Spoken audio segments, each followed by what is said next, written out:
Yeah. We're back with Beacon Pines. A shockwave of cold tore through the room. A bitter, unfathomable chill. I realize I don't really remember where I am in the story. So obviously we are in the treehouse. Where are we? Hello? Can I? Why is it not taking input from me? That's cool. It's not taking... Can I maybe do this? And it will take input then? No. It is... Before they could react, two boys, reunited by friendship. Ah, it's wanting me... Okay. Cruelly separated by a malevolence beyond reason. I wanted to start by just going into the tree and seeing where I am, and it's not letting me, and that's why I was confused. Oh, right, we're at the end of that one line. Yeah, where we ended last time when we got encased in ice. And yeah, okay. so, our story ends on this melancholy scene in a silent treehouse turned statuary. In a town brought low by its secrets sits a pair of friends, alone, together. This is not working. It's not actually For the showing rest of what's going time. on. The end. Okay. No, that can't be the ending. It simply can't. I won't accept it, and I hope you won't either. There are more endings, more possibilities. I can feel it. We are just going to have to sort through them all until we find the one that fits. Okay. So we have... Do we have any options? We have two options. Since we are... which branch were we doing last time? I'm struggling to remember. I think we were at this side of the decision tree. And like this is where the weather starts to rumble, like the clouds start to rumble, and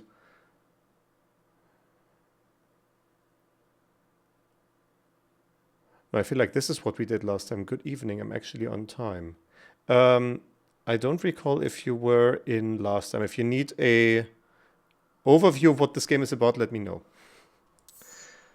I think we are gonna go with this branch. Yeah. Okay, so we're going back to Luca, meeting Beck for the first time. They went to Beck's house for dinner, and afterwards we're coming out. Wait, I will walk you home. Surprised Luca turned around. You know, Rolo could be prickly about new people, but Beck seemed cool. Rolo would warm up. Okay, then we're fine. But Beck seemed cool. Rolo would warm up to her eventually, probably. Luca began to respond, but the sky answered for him as the clouds above to turn to. We had rumble, so they went inside and bonded while a storm was going on. The clouds began to break. Luca began to respond, but the sky answered for him as the clouds above began to break, revealing patches of star-filled summer night. Moonlight filtered down, shimmering in the treetops. Sure, you can meet Rolo. You're not going home? No, I promised Rolo I'd tell him about... stopped himself mid-sentence. We are in the branch where we actually... Wait. Let me just think.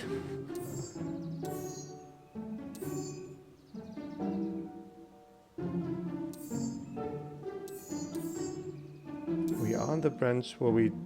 Yeah, this is the branch where Rolo goes missing. Right? We will figure it out, but... We are in the branch where... Right, where Rolo did his chores on day one. We explored the warehouse on our own. And Rolo's waiting for us to tell him about that because we're on day two. Right. Lucas stopped himself mid-sentence. Promise you tell him what? Spit it out, bub. We're thick as thieves now. If there's a juicy secret, you gotta tell me. Okay. You can come to the treehouse and I'll tell you both what happened. Heck yeah. Let's see how Rolo reacts to that. Luca saw Beck skulking by the gate. So you tell me there's nothing mysterious or creepy about this place? It's mostly boring and empty. I refuse to believe that. Big spiked gate, looming mansion, rich reclusive owners. It even smells shady. Beck grabbed the wrought iron bars and shook the gate. Also, I vaguely remember that I'm very loud usually, so I'm gonna pull the mic apart a bit, just away a bit. Mark my words, you decadent nightmare house. You will reveal your secrets to me.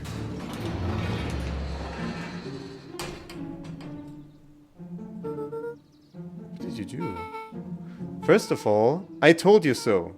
Second, hide. Yeah, someone's coming out.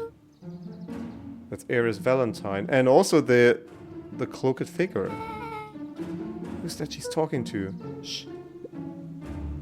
I expect you to return that suit in working order. Of course. As long as everything proceeds as planned, there's nothing to worry about. The only thing I'm worried about is what's rightfully mine. If that means making some unsavory alliances, so be it. I couldn't agree more. Unsavory alliances? I mean, we have seen the owner of the drugstore, who has a similar physique to that figure in the hazard suit, in the biohazard suit, and he was in cahoots with those people. So, is that him? Why would Ares Valentine be like your people? I don't know enough about their relationship dynamics. There comes a time to suspend hostilities. I'll deal with our common threat. Now this is what I'm talking Beck's about. voice was an excited whisper. Proper shady stuff. Someone in a suit like that tried to grab me yesterday. Seriously? Shh. You do understand that when this all inevitably fails, I will deny everything. I wouldn't expect any less of you. You just worry about your part in this and let me handle the rest. I can't wait to see the look on that Rube Kerr's face. It's the problem where I haven't played for 1 week and I don't remember. Like, the name rings a bell. Is Kerr... No, Kerr is the guy who's running Perennial Harvest, the new place. Which I hypothesized they had to do with the Valentine family because their logos were similar, but... I mean, maybe that's just usurpation. Yes, the truth will come to light. I'm still surprised you're so comfortable with the potential collateral damage. If there's one thing I've learned, it's that change is painful. Wow, I was expecting shady, but that's just flat out supervillain talk. If you don't mind me asking, why? Why are you doing all of this? The mysterious figure retracted their mask, hair pushing out from all corners. Oh shit! It's Granny. I didn't expect her to be that bulky around the thighs. I mean, it's a well-executed misdirect, right, I guess. Like, she was acting shady, but it could have equally been as read as just wanting to protect her child from whatever. Oh, well. And we are just over there looking at it. A chill ran down Luca's spine. His vision blurred. So if she's the same person who was in the suit in day one, she absolutely grabbed Luca and just did a bad ending on him. Beck stifled a sharp wince, and Luca looked down to see himself wrenching her hand. An answer I can certainly respect. Gran tousled her hair back under the face mask. Just remember, keep everything nice and normal until the festival. The thing is, okay, like, from a narrative perspective, evidently we need to see Luca see this, right? We need to have Luca see this. That's what I'm meaning to say. But for us as the audience, this would not have been necessary. If it was just about revealing this to the audience, they could have let her just stand like this without taking the mask off, and you could have inferred from the hair, that it's her. Which probably... I mean, I'm glad that they didn't, because then it would have flown over my head in all likelihood. I don't need lessons in rousing Gran gave suspicion. Eris a curt nod and disappeared into the night.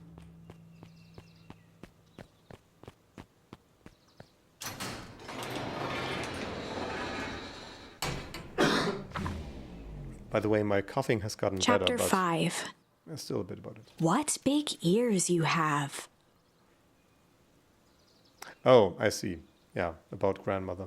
Lucas sat shivering in the bushes, staring at his feet. After checking to make sure the coast was clear, Beck gave him a gentle tug on his sweater. Let's go. What's wrong? You look like you've seen a ghost. Why are you so scared of that old lady in the hazmat suit? Hazmat suit is the word that I was looking for. That was my gran. That was your gran? Yeah. Okay, well... I'm sure there's a perfectly reasonable explanation for all of this. Also, side note. This like band-aid on Beck's face. Is that a common thing? Right, that's like for when you can't breathe properly, like it pulls open your nostrils or something. I think I've seen that, because I was just thinking, why is Beck looking like Score Bunny? Score Bunny has that on its nose as well, but I didn't think she was inspired of a Pokemon design. Anyway, let's just get to the treehouse and figure things out there. Lead the way. We are gonna. And Rollo's gonna be pissed about new people.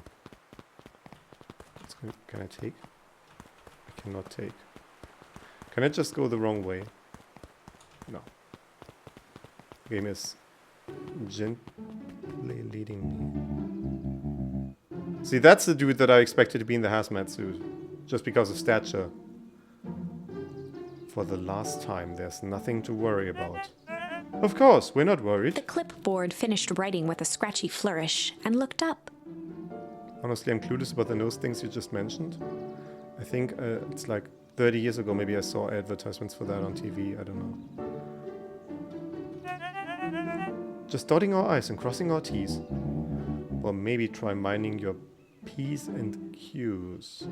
Mr. Nuncreed, arms crossed over his paunch, gave an exhausted sigh. If there's anything you need knowing, you'll know it. Absolutely.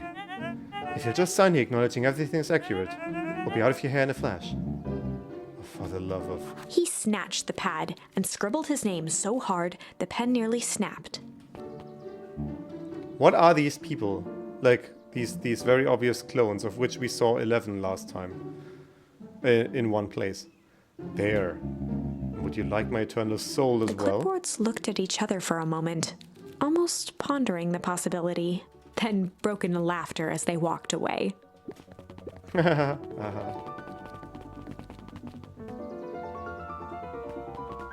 interrogate. Hey, Mr. Nuncreed. Look, let me give you some advice. The next time someone you don't know asks to hear your thoughts, give him a good hard bop right in the kisser. Oh, Grant tells me to just keep away from the clipboards. That's good, that's good. Your Gran is a smart lady, Luca. Speaking of which, you'd better run along home now. Too dark out to be wandering on your own.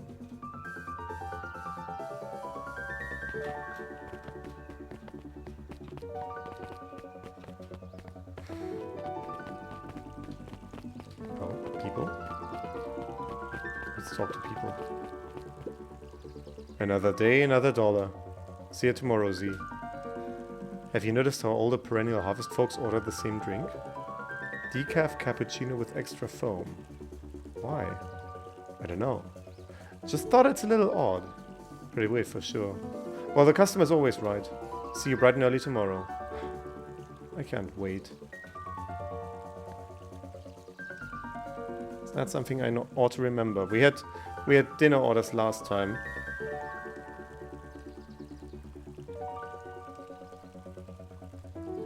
Just gonna put this down and move on.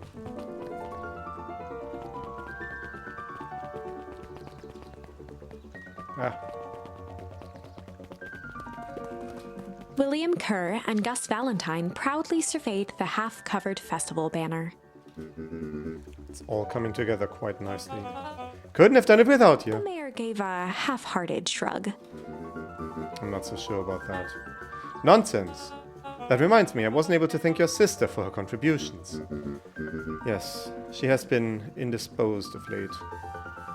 Maybe they're not clones. Maybe it's like with people from other cultures where we often say they look all the same just because we're not used to their facial features. I mean, they are literally the same acid, though. It's the thing. I get what you're saying, right? But, you know, it's pretty heavily telegraphed. She doesn't much like me, does she? Oh, no, that's not it at all. She's just been busy. Oh, she hates you. Don't worry about it. Of course. Regardless, I would be forever grateful if you could pass my thanks on to her. The History Museum adds a real air of import to the whole affair. We couldn't very well celebrate the story of Beacon Pines without including the Valentines.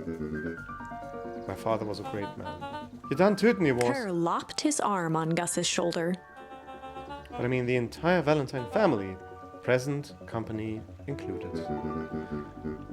Can I ask you something, Mr. Kerr? Call me William.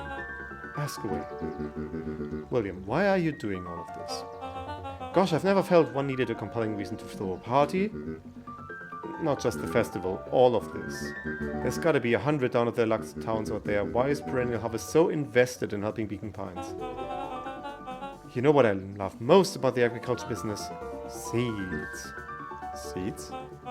Yep, little bundles of potential. With a glimmer in his eye, Kerr gestured grandly toward the horizon. You treat a seed right, nurture it, feed it, and it can grow into something truly special. You see potential here? Undoubtedly! The seed of greatness is already under our feet. All it needs is a little nudge, and the right leadership, of course. Oh. Good night, Mayor Valentine. He has immaculate posture. Okay. He's undisturbed. Oh, this is nice. Yeah, the treehouse is just a little further on from here. So what's your buddy Rollo like? Rollo? He's... Rollo. Not particularly helpful. Sorry, I've just never thought about it. Lots of energy. He's funny even when he's not trying to be. Things have been tough for his family since the foul harvest. It's about damn time what this foul... about damn time you tell me what this foul harvest thingy is. It's a kind of long story. Hit me with the highlights. Okay. There used to be a fertilizer company here called Valentine's. They were kind of a big deal. A big deal fertilizer. It was a big deal to us. Their stuff really worked. Farmers loved it. So Valentine's grew and grew. Beacon Pines pretty much grew around it. Most everyone in town either worked for Sharper Valentine or used his fertilizer. Things were good. I'm sensing a big but. Around 6 years ago, Sharper Valentine suddenly died. And something changed. Oh. There was a secret ingredient in the fertilizer. Is it like soylent fertilizer, maybe? Changed how? Could have been a bad batch. Maybe it wasn't the water or air or soil. Nobody knows. But all the crops died. And everyone blamed the Valentines. The foul harvest. Yeah. Valentine's fertilizer went out of business. Half the town lost their jobs. Sheesh. Next year the crops came back, but something was different. You plant a crop, do everything right, and it's sort of a crapshoot what happens. And no one knows why. Nope. I take it Rollo's farm got the short end of the stick. For some reason their farm was hit harder than others. That sucks. Things have gotten better since Perennial Harvest came to town. The Beacon Pines Reborn initiative. Yep, first thing they did was give the town a deep scrub. They even put us up in hotels, one town over for a week while they decontaminated the groundwater. We'd better get going. In this timeline we've not seen the ooze yet, so... we don't know that part. Oh, he's... let's see how he reacts. It's about time. I was about to give up and go home. Who's the new kid? Name's back, you must be Rollo. I see, my reputation precedes me. Welcome to Mission Rollo Control. waggled his head with pride. you'll find we've spared no expense in construction. I've seen worse looking piles of junk. Thanks. Hey, okay, you know the security concerns we talked about? Yeah. While I was waiting, I made some improvements. Let me lock this baby down for a little test infiltration. Can't be too safe these days.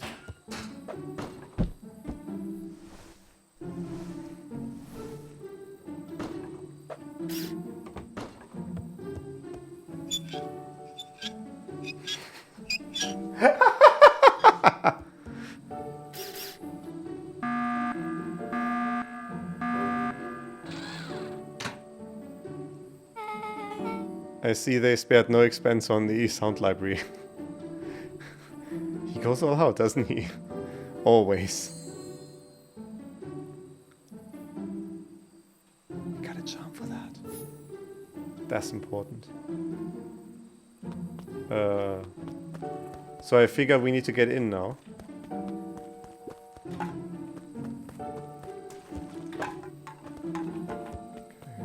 Okay. Oh, I didn't want to go out.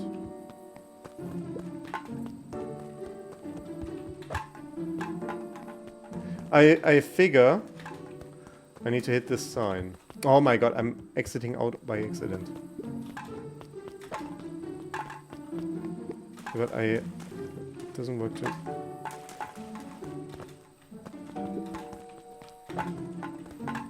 If I'm coming in from a short distance.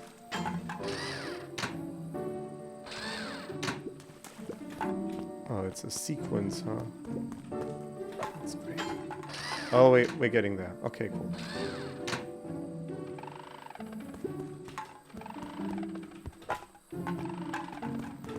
Okay, I need to be at a bit more distance, but I think, yeah, just...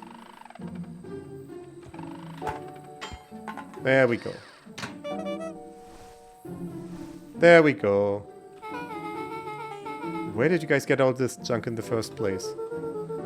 There's a guy in town named Jeff who trades us junk for snacks. Junk food for junk. Nice. So, pretty sweet security, right? It was imaginative, I'll give you that. Look, are we sure we can trust the new recruit? I'll vote for her. Thanks, I guess. Okay, look, I promised to fill me in about the Valentine warehouse. Luca sucked in a long breath. So like I said, there was someone there.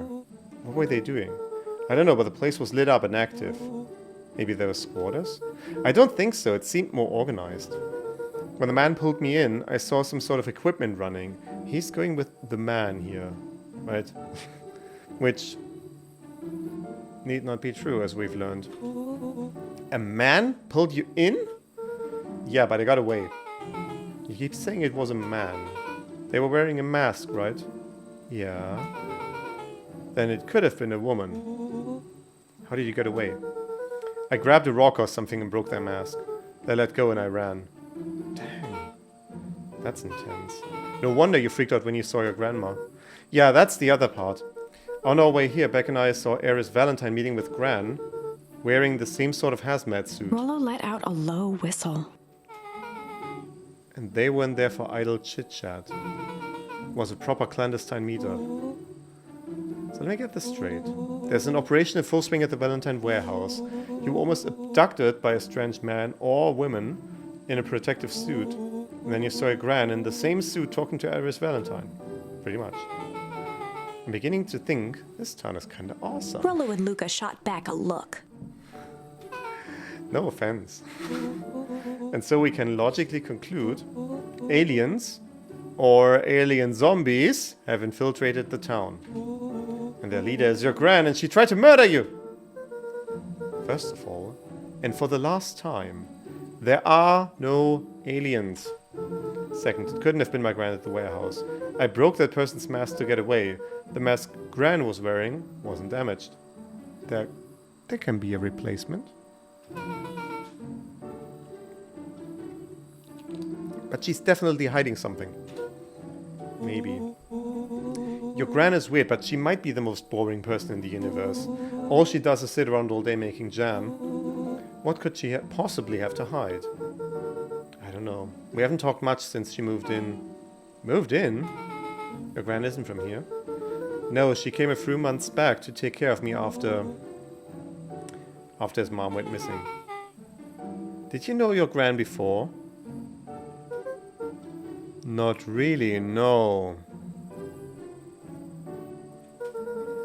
It'd been years since I'd seen her. Look, I don't take this the wrong way, but are we sure your gran is on the up and up? Luca gazed out the window. I'm just saying, it sounds like strange stuff has been happening since she showed up. You could say the same thing about your family. But you're right. Look at your gran is hiding something, and Pa always says, folks only bury stuff worth digging up. We need to investigate your house. If my gran really is hiding something, don't you think I would have noticed by now? That's kind of the whole point of hiding something. I guess you're right. Gran's been leaving the house for hours at the time this week. I'll call you tomorrow when the coast is clear. And we can start getting to the bottom of this. I'm always game for a good snoop. You can count me in. Chapter 6. Secret Lair. Summer forged ahead, but the Not nights lair. only seemed to grow colder. Luca walked home slowly under the pale starlight, cautious to avoid any more surprises lurking in the shadows. Yeah, we can have more story. Reaching home, he slipped quietly into bed, half dreading what they might discover the next day. I'm excited. Also, I'm not personally involved in the story in the same way as the characters inhabiting it, so we'll see. Also, this sweater, right? That has to be a Gravity Falls reference. That it evokes Gravity Falls, definitely. Anyway. Which, by the way, also has a shady Guardian figure in it. So, that might be a parallel.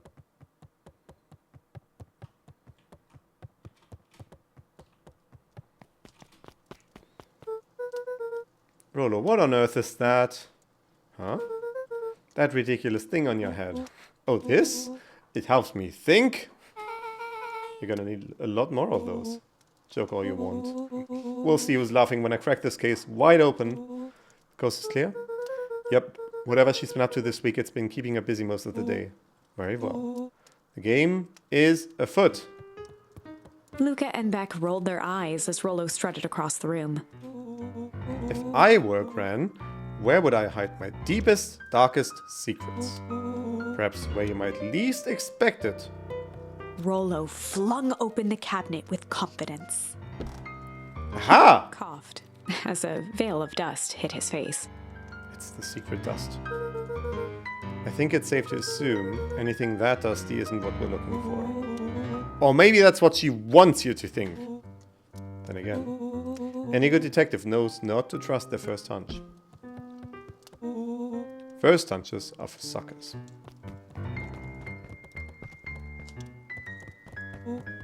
Also, I can see I've been relegated to second place in the Final Fantasy style party now.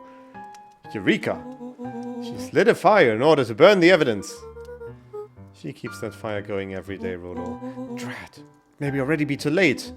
Just think of the mounds of documents lost to the ash. Okay. I'm gonna stop you right there. Can we just think for a moment? Luca, is there anywhere Gran doesn't want you to go? Yeah. The closet upstairs. So maybe it stands to reason that we should check there first. No dice, it's locked. Well, well, well. Look who stands to reason now. I have no idea where the key is. If it really is important, then she probably keeps it with her. Anywhere else? She has her berry bushes. Who has ever thought, I'm gonna take this important thing and huck it in a bush? True. Anything else? Maybe something out of the ordinary? Well, she is always worried I'll break her fancy dishware in the kitchen. But it doesn't matter anyway, I can't reach the latch. A look of realization crept onto Luca's face. They are 3 kids. They just need a trench coat and they can pass for an adult. All 3 kids snapped to glance at each other, then sprinted in turn toward the kitchen.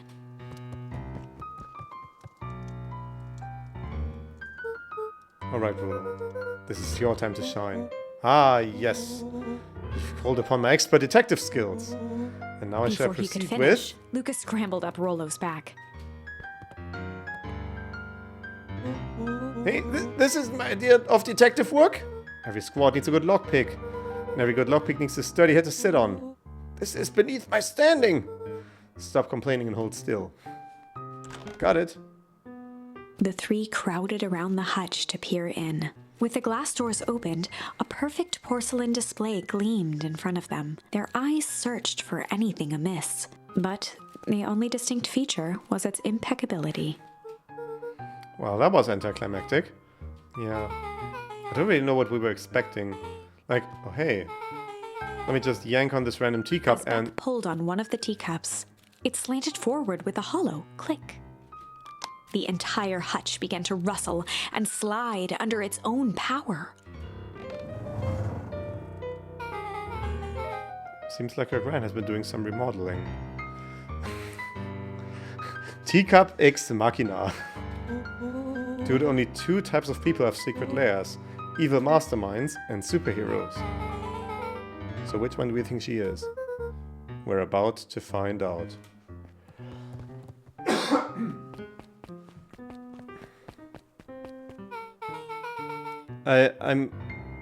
I'm saying the Gravity Falls vibes are getting ever stronger by the second. Okay, so more of an unhinged conspiracist vibe? Oh, wow. Yeah, this cannot be good. We need to look around before jumping to conclusions. Okay, so we... Luca jostled each cabinet drawer in turn. Only one was unlocked. He fingered through the filing cabinet, pausing at a bulging folder labeled Walter. Walter? For a long moment, he just stared at it. Is that the name of his father? What do you got there? It's my dad. Looks like some of his old medical files. Your dad was Luca a doctor? nodded and caressed the label with his thumb. Are you gonna read it? Yeah, let me help. Rollo swiped the folder from the drawer and began leafing through the pages. He whistled to himself, barely looking at the text. How about you actually read some of it? One sec. Dense documents such as this are a lot like a cheeseburger. It's best to skip straight to the middle. That's where all the meaty bits live. Oh, I had no idea we were in the presence of the preeminent scholar in dense documents and cheeseburgers. By all means, He proceed. stopped at a page and mimed, holding up a monocle. Aha. I actually have glasses. I can just do... Aha. Here we are. Follow-up examination of Terence Wilby. Patient shows further signs of paleness and malaise. Body temperature continues to drop. He now describes soreness of muscles and joints. This is similar to the symptoms exhibited by Mrs. Wilby just a few days past. Still waiting on lab results from Joseph. Rollo looked up with heightened surprise. See? Creepy. Yeah, that's kind of disturbing. Who's Joseph? That's Mr. Nuncreed's name. Wait. Rollo's finger traced across the page. There's more scribbled in the margins. Could it be contagious? Mr. Wilby claims the tap water at his home has been contaminated. Perhaps environmental?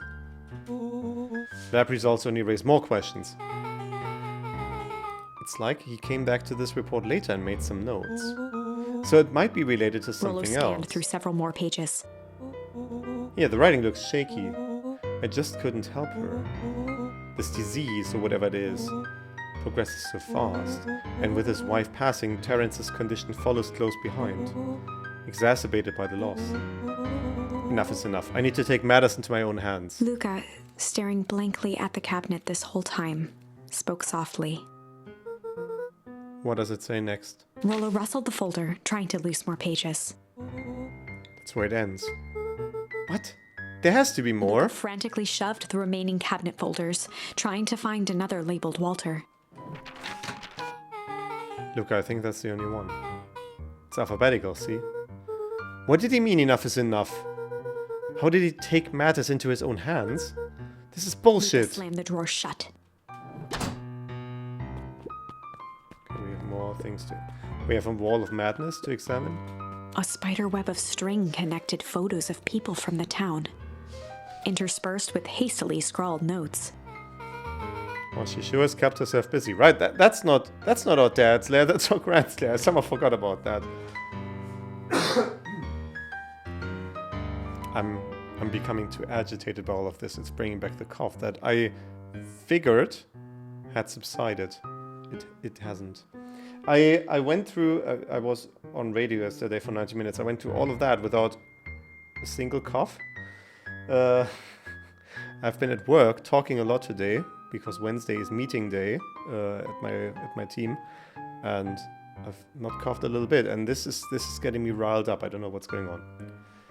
Well, she sure has kept herself busy. Is your gran a serial killer?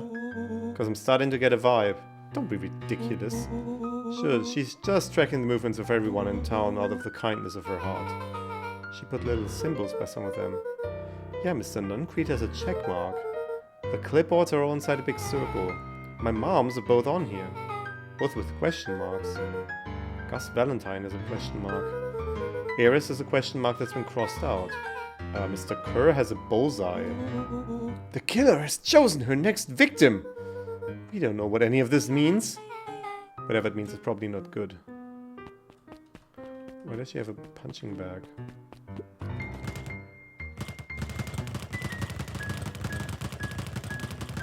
Does anything happen if I keep doing that?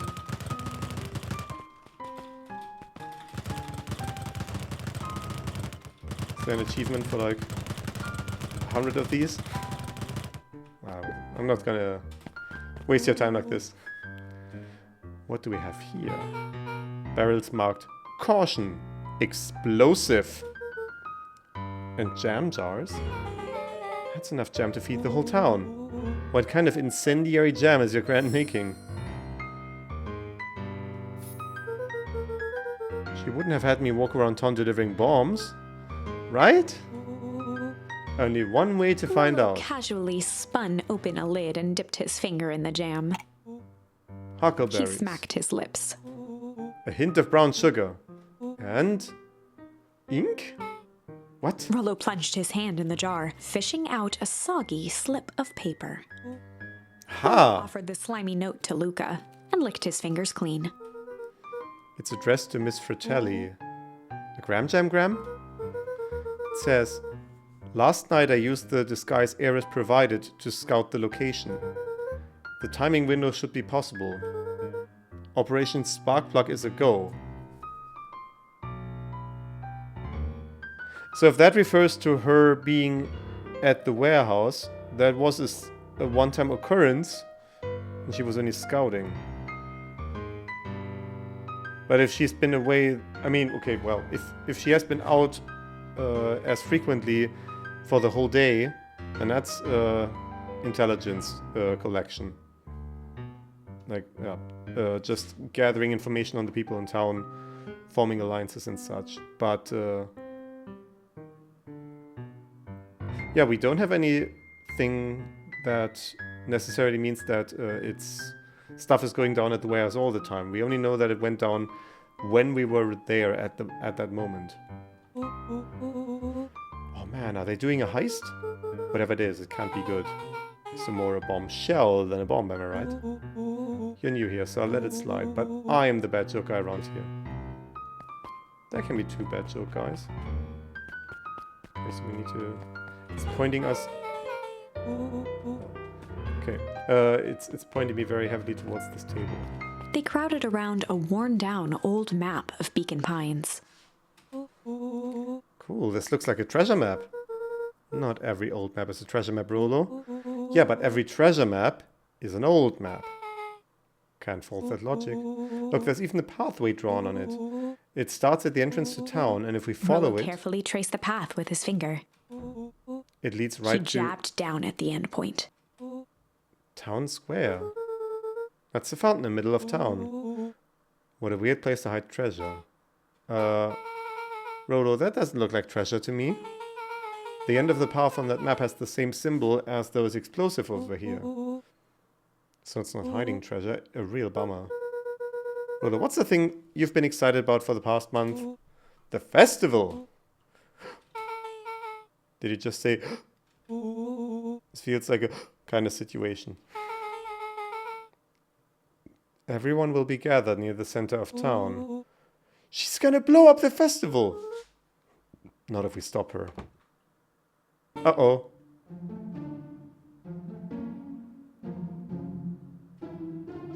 Uh-oh. What was that? Luca looked up from the map. What was what? No, I heard it too. That was the front door. Which means that someone just shut the door. Which means someone's upstairs. Shh, quiet. Hit the lights. Beck flicked off the light, and they became statues in the dark. Overhead, creaking floorboards bent under slow, deliberate steps. That could be her. But need not be. The kids looked up, the tilt of their necks following each footfall.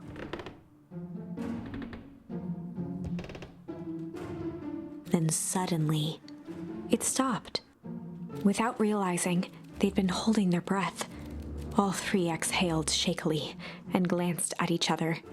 A muffled male voice broke the silence. Hello? A final few footsteps reached the entrance above them, and the voice now echoed down the stairs.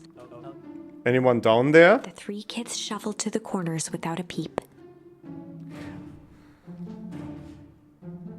If we are successful in convincing this person that there's nobody down here, they will close up the entranceway and we'll be trapped. We'll starve to death, possibly, who knows. As he began to descend the stairs, the man's voice punctuated every new step. Thump, Yo-ho! thump, I'm not here to hurt anyone. thump, I'm just here to help. Just... thump. At the bottom step, the man paused, squinting to search the room for signs of life. Huh. Guess it's nothing. Huh. Guess it was just the wind. Rollo shifted suddenly. Luca gave him an intense, chastising look and whispered through clenched teeth. No, don't. It was too late. Rollo was already inching toward the stairway. He screeched as he charged toward the shadowy figure. Flaming chicken coop! With all his weight, Rollo tackled the man to the ground. Rolo? Mysterious creepy man? Anyone there? From the dark corner, they saw something move. Oh, I didn't know if I had it in me. Well, there was only one way to find out. Holy crap, Rolo, that was awesome. Wait, did you just kill that person? Luca scrambled to the hunched figure on the ground. Pressing his fingers to the man's neck, he sighed with relief. You sure clobbered him good, Rolo, but he's knocked As out Beck cold. flicked back on the light, Luca and Rollo both gasped in stereo. Mr. Tolliver. Chapter 7. I definitely remember who this person is. Any accusations to the contrary are entirely out of line.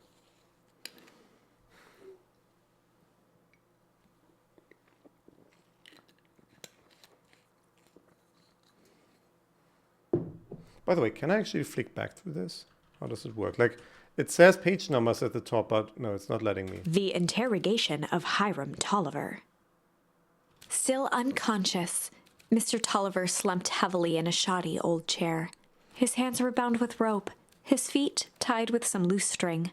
The kids huddled in a circle, discussing their plan. One thing was certain, they couldn't just let Mr. Tolliver go. They needed to know what he was doing in Luca's house. After some deliberation, it was decided.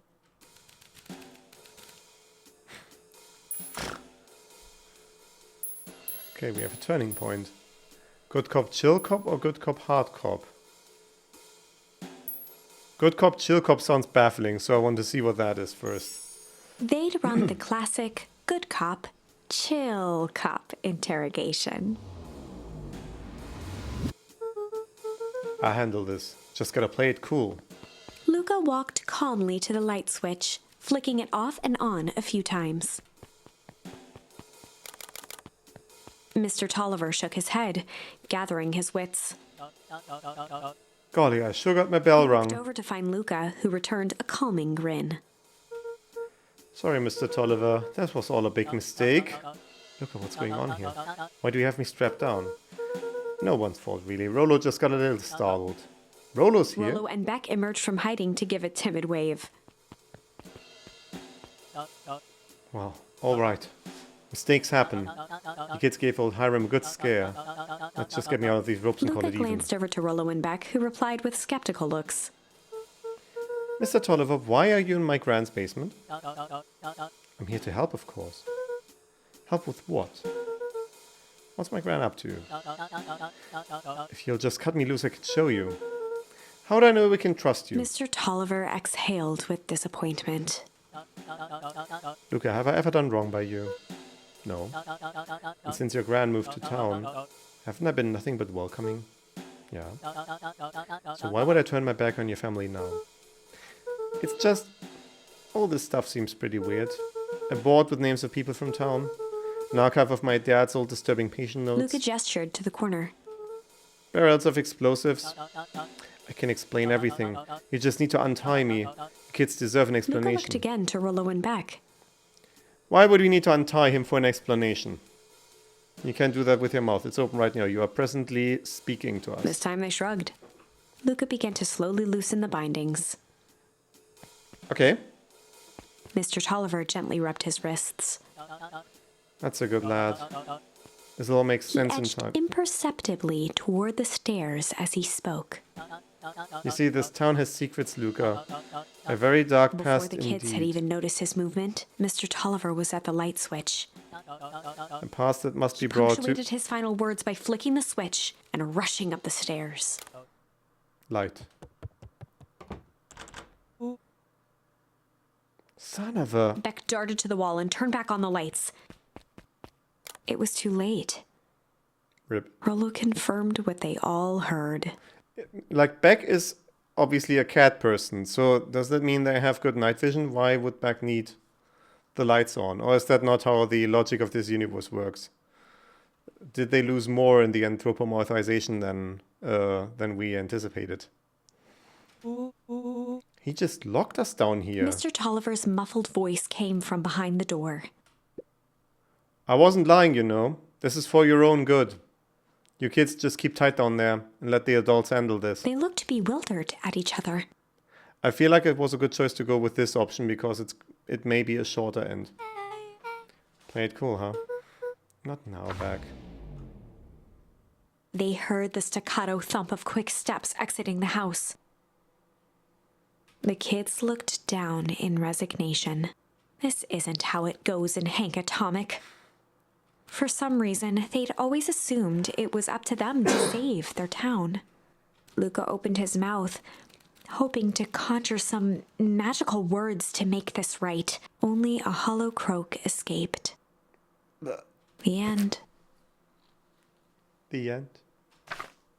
Well, we certainly aren't going to find a grand resolution to our tale locked in a basement.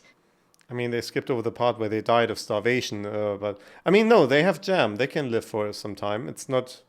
probably not very nutritious, but still. They will probably die of thirst before hunger in this kind of predicament. Back to the drawing board. Yeah, so obviously we have the other option here of... they'd run the classic good cop, hard cop interrogation. They'd run the classic good cop, hard cop interrogation. Rollo brandished a steely gaze. I've got this. Read about it 100 times. Don't think he's gotta get him out of that situation. Rollo swaggered past the chair which propped up the slumping Hiram Tolliver. Without even looking at his captive, he began with a long, blustery drawl. Well, Mr. Tolliver. Mr. Tolliver remained motionless. Rollo spun around to face him. He'd clearly expected to rouse Mr. Tolliver with his booming voice. Mr. Tolliver. Beck and Luca gave each other an unsure glance. Rollo slammed his fist on the table. I said... Mr. Tolliver! He grabbed the table lamp and beamed it onto the unconscious face. I don't know why I was scared of the fact that I just peeked my mic. Mr. Tolliver groaned and slowly lifted his... He recoiled with a muddled, weary squint. What in the The chair world? wobbled as he attempted to straighten up. Who's there? Tolliver could only make out rough shapes through the glaring light. With a gruff tone, Rollo hoped to both conceal his voice and intimidate. I'll be asking the questions here, punk.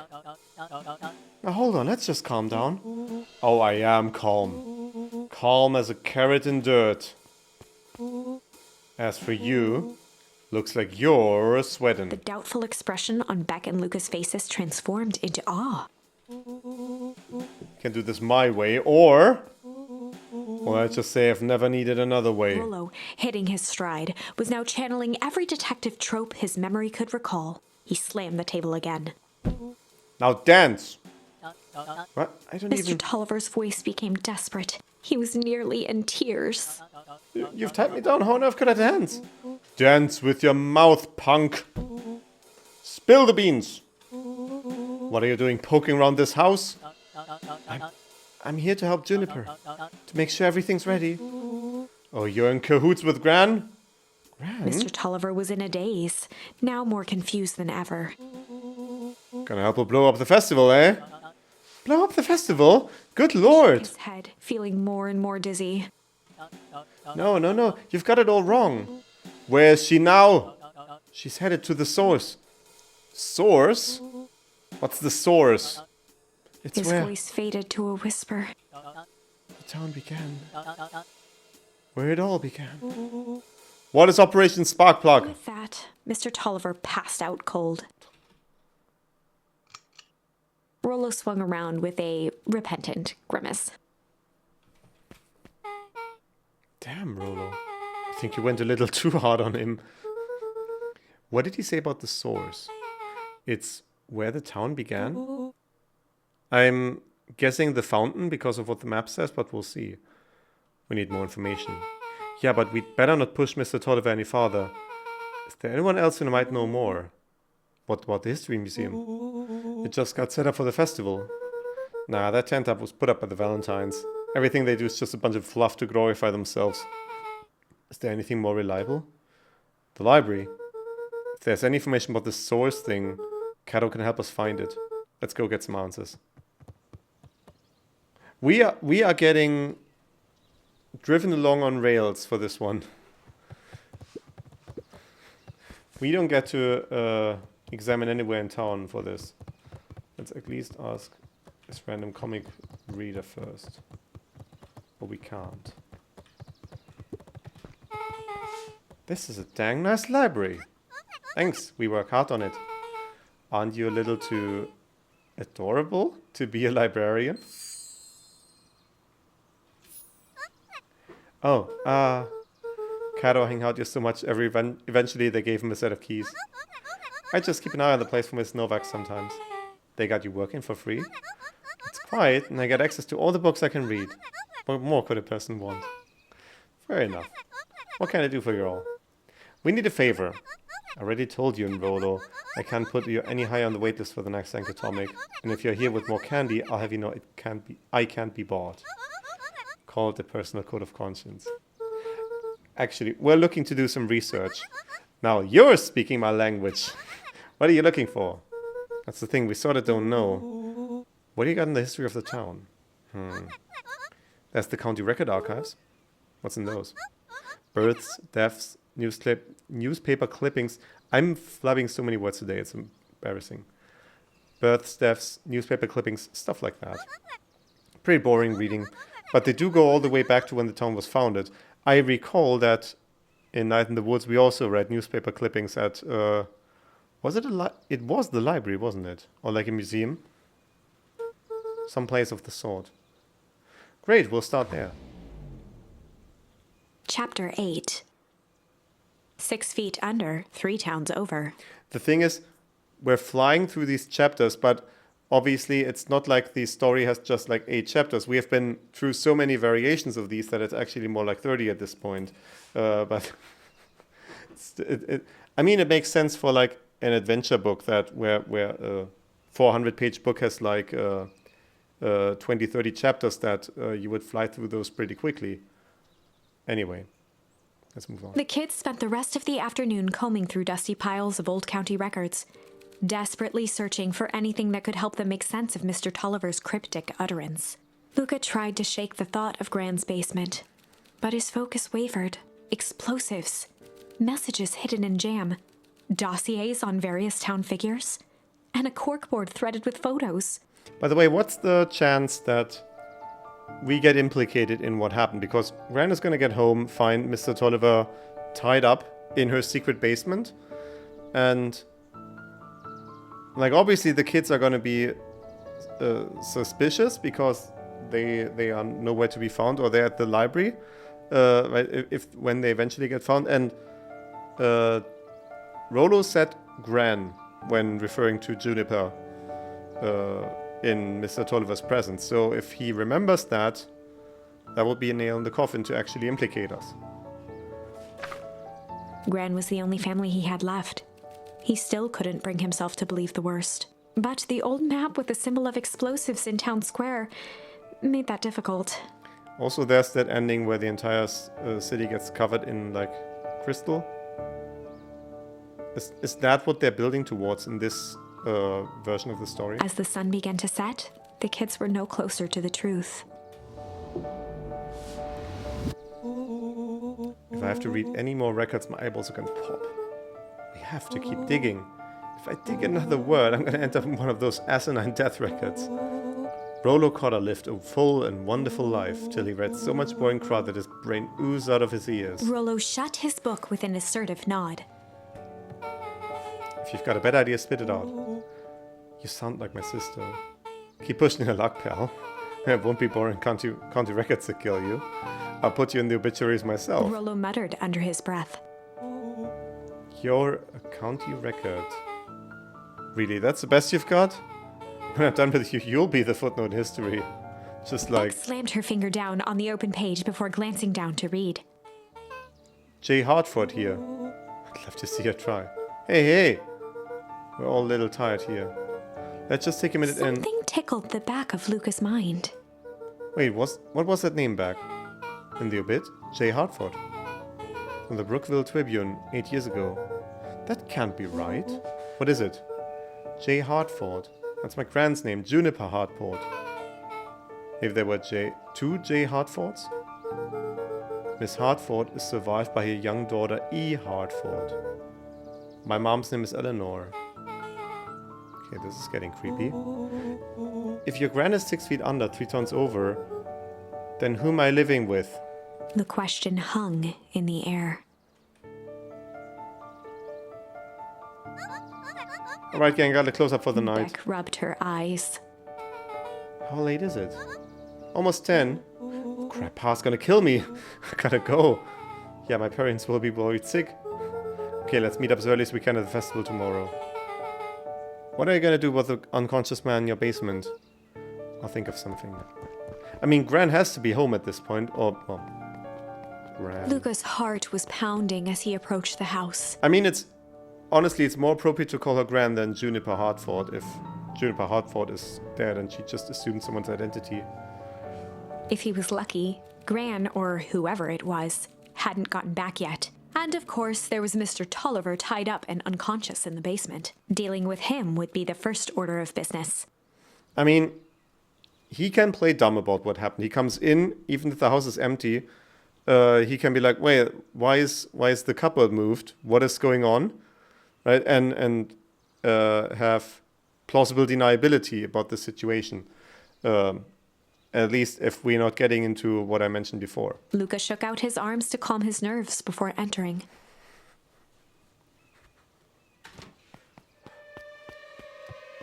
And she's here. He held perfectly still, tempering his breath, and listened closely. She was asleep. His only hope was that she hadn't found Mr. Tolliver before dozing off. I mean, how can she not have found him, honestly?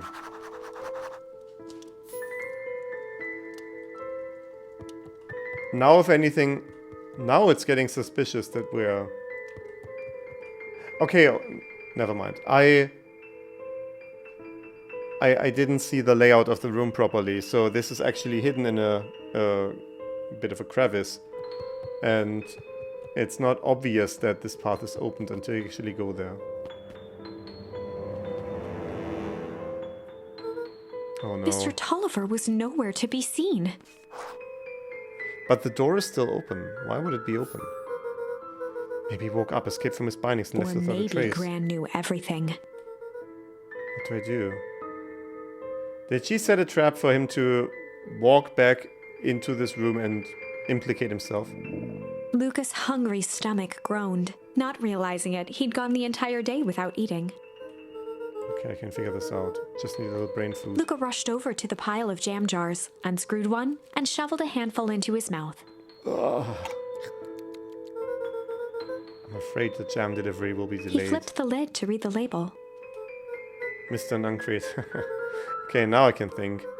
So, if Grant knows we tied up Mr. Why? Okay. Why on earth is he doing his thinking down there in a situation where he can be found? That is just back detective-manship thing, craft. So if Grant knows we tied up Mr. Tolliver, I'm screwed. If she doesn't know, I need to play it cool. I guess the only option is to go to back and act as if nothing is... Yes! Obviously! You should have done that first thing. Should have straight to bed and act like nothing's wrong from the get-go. Grant will think Mr. Tolliver finished what he was sent to do and left when he was done. Yeah, and he's just an idiot for leaving the path open. But let's see, will we be found out? Ran? Okay, stick to the plan. Go to bed and play it cool. There was some good face he was making there. As Luca climbed the final stair, the emotion of the day dragged heavily on him. With each consecutive step, his legs weakened. His stride began to falter. He tried to grab for the railing to steady himself. Something was wrong. Did he poison himself? Come on, legs. Just a few more steps. Luca groaned and tried to move. His limbs might as well have been bolted to the ground. Through numb lips, he mumbled just before falling asleep. The germ.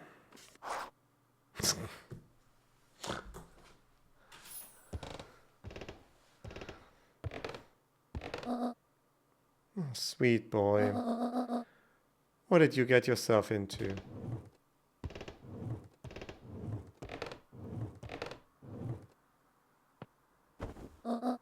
Rest now, and let me handle everything.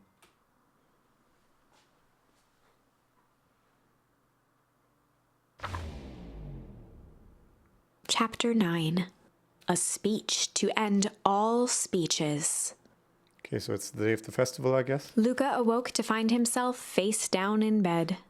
He moaned into his pillow. Why would Gran drug him? Or rather, why was she trying to drug Mr. Nuncrete? Yeah, exactly. Does he need Shaking drugging? the questions from his woozy head, Luca snapped back to the matter at hand. Like, they are taking the jam from her, obviously. Is it not about selling it? Like, at the drugstore, at the diner? Like, why would a drugstore sell jam anyway? Or is that just... Okay, well, it might be that you don't have a general store in a small village like this. I don't know. But it could also be medication they take willingly because some condition might have befallen them. And then it's one of these situations where a medication to one is just having the opposite effect to someone else, like the way that you actually give meth to ADHD people and it helps them calm down instead of doing the exact opposite as it does for regular people. The festival.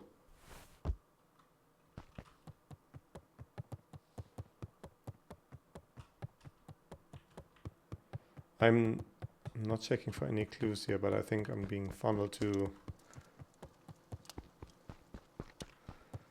just go to the festival. Yeah, I'm not even... Oh. One of his father's old stethoscopes. Luca had spent countless hours listening to anything and everything with it. Not for years, though. Okay, that was... I thought we were getting another charm.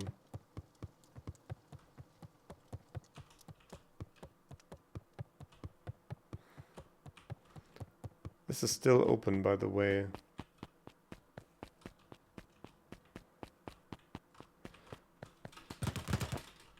But we're not getting anything new. So this is just like a permanent fixture now. She just truly doesn't care about this being open. I mean, honestly, why would she? Right? No, it's not evident to her that we know how to get in. It could have been Mr. Tolliver's tardiness in keeping that open. Where have you been? Gran put something in the jam. Yeah, we know. Secret messages for secret conspirators. No, not this one. This one intended for... The one intended for Mr. Nuncreed. Put me to sleep. Whoa! Sly devil. There we go. I think she's trying to remove him from the equation. He might be in danger. Have you found anything? We looked around, but haven't seen anything odd. Your Gran is nowhere to be found, but Mr. Nuncreed is just loafing around waiting for the speech. What speech? Mayor Gus just got up to the podium. Everyone's gathering at the stage. Let's get moving. Augustus Valentine nervously wiped his brow. Is this thing... Oh, hello, Beacon Pines. I'm Augustus Valentine, your mayor, and... I suppose you already know that. Oh yes, before we get started, I just wanted to take a moment to recognize someone who couldn't be here today. This town wouldn't be where it is today without my father, Sharper Valentine. So I thought we could begin with a round of applause befitting such a great man.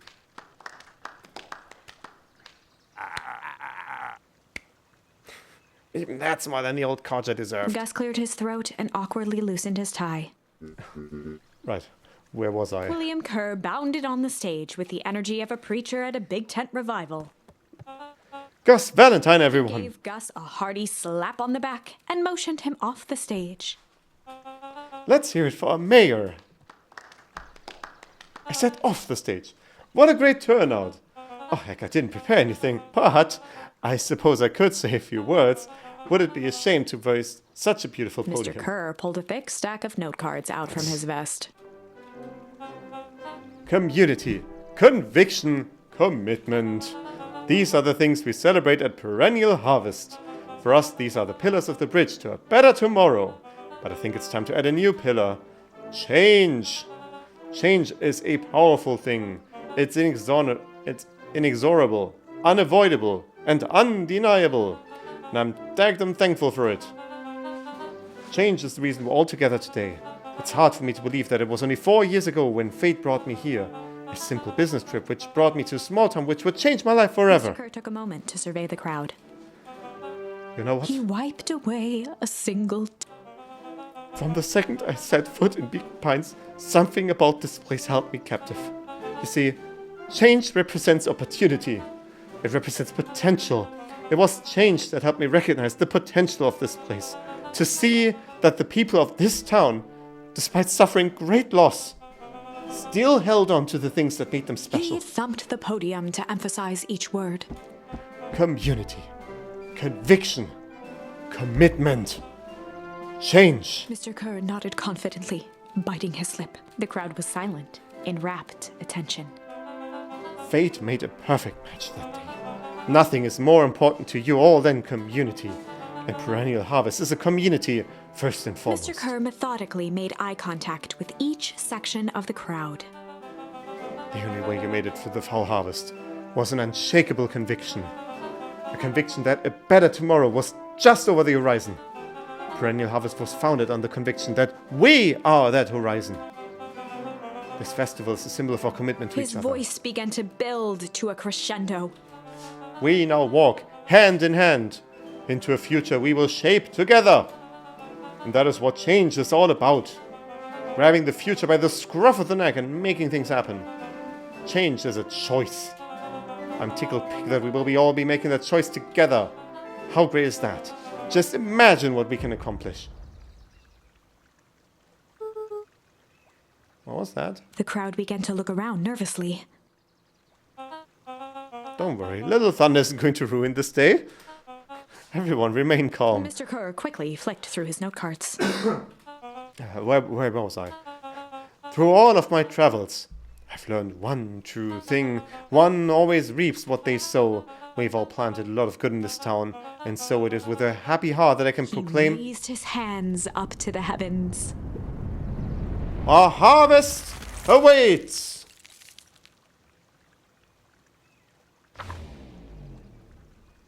At that moment, a merciless wall of impossibly cold air ripped through the crowd, instantly freezing everyone and everything it touched. For a man like William Kerr, this was a fitting way for things to end. On a stage, with an entire town frozen in rapt attention for the rest of time.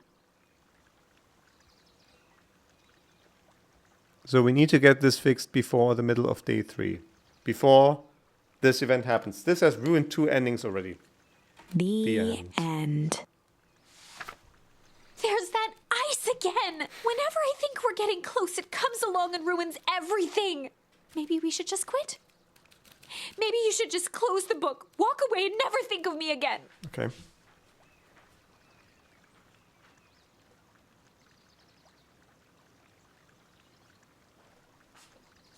Doesn't seem to be doing anything. No, I don't mean that. Oh, I see. We got a little closer this time. We just need to try again. Please. Or we can be a sly cop about this.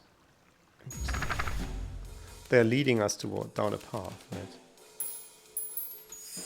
Oh, that's Beck doing the interrogation, right? Sly cop interrogation. Luca and Rollo ducked behind a barrel, leaving Beck to her task. Yeah, there we go. With a few crisp snaps, she roused Mr. Tolliver. Huh? What's going on here? You're that Modewell girl. Please, call me back. Sorry about all of this. Mr. Tolliver looked down and shifted a bit, testing his restraints. It seems there's been a mix-up. You see, I'm down here for the same reason you are. Juniper sent you here? Beck caught herself before letting the surprise manifest on her face. She'd already gotten him to reveal his relation to Gran. This was gonna be easy. You know how Juniper is with her precautions. Operation Sparkplug has us all on edge. I guess she thought you needed some backup. But she sent a child? What better way to avoid prying eyes? Who would suspect a kid? I suppose that makes sense. Mr. Tolliver wriggled a bit in his restraints. Oh, I'm so sorry. Beck quickly removed the ropes. That had to be uncomfortable. A little, yeah. But you understand, we never know who to trust in Mr. this Tolliver town. rubbed the growing knot on his forehead. Very true. So, it turns out we're both Beck here twirled to... her hand, as if to prompt Mr. Tolliver to finish her thought. destroy the evidence. Beck shook her head and clicked her tongue. Yeah, the old gal's nothing if not thorough. Mr. Tolliver let out an amused huff in agreement. She sure is. Can't blame her though. If anyone were to find out that we're going to destroy the source, well, we both know how bad that might be. No one will know anything once I finish cleaning up things down here. Beck was on a roll now, playing Mr. Tolliver like a fiddle. You sure you can finish this up on your own? Juniper trusted me for a reason. You can leave the rest to me. Good. There's one more loose end I'll go to work on. Loose end? Oh, it's nothing really. The other day I had the radio on scan while we're stocking the candy shelf. Right, he has a general store. That's why I was confused before. And wouldn't you know it, I intercepted an odd phrase in a perennial harvest transmission. Are they transmitting stuff? Underground secrets. That's ominous. I think it might be a password, but Juniper dismissed it. Said it wasn't mission critical. What's the password for? We don't know. So we have a password and know where to put it. It's gotta mean something, right? Good thinking, you should probably go work that out. I've got this under control. That's a relief. Between you and me, this basement gives me the willies.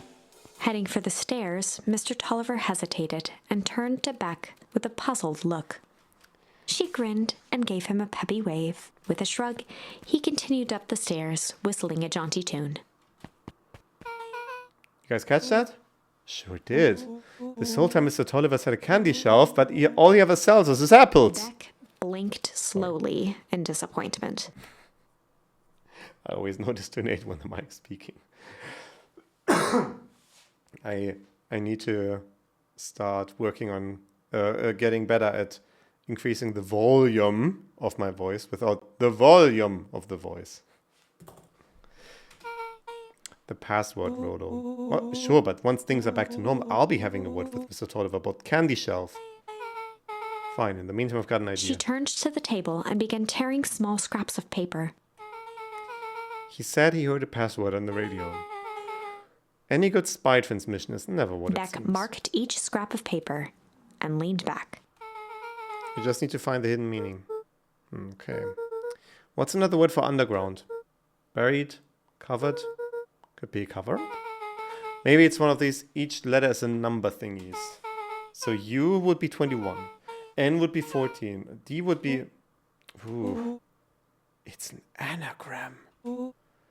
Nuncrete's drugstore. Luca and Beck looked at Rollo with amazement. Rollo, that was incredible. Huh, it's either that or Kren's nude drugstore. Yeah, I think you were right the first time. How did you do that? What can I say? I love ciphers. Well, I guess we know where to go next.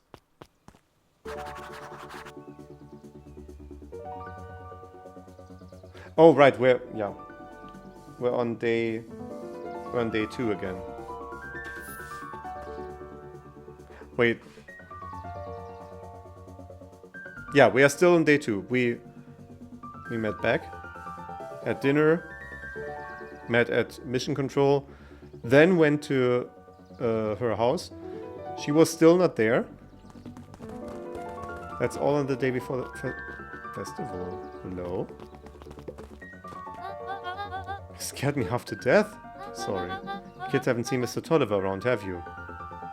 I mean, he must have passed through here recently, didn't he? Nope. He's kept me waiting around like the last slice of pie. I swear that man would be late to his own funeral.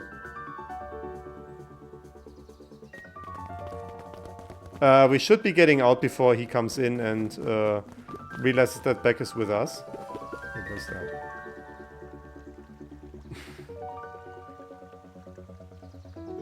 What are these photo spots? Can we get you guys on the bridge while I do this? Yeah. I mean, that would be like a fun thumbnail. I need to put this up on the VOD channel still, but I'll get on that probably on the weekend. I have a radio show to edit first. You're late, Augustus. Sorry, sister. Was caught up with work. Work? You? I had a few more details locked down for the festival. What do you have to report? What is this insipid town festival really about? Gus looked around nervously. I think Mr. Kerr really does just want to do something good for the town. He's actually a pretty nice guy. You should spend some time with him. Didn't pull strings installing as mayor so that he could make friends. Your job is to help me figure out what Kerr and Perennial Harvest's true intentions are with this town. We have a responsibility. This is our father's town. Was. Excuse me? This was our father's town. This Garneris, and he isn't coming back. Father left us with nothing but problems. Mr. Kerr came here and offered to help us. We accepted that help. We didn't agree to them turning Father's warehouse into a toxic dumping ground. That is just a temporary arrangement. The glow can be seen from our damn backyard. They're dumping their nasty little secrets on us. When all of this inevitably goes wrong, who do you think will be blamed? Eris's cry hung in the air. We have a new choice to make now, sister. This town is going to change, whether we like it or not. We're going to choose to be a part of that future, or be forgotten in the past. It's a shame. Father named you Augustus, but you will always just be a Gus. Good night, Iris. I'll see you at breakfast tomorrow.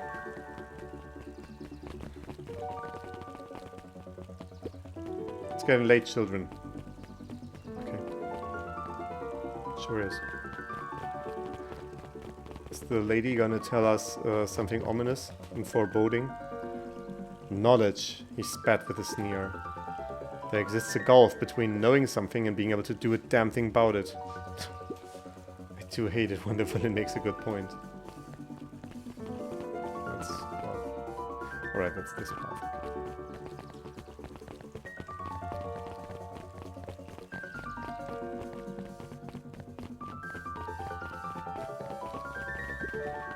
Solomon stood proudly at the entrance to the drugstore, holding a brown bag overflowing with black licorice. Good choice. Hey, Solomon. We're looking for Mr. Nuncreed. Is he still in there? I'm afraid not. Then where'd you get the candy from? You might say we have an arrangement. Solomon shoveled a surprising amount of licorice into his mouth. Sometimes it's the small pleasures in life. Though we might not always have family to rely on, licorice has never let me down. I can agree to that. I have licorice hard candy in the kitchen.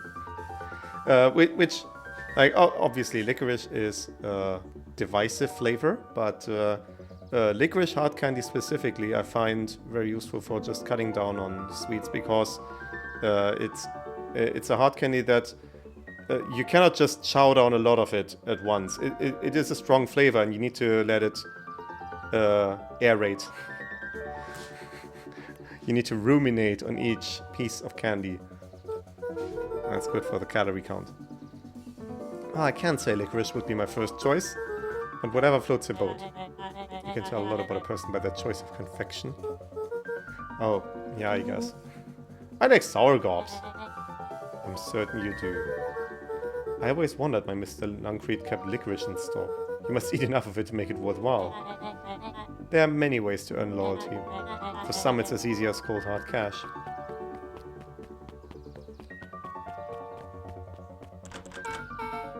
Well, he's right, it's locked. There's gotta be more clues. Okay, let's see. Okay, it's giving me... Have you ever seen anyone actually use this thing? Besides Mr. Nuncreed? No. Beck cupped her hands on the glass to peek inside. That is not a normal phone booth. It's got like a blinky keypad. Why would there be a blinky keypad? Kren's new drugstore! I mean, underground secrets. The password. Beck flung open the door and they all squeezed in. I mean, we know this works, but will they be able to put in the code? Like, is it like a keypad thing? Like U is an 8 and N is... What is N? Like a 5, right? Yeah, I guess so. And so on. All right, let's see here. Luca cracked his knuckles and entered the letters into the keypad. Underground secrets. Sounds like that did something. Great, now what? I guess we... Ah! The inside of the phone booth dropped loose from its shell. Need to have clear vision for what's about to transpire. Without even the space to panic, they closed their eyes, held their breath, and accepted their fate. Suddenly, the chaotic descent slowed to an effortless landing. It was unclear where they ended up, but at least it was solid ground. That's The air was mask. stagnant and smelled vaguely of chlorine. There's 3 tubes here. For 3 people. I knew it. You knew there was a secret hub full of strange tubes under the phone booth? Of course I did. Didn't I say that? No. I definitely thought it. Luca, do you remember when I said how cool it would be if the transdimensional conduits from Hankatomic issue 12 were real? Rolo, at one point or another, you've said about every technology ever discussed in Hankatomic. That's why I'm such a good predictor. It looks like each of these has something written on them. Mining Operations Alpha. Guys have mines here? Not that I know of. This town is all farms and fertilizer. And a series of tubes. Oh, they have the internet. Okay, that's great. Always says you can only trust the miner up to the point when they hit gold. Not sure how that wisdom applies in this exact situation. That's the thing about power, you don't always realize what he means until it's too late. Perennial Harvest main office. That's where my mom works. What does she do? Sign stuff. Is she involved in all of this? I just moved here. How could she be involved? True. Valentine Fertilizer Warehouse. Isn't that where you almost got snatched? Yeah. Why would Perennial Harvest have a tube going to the old Valentine place? This is starting to feel like something big. When was this constructed, like in the timeline? I mean, it is plausible that this is something that Perennial Harvest would construct if they have been in the town for 4 years. That's definitely a time frame in which you can construct tunnels like this. Like, presumably Hamas can do this in Gaza with way less time. And I mean, they probably have technology for that as well. But, you know, Perennial Harvest would also have that. This suit has a broken mask. So have we found our mystery warehouse creeper? We've at least found their hazmat suit.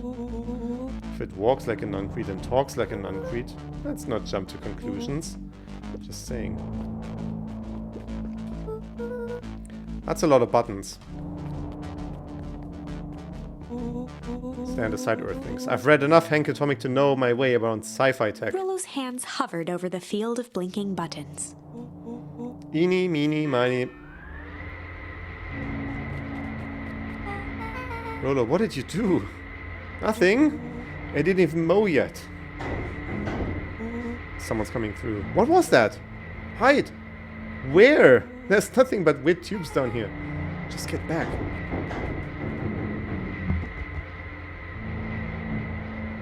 Shit.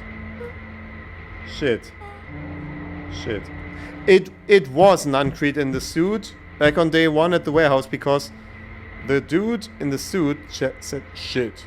First thing. Awesome!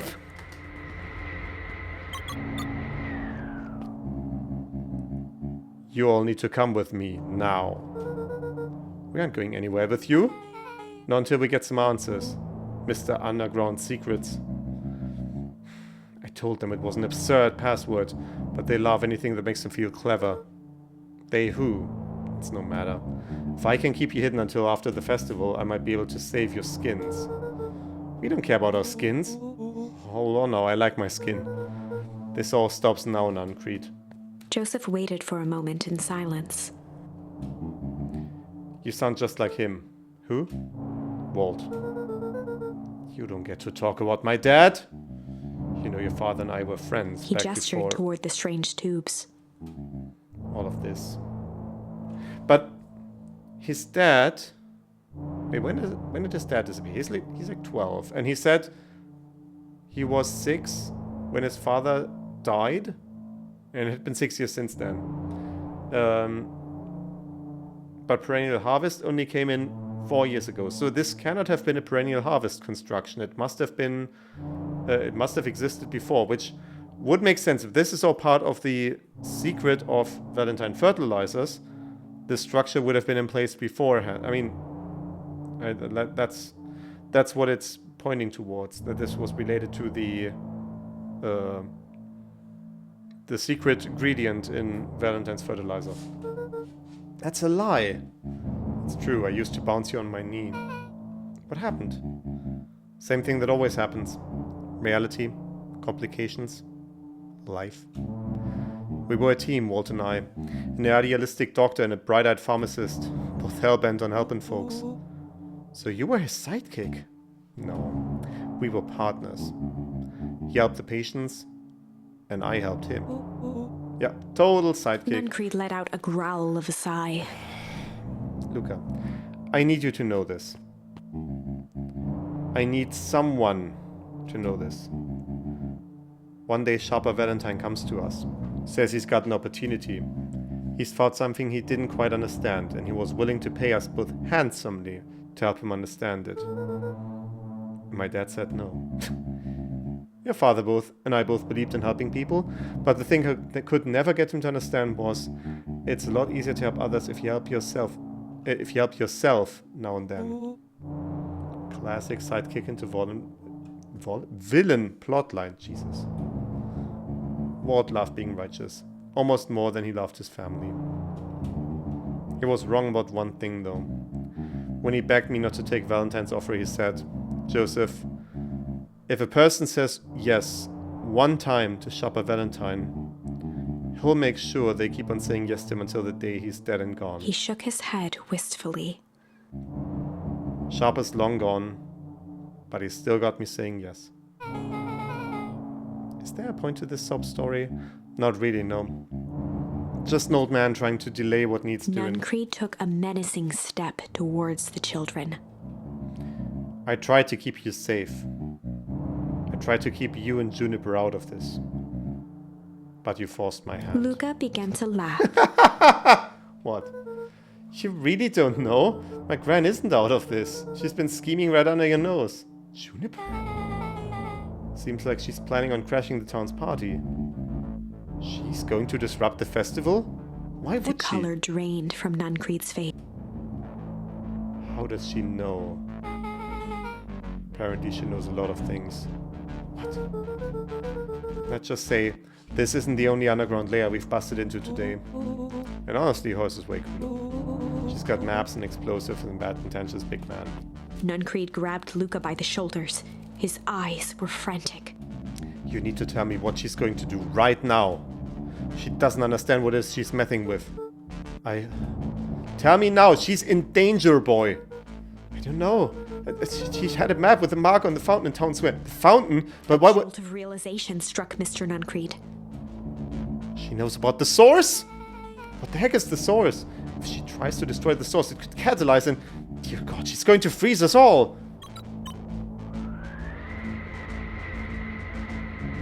You all need to run. Run where? Away! As far away from this town as you can get. Head west and don't look back. That's gotta hurt. That did not go how I expected. We have set events in motion that might lead to the town not being iced over tomorrow. But also I don't feel like this is the actual end, because I feel like the game is going to be structured in such a way that whatever thing we come to last is going to be the thing, the solution. And we have unexplored branches. So we're totally following him, right? Totally. See you on the other side. You good? Yep. Cats always land on their feet. I love this town. Chapter 8. The Cold, Hard Truth. Beck leapt up, allowing the suction to yank her into the dark. Dimness eclipsed around her like the shutter of a camera as she seemed to cover great distance in mere moments. Her only points of reference were glints of upcoming turns, which approached with frightening speed, only to carom her gracefully along. She heard the tinny, distant echoes of Rollo's glee. Once she stopped fighting against it, the ride was impossibly smooth. Then, all of a sudden, as if minutes had passed in an instant, light blazed into view. A burst of wintry air snuffed across her face, and she was flung out into the cold.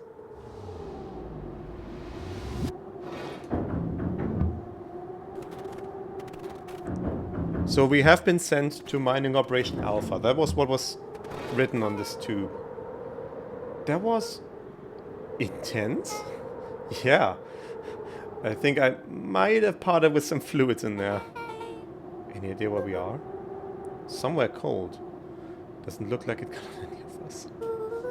It didn't feel like we traveled that far. So where did it all go? Jesus, Rolo. This place sucks. Why would anyone even want to blow something up out here? Only one way to find out, I suppose. Gotta catch up to Nuncreed.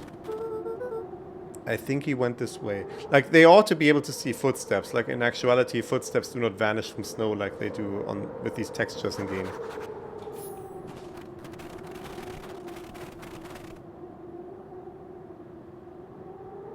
Excuse me?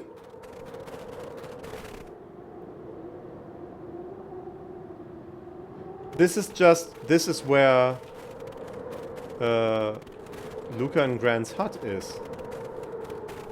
This would be where the grave of father is, but okay, we cannot proceed. Oh, that's just the grave. Okay. What the heck? This looks familiar, yeah. Maybe we can clear off the snow. No time, Nuncreed's getting away.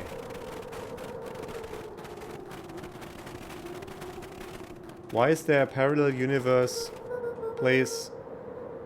Okay, this is starting to feel really familiar. I may not be the most well-versed on all things Beacon Pines, but this does look like some sort of frozen replica of the town. Ah, I got it. It's so obvious now. Mr. Nuncreed is an alien. Rolo. Stick with me.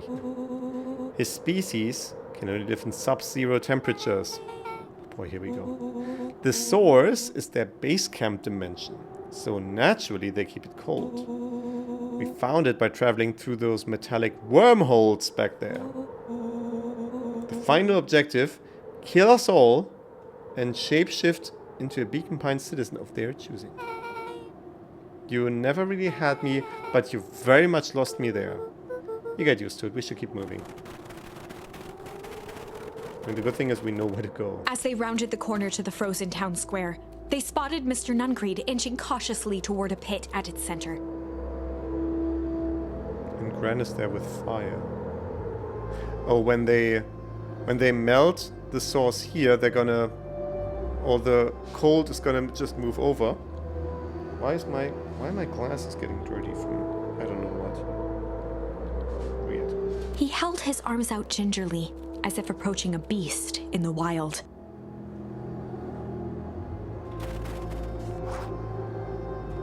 Upon closing the distance, Luca recognized what Nuncreed was after. Gran stood confidently at the edge, one arm outstretched over the abyss.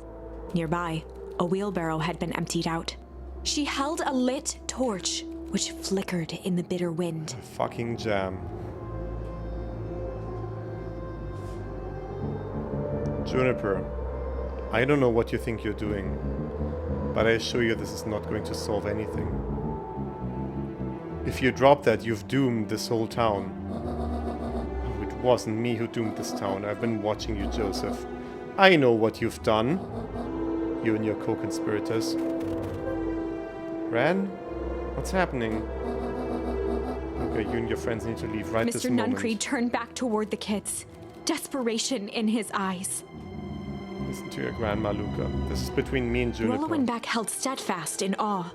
Luca approached closer. Mr. Nuncreed spun back toward Gran, his voice growing louder. Wait, are we current? No, we are not in the timeline where we know that Juniper is not actually our grandmother.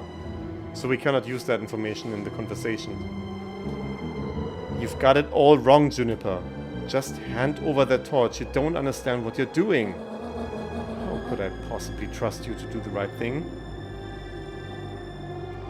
Mining operation. Big hole. It's mapped out. That's why she had a map going to the center where the fountain is, because that's the place. And they were mining there. They hit upon the source. That's what caused the foul harvest. It all comes together. It all makes sense. I mean, well, the pieces are falling into place, is what I'm saying. Maul told me everything. He trusted you, and you betrayed that trust. Luca, did you know that this man's entire life is a lie? If it weren't for him, your father might still be Mr. alive. Nuncreed winced with anguish. His voice hardened. That's not They true. both now yelled, not to each other, but at fate itself, making their peace with long-held burdens. The wind howled with encouragement. Walt was like a brother to me. We just had different ideas about how to effect change. Very convenient that your way just happened to line your pockets. But that's They not menaced fair. at each other, both catching their breath. The moment balanced on a knife's edge. Amid a blur of emotions and memories, Turning point. Luca's mind flooded with questions. The wind calmed, as if to give him the stage. And in the stillness, he began to weep. And in the stillness, he began to weep. But we only have one option. It was all just too much. There is more to this. Falling to his knees, Luca whimpered softly. The tears crystallized as they hit the snow. Gran stared at Luca for a moment with warm sympathy, remembering why this was all necessary. Is it? This will all make sense soon, Luca. Then everything can go back to normal. I promise. She stiffened up and brandished the torch at Mr. Nuncreed. You can't hide behind those people any longer, Joseph. Once their precious source is destroyed, we'll see where their loyalties fall. Juniper, Ignoring don't... his final plea, Gran flung the torch into the deep darkness. What happens now? She smiled and exhaled in relief. Mr. Nuncreed moaned in resignation. The torch echoed as it ricocheted down the hole, punctuated with a thunderous thud. You see, Joseph, I've learned one very important lesson in life. If you want things to change, then you must be willing Before to... Gran could finish, the ground shook her to silence.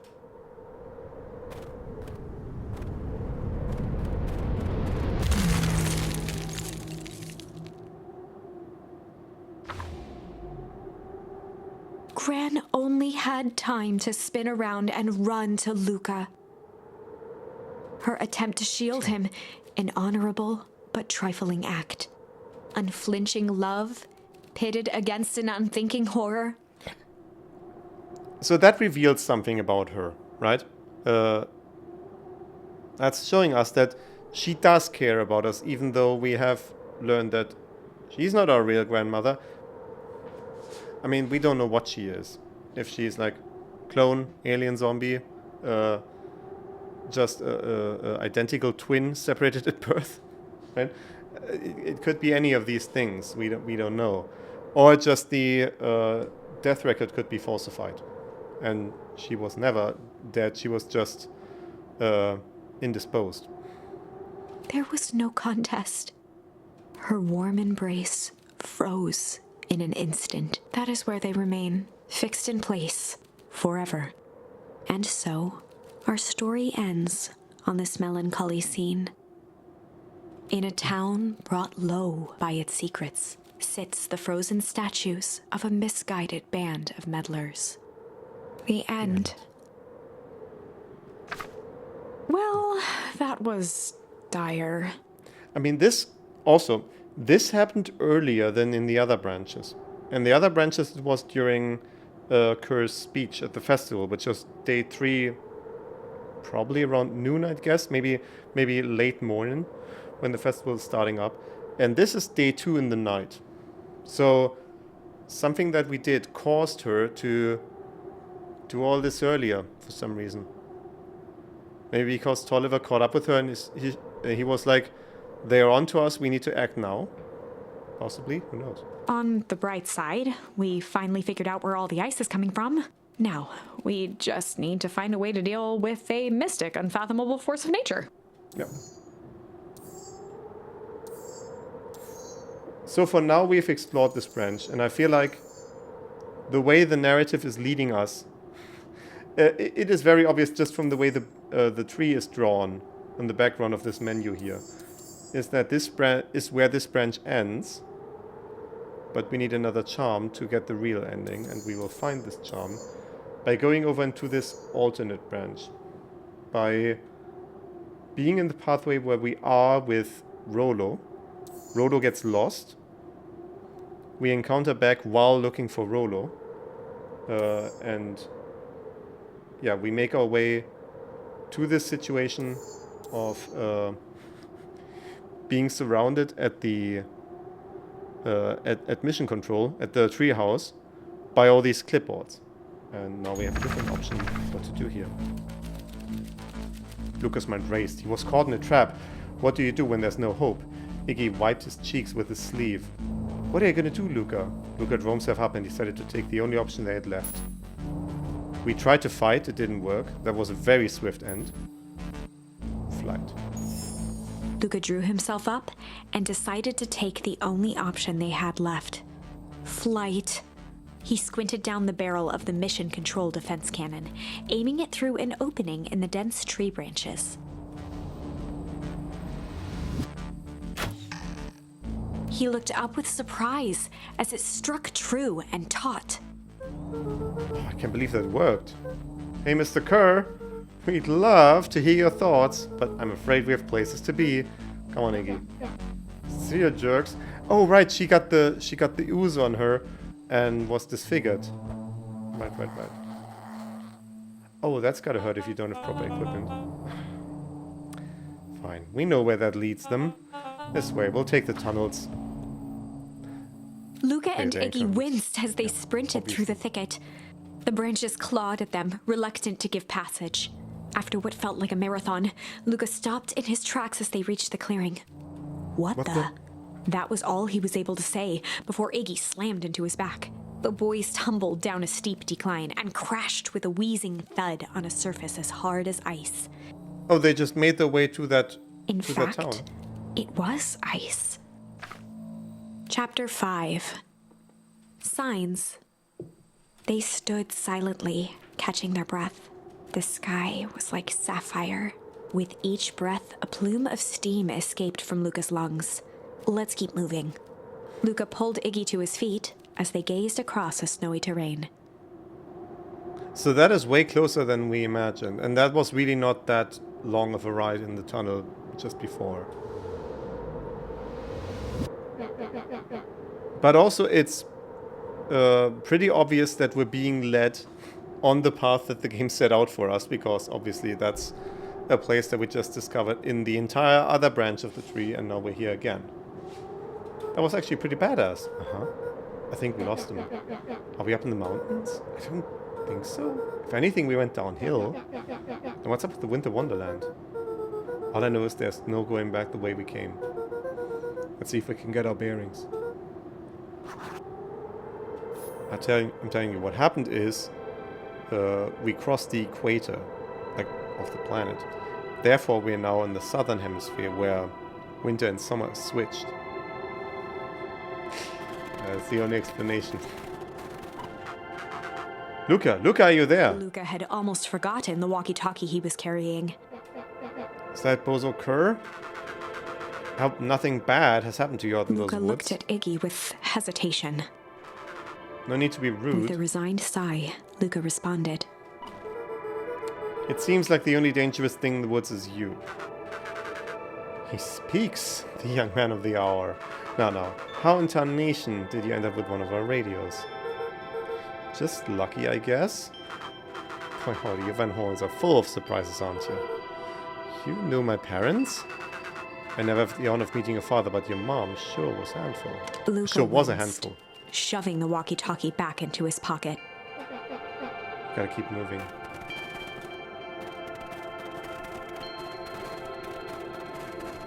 So we're gonna have the same realization just about... Okay, well... What's the readout? Sitting just above 258 Kelvin. That's like minus 15 degrees Celsius. I don't know what that is in weird units, but... very cold. I mean, not that cold, honestly. It's not like Arctic cold. Like Arctic night or whatever. It's down a bit from last time. Shall we report this to Mr. Kerr?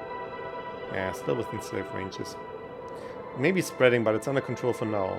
Why do they have tanks of toxic ooze on their back where their breathing tubes go. That's... Or is that just, like, smudges? Even a small nudge in the equilibrium could cause a cascade. Dude, relax. Just a few more sides to hit before we can punch out. Let's get this over with. So, I mean, because it's Kerber talking about, my first thought was maybe these guys are clipboards, but they have way too much personality to be clipboards. I mean, it makes sense. If half the town loses their jobs because of the foul harvest, then Perennial Harvest will have an easy time hiring people.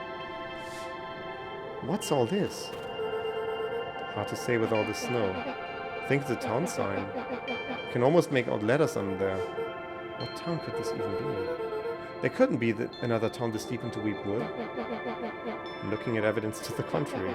Let's figure out what we're dealing with here. Step 1, snow's gotta go. I'll see what I can do. Can we shake this? How? What are we supposed to do? Oh yes, we're gonna throw more snow at it. The boys stared in disbelief at the sign that now clearly read, "Welcome to Beacon Pines." This doesn't make any sense.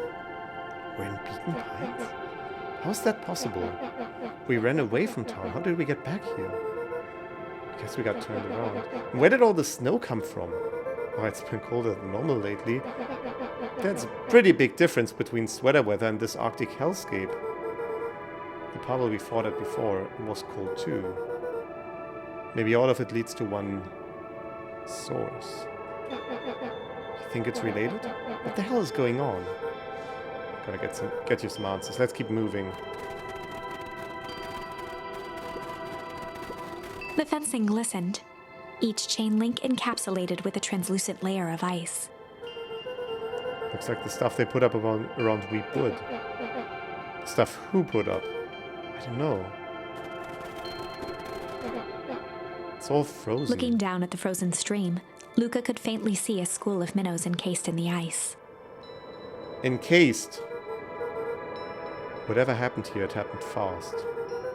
The fish didn't even have time to run. Fish can't run, fish swim. Or, you know, swim run. Thank you. Thank you. The crunching of footsteps trailing Luca went hush. He looked back to see Iggy's face twisted with confusion. Everyone's gone. What? There's nothing here but more snow. There must be an explanation for all of this. We have to keep looking. You can look all you want. I quit. Iggy, we have to keep going. You don't get it, do you?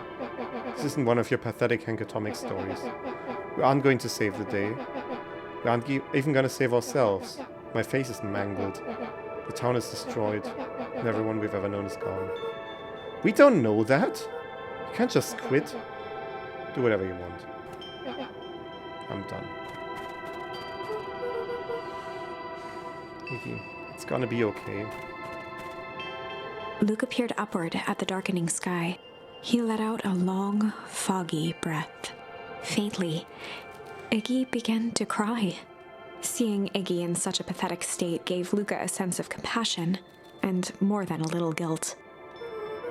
It's getting pretty late, I think.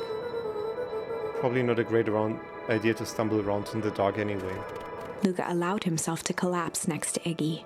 That's not gonna make you warmer. Let's just rest for a bit. The boys huddled together for warmth and comfort. If not for exhaustion, their minds would be racing, trying to make sense of the events of the day. I mean, I'm not worried for Iggy being cold, but Luca is out there with bare knuckles. I mean, the sweater is a good start, but merely that. As it was, all they had energy for was to sit in silence, numb.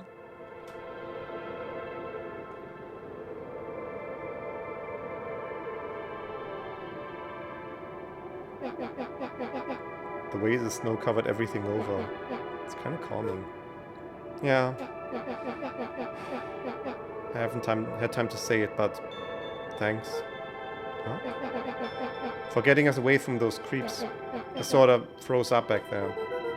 Iggy, I should be the one apologizing. This all happened because I lost my temper. Ah, that's bull hockey. First of all, you didn't know what that gunk would do. You didn't, right? Of course not. And second, stop with this baloney about losing your temper. But I did lose my temper. Iggy motioned sarcastically to his half-deformed face. Obviously. But that's exactly what he should have done. Huh? I was being a horse's ass. You were supposed to be a horse's ass in response. That's how it works. Iggy, I'm having a hard time following. You wanted me to fight you? Of course!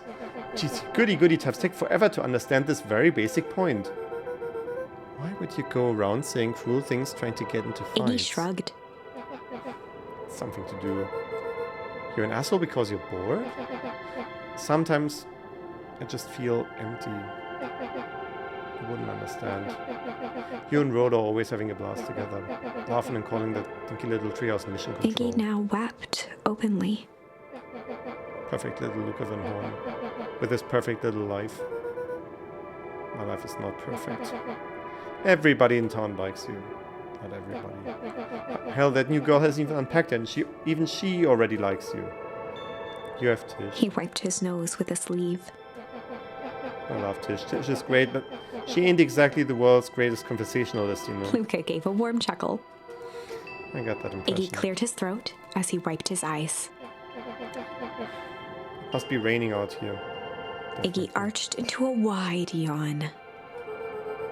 We should probably try to get some sleep. Yeah. Let's lay low for now. Tomorrow we'll get to the bottom of all this. Luca's eyelids began to slowly drift shut. You're not gonna sleep outside. Luca? Yeah. I always did want to see the inside of your dinky little treehouse. What do you think? Not bad. I'll give you the full tour when we get back. You know what? That's all Luca could whisper before succumbing to sleep. Iggy snuggled in some more. When it comes to worst days of my entire life, this one wasn't half bad. The house smelled of warm bread. Luca was playing with toy blocks on the living room rug. Oh, it's a memory. He looked up to see his parents on the couch. His mother held his father's head in her lap. She idly stroked his hair while humming a song. A voice behind Luca spoke. "This is how you remember them, huh?" Luca turned to see his own face. The doppelganger from his dreams, still clad in a yellow hazmat suit, still carrying a look of disdain behind empty eyes. Aww, look at this perfectly cozy scene. You know it wasn't really like this. The figure picked up a toy block and inspected it. It's amazing the facades that one can build given the right materials. Not that I blame us. These are a child's memories, all warm and fuzzy. You don't remember, do you? Luca snatched the block from the figure's yellow-gloved hand. Remember what? The doppelganger pointed to the couch. The last day we saw him alive. The day he chose to abandon us. Luca turned to look at his father, still lounging on the couch. That's not true. He didn't abandon us. The doppelganger waved his hand dismissively. Everything is true here. It's just a matter of what we choose to see. Let me show you.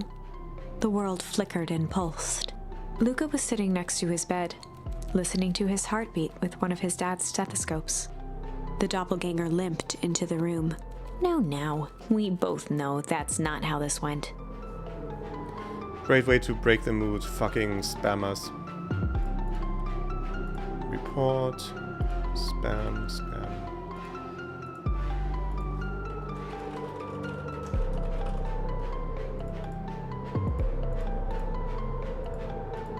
Jesus.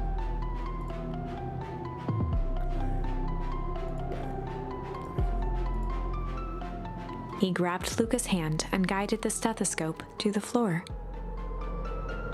Luca heard muffled shouting, brought close by the stethoscope. It was his parents, fighting. Do you remember what we did next? Luca gave a slow nod and crept down the hall to peek through the banister. He could see the outline of his mother at the bottom of the stairs. Damn it, Walt.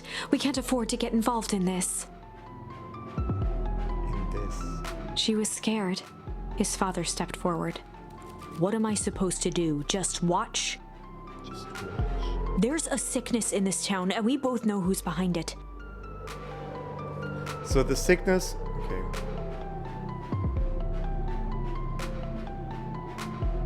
So this must be... Is this after the foul harvest or be... No, it can't. I have not enough information to know if it's before or after the foul harvest. I swore an oath to help people. Okay. I won't turn my back on them. Luca's mother grabbed Walt. She was crying, pleading. I can't lose you. But helping them means getting involved in a conspiracy that possibly got him killed, but at this point, what do I know? Walt calmly removed Eleanor's hand from his shoulder. What's right is right, and what's wrong is wrong. I could never live with myself if I let Sharper get away with this. Eleanor raised her voice. Okay, Sharper is still alive. Sharper is doing something. Is Sharper combating the foul harvest? And that's what led to this... I'm so confused on the timeline of this. Spare me your bullshit platitudes. Like, I can't help but try to figure out what the actual chronology of events 6 years ago is, when I actually probably should be paying attention to the clues that are strewn about this dialogue. What about our son? Luca flinched, dropping the stethoscope down the stairs. Walt turned with a panicked smile. Luca, is that you, buddy? With tears in his eyes, Luca descended the stairs. Mom? Dad? What's going on? Walt dropped to a knee to meet Luca eye to eye. Nothing, buckaroo. Your mom and I just got a little overexcited is all.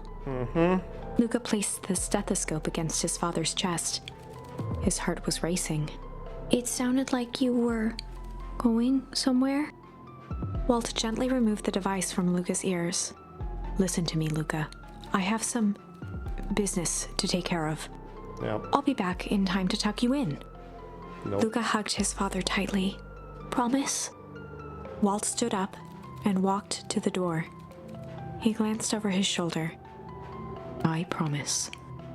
With a wink and a grin, he put on his hat and strode out into the evening sun. A figure approached soundlessly from the foggy snowfall. What is Cardinal? It stood above them, lingering in contemplation. Slowly raising one hand above Iggy, it snapped out 2 brisk raps on his head. From a deep slumber, Iggy sprang up defensively. Get your hands off me! Whether it was the calming presence or the recognition that he was not in danger, Who is that? Iggy felt his clenched fists lower. What do you think you're doing? Luca looked up, gradually remembering his whereabouts. The figure exhaled a cloud of warm vapor. You two certainly have caused a lot of commotion. What's that supposed to mean? Take it easy, Iggy. We're asleep minding our own business. You're the one running around knocking on people's heads. Sorry if I hurt you, Iggy. You didn't hurt nobody. Anybody. Huh? Oh, I see. You think you're better than me, you. When it came to complete strangers, Iggy had trouble cobbling together an insult. Okay, so they are a stranger. I was thinking, like, surely I haven't seen this character before. We haven't. Big-headed, scarfy-necked, furball. Okay, let's lower the temperature a bit here. Interesting choice of words. I mean, let's all just calm down. Who are you? A friend. An observer. A hitchhiker on the infinite expanse of possibility. What the fuck? Got a Time Lord in our hands. Is that the narrator? Great. How about a name? If you must call me something, you can... If you must call me something, you can call me Nat. You mean like narrator? Iggy huffed with gratification. How about you make like a Nat and buzz off? Right Nat now. began to turn away indifferently. Wait. Do you live here? You might say that. So you know where we are? You might also say that. Look, pal, we just want to find a safe way out of here. You gonna help us or not? Before knowing how to leave, one must know where they are. Alright, that does it. Luca, I don't know about you, but I'm getting out of here one way or another. Iggy turned sharply and began to stomp off. Enough with the riddles. Iggy, wait up. Realizing he'd worn their patience then, Nat relented. Very well. I suppose this isn't the time for metaphors. I'll show you how to get back home. Luca and Iggy turned around with hope in their eyes. Come here. Nat took a deep breath in. Close your eyes. Nat exhaled slowly, then snapped his fingers. Okay, open. For a brief moment, Luca and Iggy let themselves believe that some great magic was about to unfold, until they opened their eyes and found themselves in the exact same place. See, the problem is they didn't click the heels of their boots. That's the problem. It's basic story knowledge.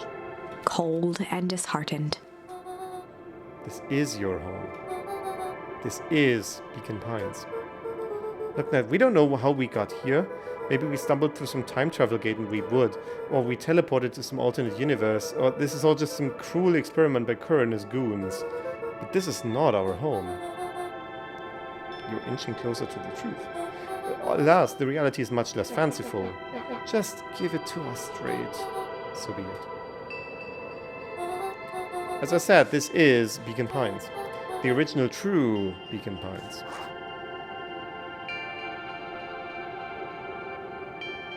And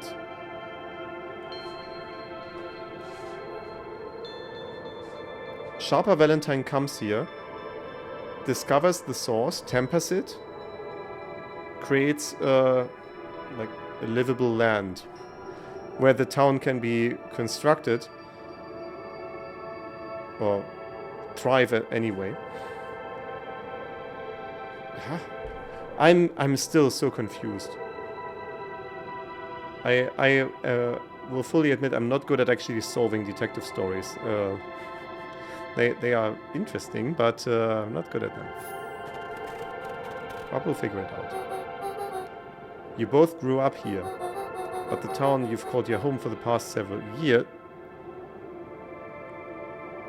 But the town you've called your home for the past several years is a replica. Remarkable achievement of engineering, to be fair. But a replica nonetheless. That's impossible. It's too much work. So the good further land was here, but then something weird happened. The source was waking, it froze stuff over a little bit and they had to move over. But the land is not good there, so they're getting trash harvests. You'd need a whole town to replicate a whole town. Indeed. To pull off such a feat would require immense labor power. That which could be moved would be moved. That which could not would require a precise duplicate. We would have noticed. Someone would have noticed. You'd think so, unless the auditing was impeccable, a mind-numbing attention to detail. As for the innumerable trivialities which complete the tapestry, well, you can leave that to this miraculous thing we call a brain. It has a real aversion to discontinuity, a revulsion even. Let's say it's averse to change. The brain has a wonderful way of smoothing out the rough edges, keeping us sane.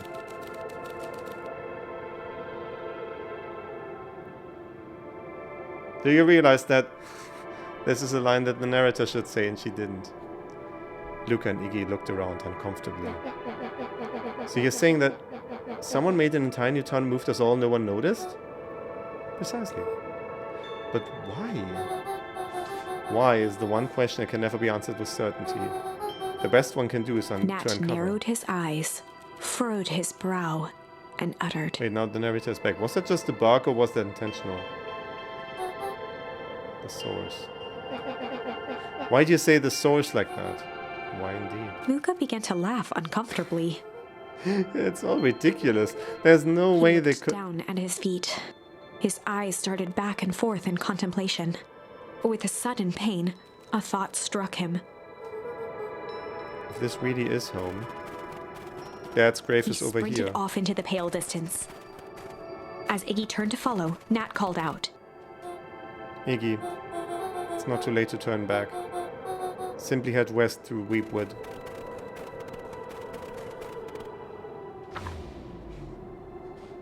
Chapter 6. The Source. Nat expressed his sympathy with a shrug and sauntered off as unassumingly as he'd arrived. He'd given Luca and Iggy what they needed, and nothing more. As Luca sprinted across the snow, the events of the past few days became clearer, pieces to a larger puzzle. Rollo said he was underground somewhere, captured. Mr. Kerr tried to cover it up with lies. The clipboards were hell-bent on capturing Iggy. It all seemed to point to perennial harvest. But right now, there was one thing that Luca needed to know. Luca stopped dead in his tracks. The tree was gone, uprooted and moved, leaving a raw gash in the earth. It was moved to the new town. He dropped to his knees and dug wildly at the cold snow. His numb hands hit something hard, a headstone. A dry whisper escaped Luca's lips. You're here. All this time I thought I was visiting you. But you've been here, alone in the snow. Dad, I'm so sorry. They ruined your favorite spot in the world. Our favorite spot in the world.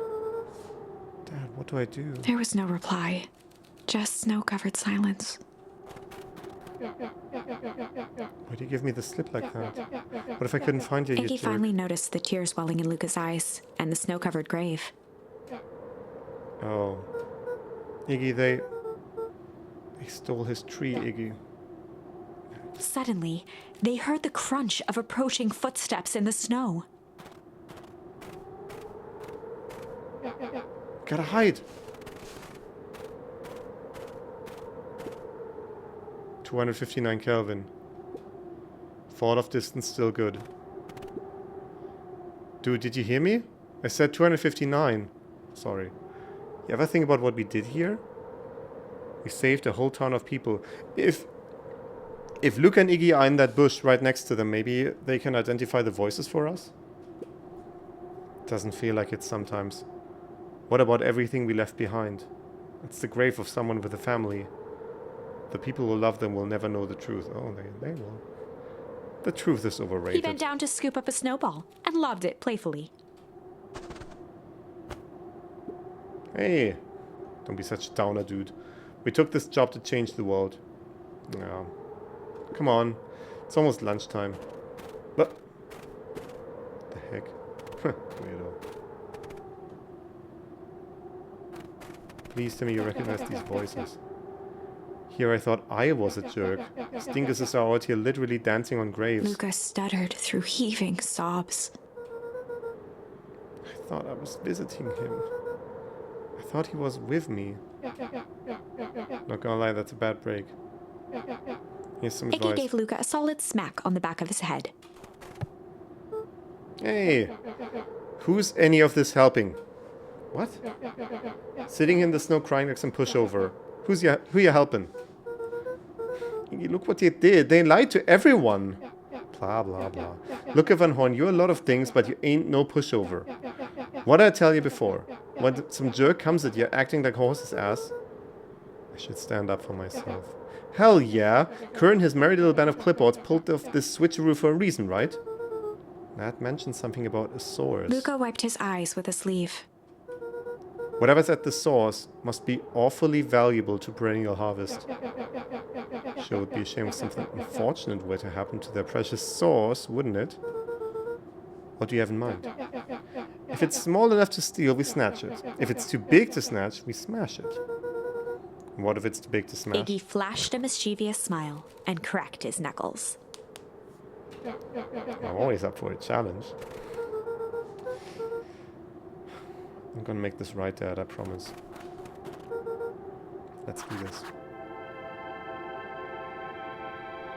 Locate the source.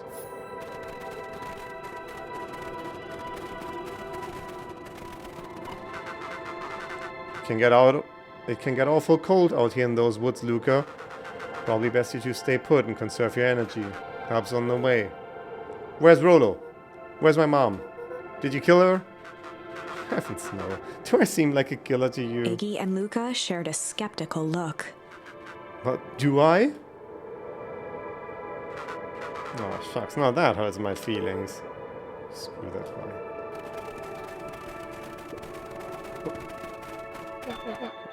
Oh, that was for picking up snow. Wait a minute. If this is the original town, then that means... Iggy darted behind a large pine and began digging furiously. He emerged holding a shoebox with a crude skull painted on its lid. What's that? Long story. So a few years back, I came into possession of some premium grade fireworks. That's not a good idea. I'm privy to information that suggests that fireworks around the source are a very bad, not good idea. Not the wimpy firecracker stuff they give kids. Good stuff. So why did you bury it under a tree? That's the long part of the story. You and Rolo were doing chores at Rolo's chicken coop, and you guys pissed me off for some reason or another. Luca rolled his eyes with realization. No, you didn't. Iggy stifled a chuckle. Yep. Just wanted to give you guys a little scare, but like I said, these were some primo fireworks, so I might have underestimated things. You blew up the chicken coop? I prefer to think of it as an incendiary redecoration. Sorry, but you should have seen the looks on your faces. Rolo got grounded for months, which is why I needed to stash the evidence and lay low. So I buried them under that tree, but when I came back for them later, they were gone. I figured some grown-up found them and tossed them. Iggy triumphantly raised the shoebox. Turns out it wasn't the fireworks that got moved. It was us. Unbelievable. But now you got ammo. Do you think this is a game? Newsflash, boyo, you are not a hero. You're a little brat who's in way over his head. Hero is just someone who refuses to give up.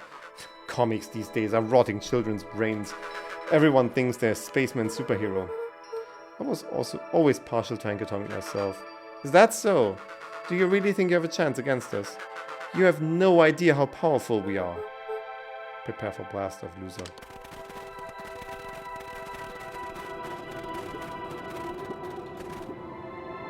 Crooked. Just like this whole stinking place. Here we go.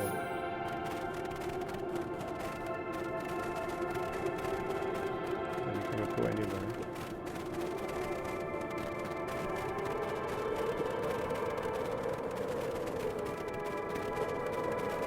Oh, the only thing we can do is right here. Luca and Iggy inched up to the edge of the hole with bewilderment in their eyes. Arctic air breathed out of the cavern in heaving gusts. Echo! Echo, echo, echo, echo. Whoa! I can see why they wanted us to move all of us out of town now. But why would they dig a giant hole? I don't think this is Sid.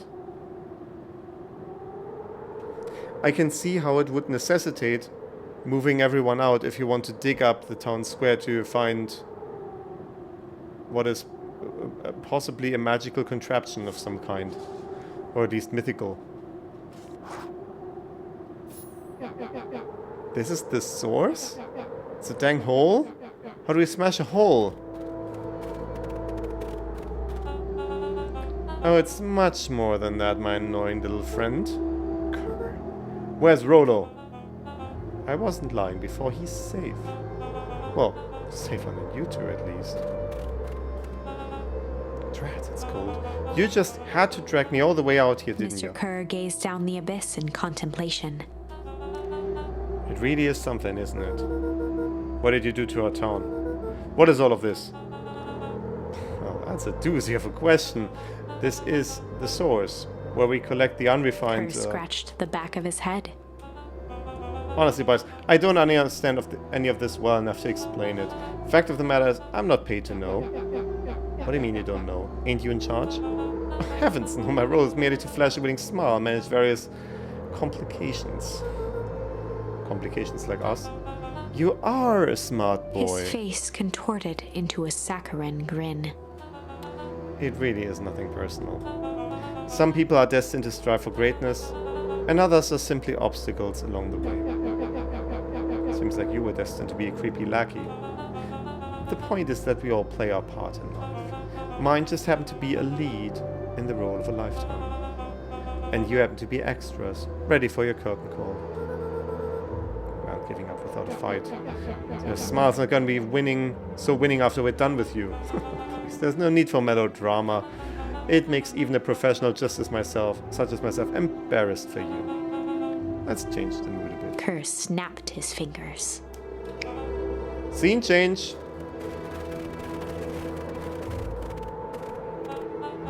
There, that's better. Deal with him.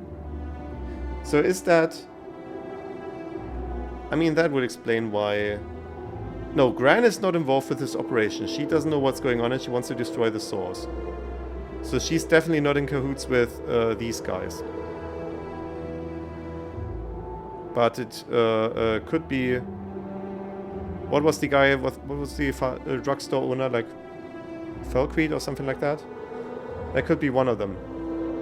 The other person in the suit, I don't know. Iggy turned to Luca with a sly glance. Why are you smirking? Because I have a box full of fireworks and you don't. Iggy waved the box into the air, threatening to drop it down the hole. Stop! Let's not do something regrettable. Joke's on you. Regret is one of my specialties. Out of curiosity, what would happen if I threw these in your precious hole? Nothing. Nothing at all? You're a terrible liar. I'll have you know, I'm an exceptional liar. That's... What is bop bop bop? Is that just the noise you make when talking? Bop bop bop. That's... Or is that like... That's far enough. Iggy plucked a single bottle rocket from the box and held it up with reverence. Stop, you fool! Call off your goods. After a long pause, Mr. Kerr flung up his hand with frustration. Very well. You can all head back for the night. It's been a long day. I'll handle these two from here. Mr. Kerr sighed into the frigid air. It's just us now, Iggy. You can put that down. What, like this? With a nonchalant flick, Iggy tossed the firework into the hole. Oh boy.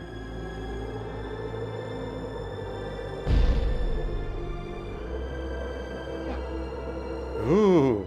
Whoa. With a growl, Kerr leapt at Iggy, crashing through Luca. Iggy tried to twist away, but in the struggle they both tumbled over the side. Luca dove forward, bracing Iggy's hand just before it slipped. His grip was made precarious by the cold, wet snow. He could see Kerr further down, clinging to Iggy's coat. You reckless child, what have you done? Luca, listen to me. Hold on tight and use the walkie-talkie to call them back. What channel do I use? Doesn't make a damn difference, they're always listening. If you do that, the clipboard will just haul us up and snag us both. The only way you get out of this is if Kerr's out of the picture. Just let go and save yourself. If he lets go, we both die. I don't want to die, but seeing the look on your face almost makes it worth it. Mr. Kerr, you've had a long life. Why don't you actually do something selfless and just let go? Mr. Kerr gasped with insult. Long life? I'll have you know I can still play 25. You should have heard me sing the part of Phileas With a Young. wild look in his eye, Mr. Kerr began to hum a proud melody. Wow, can you believe this guy? Luca's hand began to cramp. His voice began to crack. Now we got a charm from the sign that feels optional. Right? We don't have to pick that up necessarily, but this obviously is necessary, so it will be used for a turning point. Kerr, just let go! Can do. If you want to save your friend, you have to save me too. Luca, look at me. It's okay. Luca felt Iggy loosen his grasp. Going to kill your friend like that, are you? Every muscle in Luca's body burned. I'm not his friend. Yes, you are. I'm just a no-good bully, like Euchre. Luca felt his hand slipping. I told you what you need to do with bullies. It's the only way out of this mess. 2 birds with 1 stone. It makes sense for us to fall together. Wackadoos travel in A packs. calm settled over Iggy's face. Luca, let me do this. Iggy's voice was colder than the bitter air billowing from the chasm. Let me do the right thing for once. He has the box of fireworks. He's gonna doom us all. Just saying.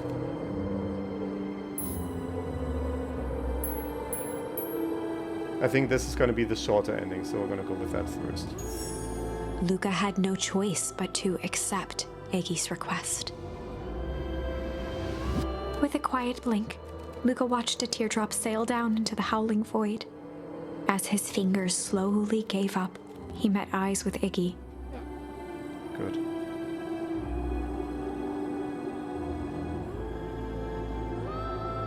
The 2 silhouettes were swallowed by darkness.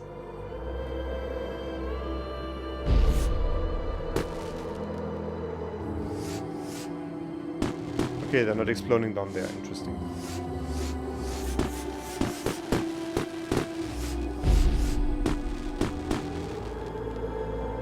This might be a longer ending than anticipated. Hell of a goodbye, Iggy.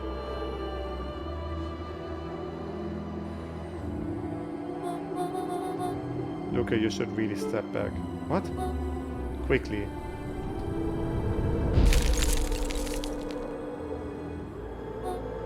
Curious. Ah, but of course. Those fireworks of Iggy must have been just the right amount of energy. We should get out of here before perennial harvest arrives. Not until you tell me what just happened. Your friend's sacrifice just saved this town. For a little while anyway. How? Tempus liquamine is a peculiar substance. Tempus liquamine. It can change the relationship between matter and time itself. But doing so requires unfathomable energy. In a closed system, that energy can only come from its surroundings. A useful side product of this property being, by adding precisely the correct energy to it, one can create a cryogenic cascade. So the gunk makes things cold, and the fireworks made the whole freeze over. That's one way of putting it, yes. As dumb luck would have it, the fireworks weren't strong enough to generate a runaway reaction. I shudder to think of what would have happened in such case. We have some idea what that would look like. It'll take them a good while to safely break through and access the source again. If you know all of this stuff, why haven't you been helping? I have been, in my way. Each one of us has our role to play. Iggy's role, it turns out, was to buy us precious time. Mine has been to observe and wait. Wait for what? You. Me? Why? What's my role? A fierce twinkle flashed in Nat's eyes. Luca Van Horn, you are going to save the world. With a chuckle, Nat turned and walked west. Dumbfounded, Luca followed behind him, trudging through the snow. Every step taking him further away from everyone and everything he knew, and closer to destiny. To be continued in Beacon Pines, Pines Harder. What? Excuse me? Revenge served cold. Second time's a charm? I, or alternatively 2, -- charm. Wait, that's it? This ends with a crummy cliffhanger just when it was getting good? I said just before that I was going to start with this one because I feel like it's the quicker ending, but not in that way. I didn't expect it to work like that. I was even starting to like Iggy. No way. I refuse to be associated with some never-ending parade of sequels. Let's go back and find something more definitive.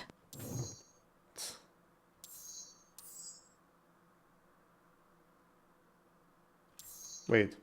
Can I see? No, I cannot. I'm not allowed to see But I certainly have more than 11 charms. But a way to read these highlighted letters would be, like, instead of I, this could be Roman numeral 2. It could be like 2 1s and then it's 11. I definitely have more than 11 charms. That's for sure. So it can't be that. Hum is a new thing we can do over here, but I want to see refuse first. Since we are on this branch anyway. Refuse. Luca had no choice but to refuse Iggy's request. He tightened his grip and reached for the walkie-talkie in his pocket. A wild delight crept onto Mr. Kerr's face. That's a good lad. Now, radio for help. Iggy begged Luca with his eyes one last time, but Luca pressed the button and called out, We need help. Mr. Kerr is in danger. It wasn't long before they were once again surrounded by clipboards. Mr. Kerr sighed with relieved frustration. There you are. You really are a worthless lot, aren't you? Mirror, now. A clipboard dutifully produced an ornate ivory hand mirror, and Mr. Kerr began preening his tousled hair. Ah, that's better. Mr. Van Horn, I applaud your sharp thinking under duress. I really thought they were still hanging onto the cliff when the thing that Kerr was thinking about was to get a mirror. I was thoroughly confused at that, but I assume they have been pulled out. I'll put in a good word for you with the founder. Take them away. The founder? Who's the founder? That's not... Is Sharpa still alive? Oh no, wait, he's probably referring to the founder of Perennial Harvest. We know now that's not him because he's also just a cog in the machine, but then who's the founder? Nuncrete?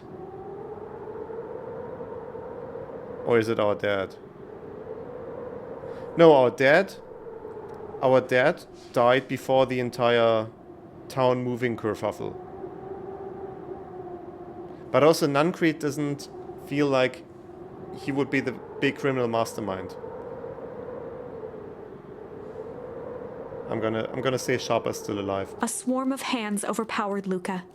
The last thing he saw before a cloth bag was pulled over his head was the defeated look on Iggy's face. The end. The end, huh? I think this was one of those times where doing the right thing was the wrong thing. Okay. So the only thing we can do at this point is to... There's more here. What was that about? Which place was that in the... Here, that was the Nuncrete, kind of. Oh, yeah, that place where we discover that he can go down the elevator. No, we don't. Hello. Okay, I'm not allowed to. I need to. There was a deep, if missed. I don't want this. I want to go back. There we go. Okay, we're going back into the face down between Nuncrete and quote-unquote Juniper at the source. Where we have a long way to go. Amid a blur of emotions, Luca's mind flooded with questions. The wind calmed as if to give him the stage, and in the stillness he began to hum. And in the stillness, he began to hum. After the death of his father, Luca had trouble sleeping. Each night, his mother would sit at the foot of his bed and hum a gentle melody. It was the only thing that could calm his mind, the only thing that, however briefly, could make it all seem okay. That melody pervaded every memory Luca had of his mother. Shivering in the raw snow, he began to hum it out loud.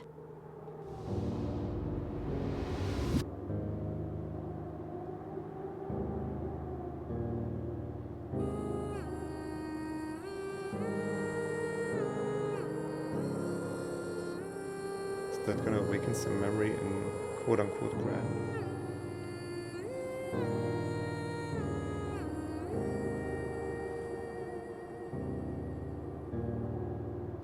Gran lowered the torch, listening closely. as recognition slowly set in. Her heart sank. Those countless nights of consolation, the incomparable loss they shared together. I'm so confused. Why would we have a record of her death? But she, in these moments, acts as very clearly not a clone or replacement or whatever. She let the torch fall to the snow and sizzle out. A few steps toward Luca was all she could bear before dropping to the snow herself. Through a flood of tears, she began to hum along, note for note.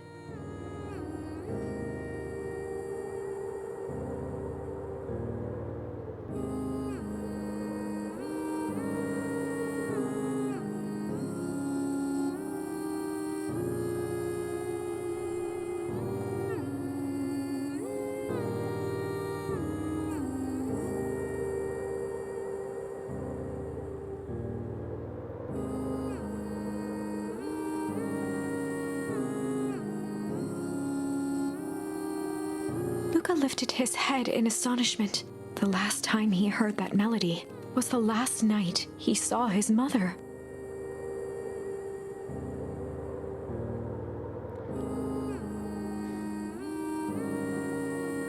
Is that his mother disguised as his grandmother? It's a completely wild theory and I have no... Like, why? Like, just why? How do you know?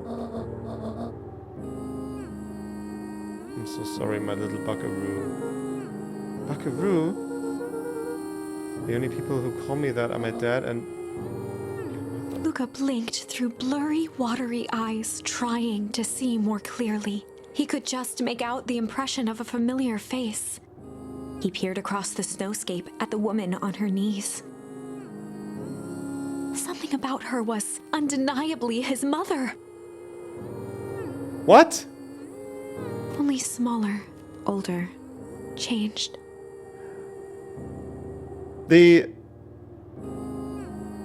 When Iggy got in contact with the ooze, it made that part of their body, of his body, older. Did she get in contact with the soup?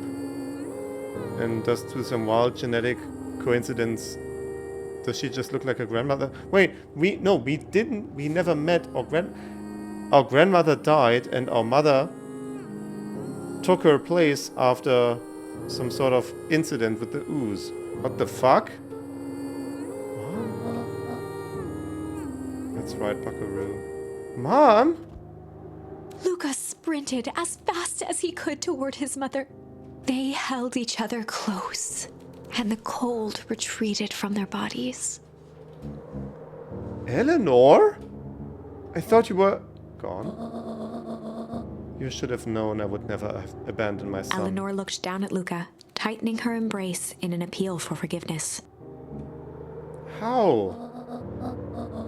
You're a smart man, Joseph. I thought you'd have pieced it together by now. You were exposed. Mom, I don't understand any of this. What happened to you? The story became quite dense, just made about 10 minutes and already have a hard time following. I have seen everything of it and I have a hard time following, so don't worry about it. What happened to you? Where did you go? Why did you leave me? I never left you. I was always right there, Luca. Why did you lie to me? It tore me up, Luca, but I did it to keep you safe. I thought that getting answers would help us both move on. But the more I discovered, the more I realized the danger we were in. Until perennial harvest was stopped, it was better if everyone thought I was gone. You could have trusted me. These are bad people, Luca. They won't stop until they get what they want. And they don't care who gets hurt in the process. Then what do we do? We have to stop. I like how Nungtreat is just staying there like, oh boy, and scratching his, there we go. Scratching his belly. Completely disaffected. We have to stop them. Joseph slumped into the cold, wet snow. They can't be stopped. This is too big. I tried beating them at their own game. I'm done fighting fire For the first time in a long time, her voice felt like her own again. No more lies. I see now there's a better way to stop perennial harvest. The cold, hard truth. Luca gazed down at Nuncreed with pity. He looked small. Joseph stared into the snow, as if searching it for answers. Come on, everyone, we've got a party to crash.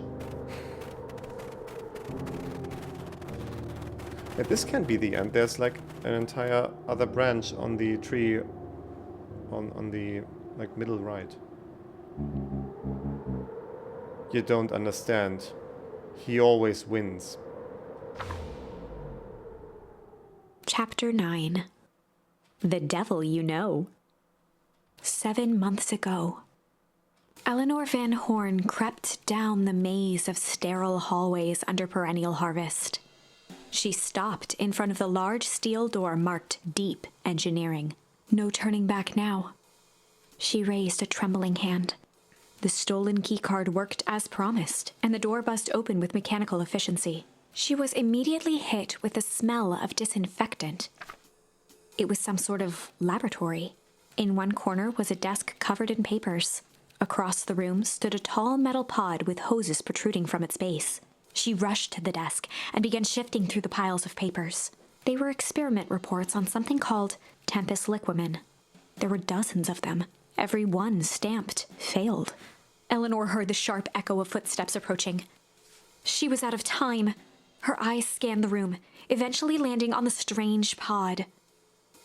Muttering a curse under her breath, she dashed over and dove inside. And that's where the soup got on her.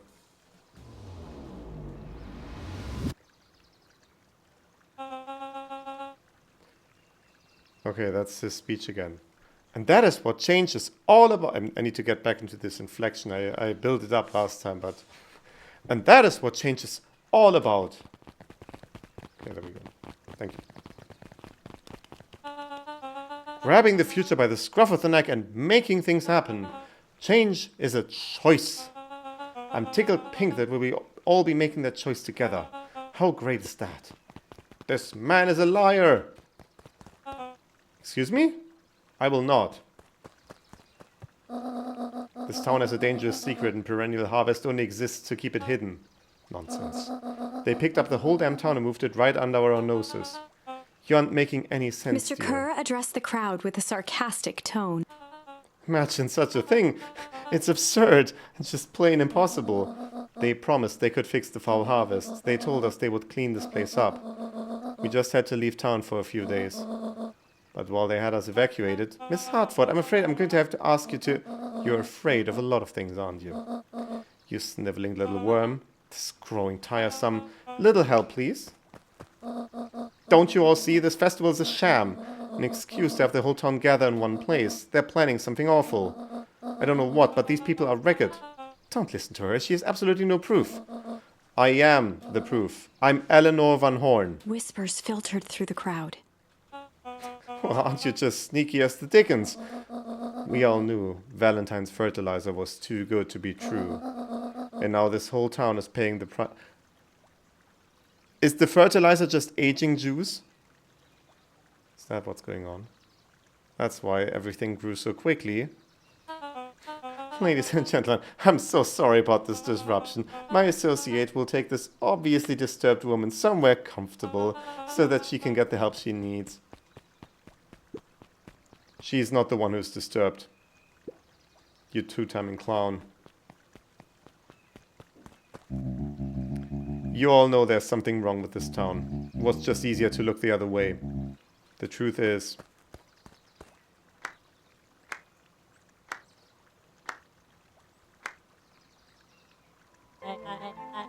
That's quite enough, Mr. What the fuck?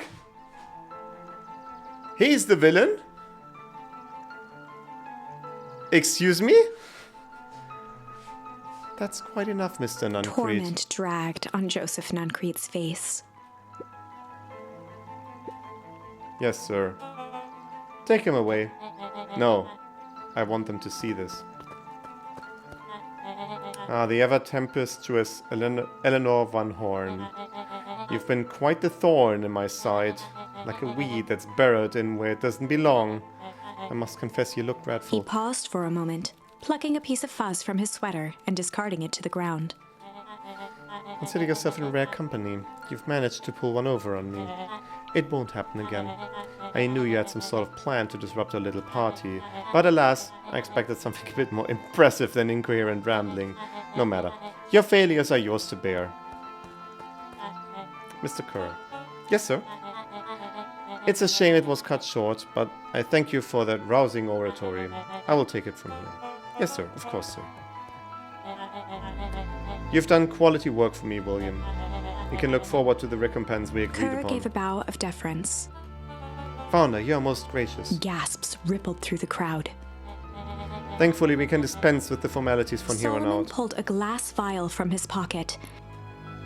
In one smooth motion, he downed its contents. He's sharper. He reverse aged himself. A triumphant smile grew across Solomon's lips. You can all call me Sharper Valentine. His body and face began to contort and expand as he disappeared into a belching green mist.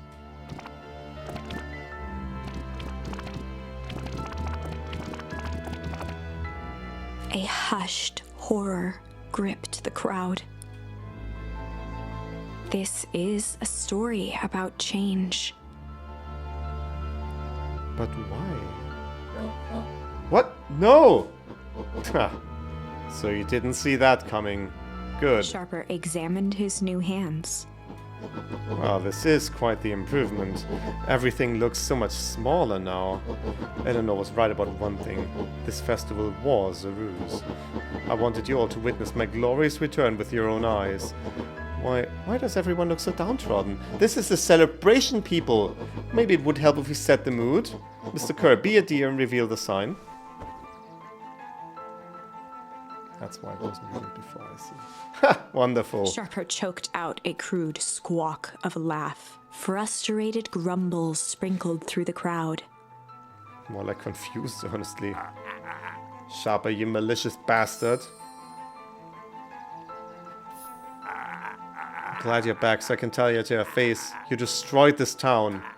We ain't gonna let you get away with it again. Sorry, this is not the time for audience participation. Some assistance, Mr. William Kerr. Kerr gave a subtle nod to the clipboards. You coward!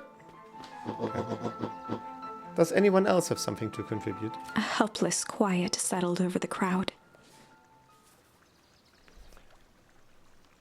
Go on, please. I thought so. Did you all truly believe you could be free of me? A town of complete and utter fools. You people should be celebrating my return. You clearly lost without me. And that leads me nicely to my children. Daddy? I gave you both the greatest gift a parent can give, the opportunity to prove yourselves in my absence. Squandered. To say I'm disappointed would be an understatement. But I... Silence, Augustus, an adult is speaking. I don't know which is worse, a son who's completely hopeless or a daughter with such potential inevitably lets me down. Whereas you fail me with admirable consistency. Admirable consistency, sorry. Thankfully, I was counting on it this time. Father, I have been wasting time, my dear. What have you accomplished? I was focused on cementing our legacy. Legacy? Who needs a legacy when you can just live forever? But what about... It's all right, kiddo. I'm afraid you suffer from a complete lack of imagination. There's just no helping it. Now then, where's Joseph? You didn't take the opportunity to slip off, did you? Ah, there he is. Everyone should give him a hand. None of this would have been possible without Joseph. I think you've said enough. Nonsense. The people deserve to know how helpful and loyal you've been. I only did what I did because he left me no choice. You always had a choice, Joseph. You were simply too weak to take it. No matter. Cheer up. You're about to be rich beyond your wildest dreams. We should follow Mr. Kerr's example. When I found him, he was in a sorrier state than any of you. An aging actor desperate to recapture his youth. He played his part and soon he'll be able to play the leading man again. Forever, in fact, if he remains loyal. That goes for all of you. Well, those who haven't already frittered away my goodwill, Beacon Pines is mine again, and I'm willing to share its spoils in exchange for absolute loyalty. Are you saying William Kerr was never in charge of Perennial Harvest? You think that puffed up blatherskite could have accomplished all of this? Dawn, I suppose it's time for your big exclusive. Sharper addressed the crowd with indignant pride. He'd planned this moment for so long that now, at the deed's fruition, it almost felt frivolous. You see, I needed a figurehead to hold things down while I orchestrated my return. Someone to misdirect, lie, and bilk this town for a spell. So I invented William Kerr. Take your bow. You've earned it. Mr. Kerr flourished a preposterously elaborate bow. This frame is too small for me to actually act it. There we go. He's doing his part. Patrick C. Montesquieu, thespian extraordinaire at your service. Founder, I just want to thank you again for this opportunity. It truly was the role of a lifetime. This game will surely go on my list of things to give to Carlo, if only it wasn't so long already. Wait, so this Bill Kerr was a Pat C this whole time? Now that your secret is out in the open, what's to stop this town from rising up against you? Oh, that's the delicious part. Fear. Thanks to our clipboards, I know what each and every person in this town fears most, and I will make these fears manifest for anyone who steps out of line. The choice is simple. I'm not afraid of you, the young hero. I've kept a keen eye on you, boy.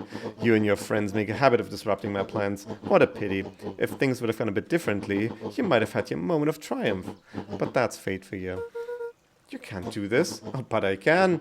I have won. Never underestimate what a great man can do given time.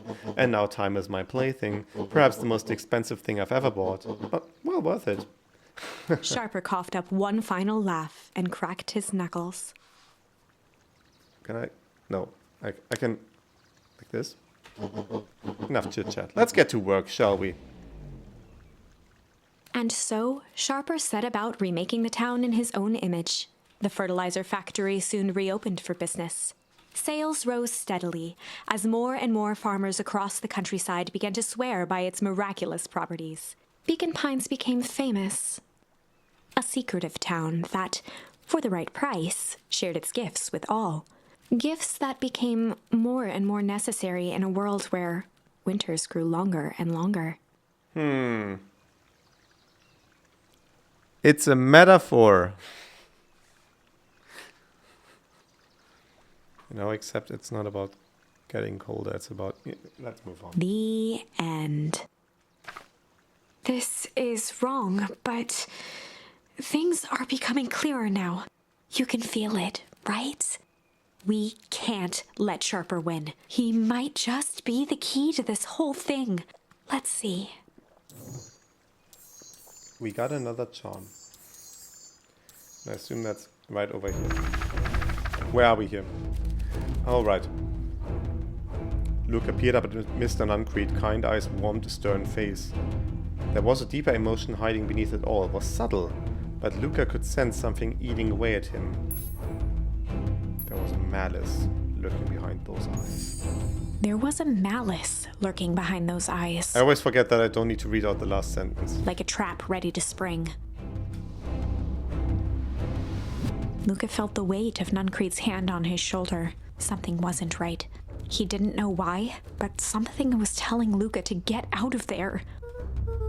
I just want this to all be over. Of course, I'm sure it will all work out soon enough. I should get going. I told Roxy I'd check for Rolo at the Luca treehouse. twisted free of Nuncreed's grasp. Of course. Luca. You know your dad and I were good friends back in the day. You can come to me with anything. Anything at all. Yeah, fuck you. Let's move on. Let's run instead of walking. There he is, the man of the hour. These festival decorations are a bit humdrum. Now, if I were to throw a festival, it would be a thing to behold. I agree, this is all more than a little sad. It's worse than sad, it's boring. What if we did a little something to spice things up? I'm listening. You know, that festival sign waiting to be unveiled. It would be a shame if someone... The two scurried off, eagerly formulating a plan. What?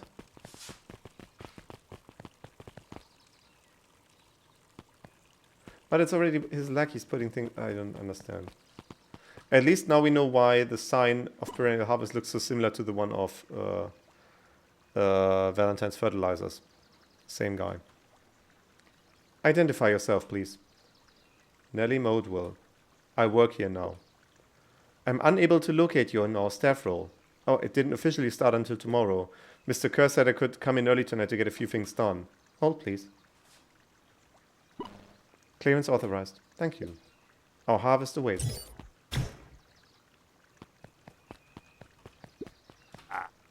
Whoa! You could get a wrench to the noggin speaking up on a guy like that. Don't scare a man like his Junkin, sorry. Evening, Jeff. Isn't it kind of late to be Junkin? Might as well ask the same thing of you. Find anything good? Bah! Ever since Perennial Harvest moved in, even the junk is trash. You can learn a lot about a person by just looking at what they throw away. With this bunch, it's all shredded paper and coffee cups.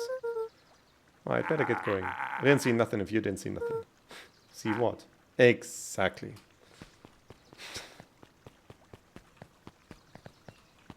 He's not the talkative guy.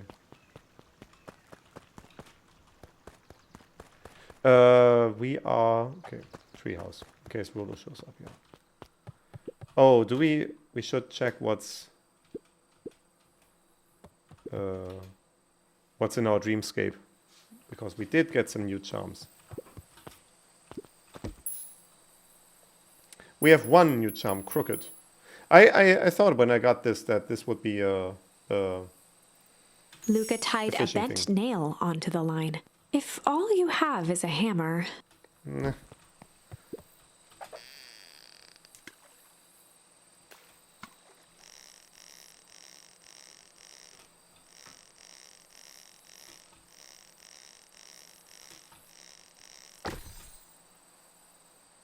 A piece of metal? It's a photo of you and Uncle Joseph. Oh, I see, okay. Let me see that. Ah, look at those two young fools. Oh, it's Uncle Joseph as a non-creed, yeah. How did it end up at the bottom of the pond? Who can say? Some things are just hard to explain. I miss Uncle Joseph. You miss Uncle Joseph? But non-creed is... Huh? Oh, how come he doesn't come fishing with us anymore? I see. He's busy with his new job at Valentine's. What's the new job got to do with him fishing with us? It's complicated. Like I said, some things are hard to explain. Catch all the fish. Huh. Well, that's quite a haul. Feels like a good time to pack up. Ah, just a little bit longer. If things last forever, they might not feel as special, huh?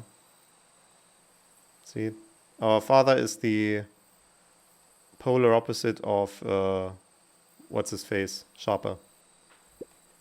I guess. I'll make you a deal, Buckaroo. If you ever feel like you need to talk about anything at all, you just say, let's go fishing. I don't know what you mean.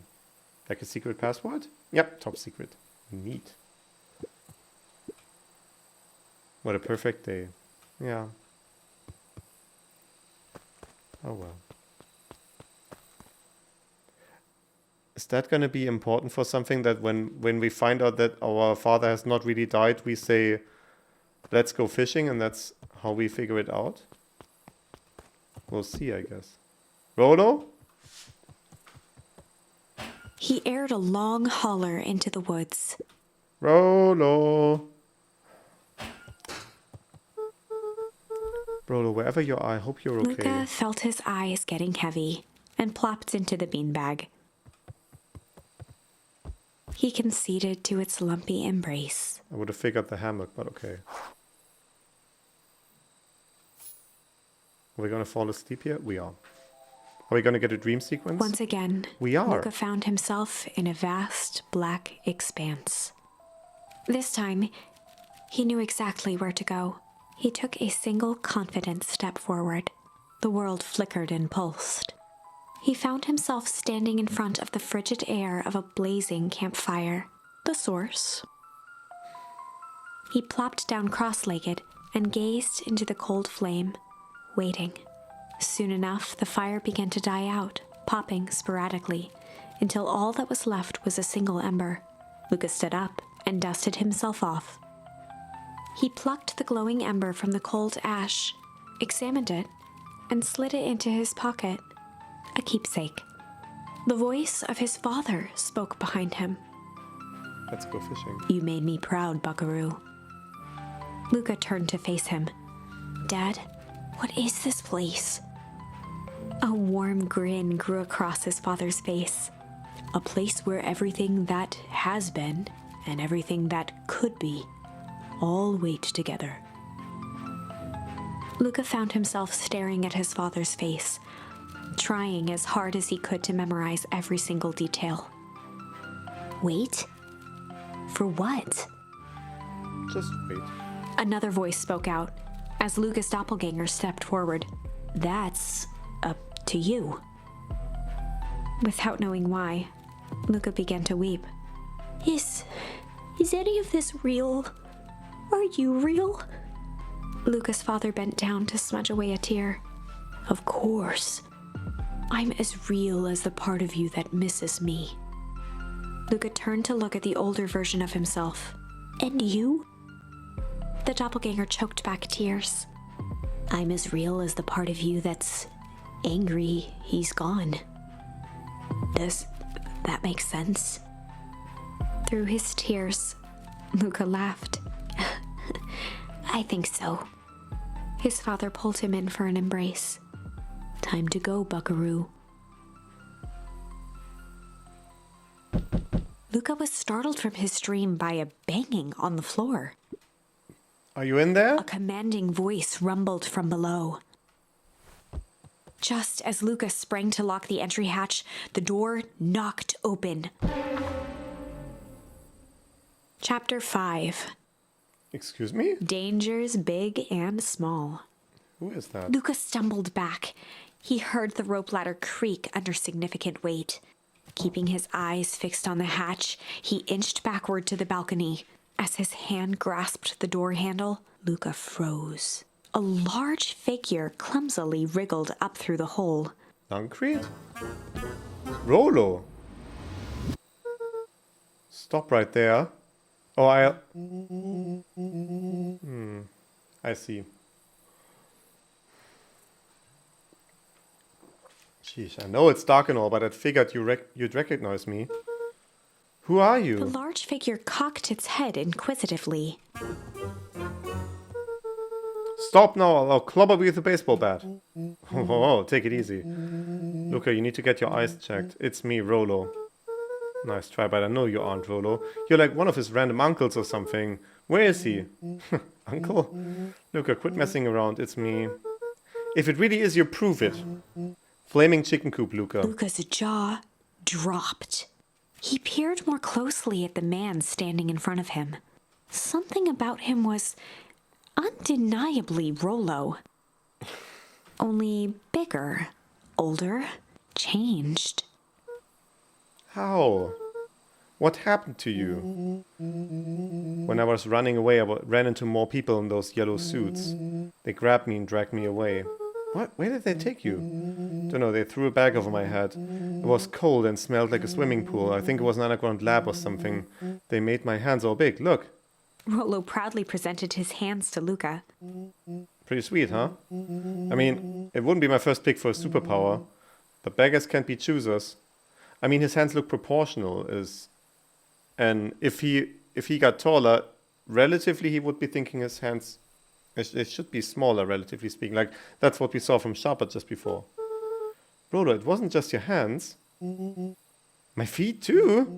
Dang, Pa just made me new shoes. Wait, Luca, why are you so small? Luca moved to the side and pointed Rollo to his reflection in the balcony window. His hands shot up to his face. Holy Toledo! Rollo, what did they do to you? They made me drink some sort of green crud. Ew. Actually, it wasn't too bad. Kind of tasted like licorice. I passed out and woke up like this. And then I sort of smashed open my cage and escaped. What, you smashed open the cage? Kinda.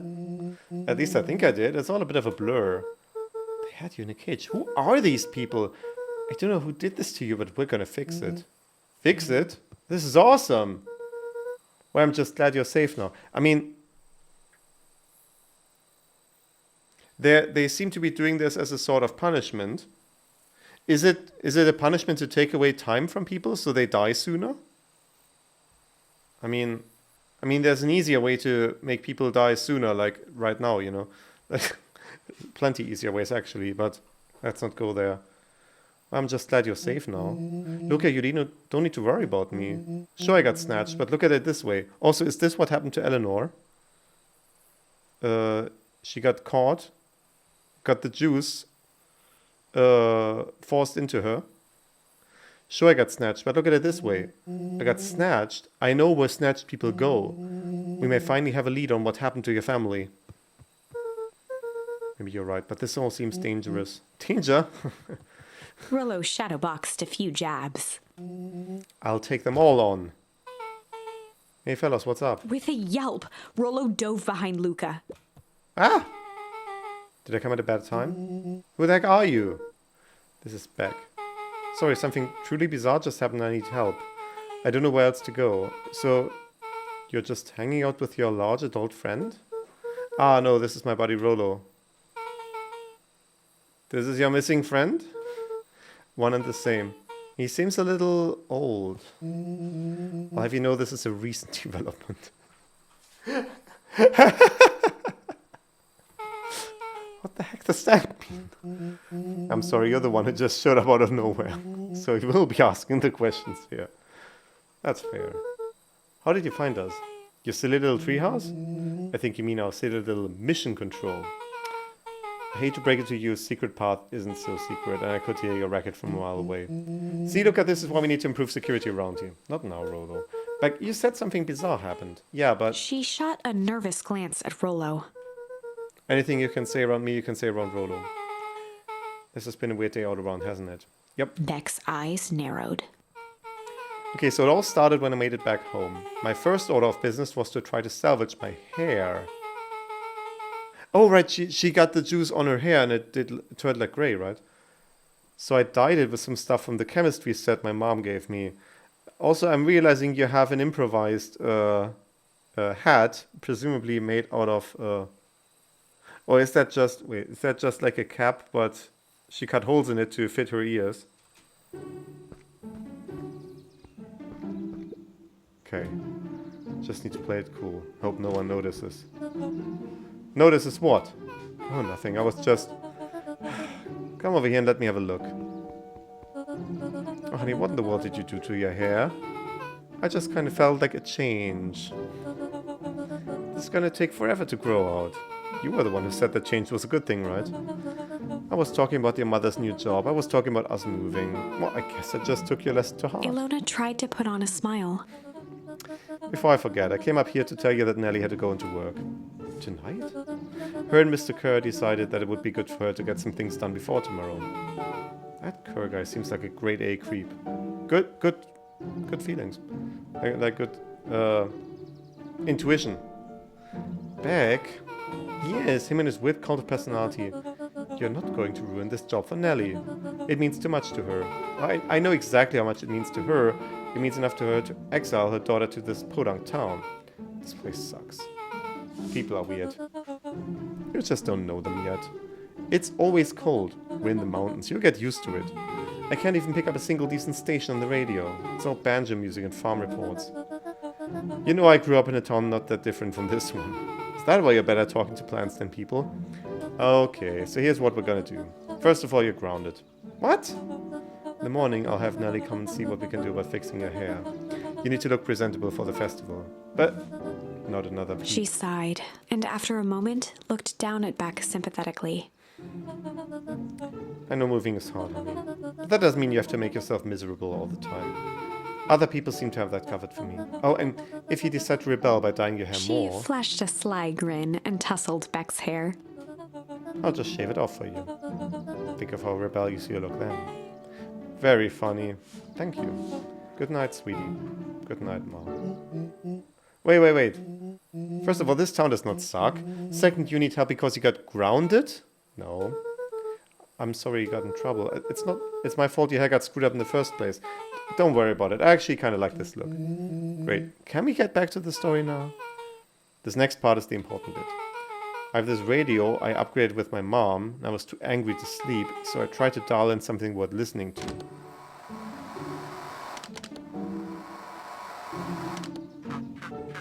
Mr. Kerr, are you there? Mr. Kerr? Yes, I'm busy. What is it? Apologies, I have the founder on the line. Patch him through immediately. One moment. Hello, sir. It's so nice to hear from you. Skip the pleasantries. What's your report on your lead research of deep engineering? Nellie Modwell seems to be integrating nicely. At this very moment, she's working to help us meet our deadline. She offered to work overtime before I even had the chance to suggest it. Excellent. And you have faith that she's capable of finishing the work left by her predecessor? Her work must be complete before the festival.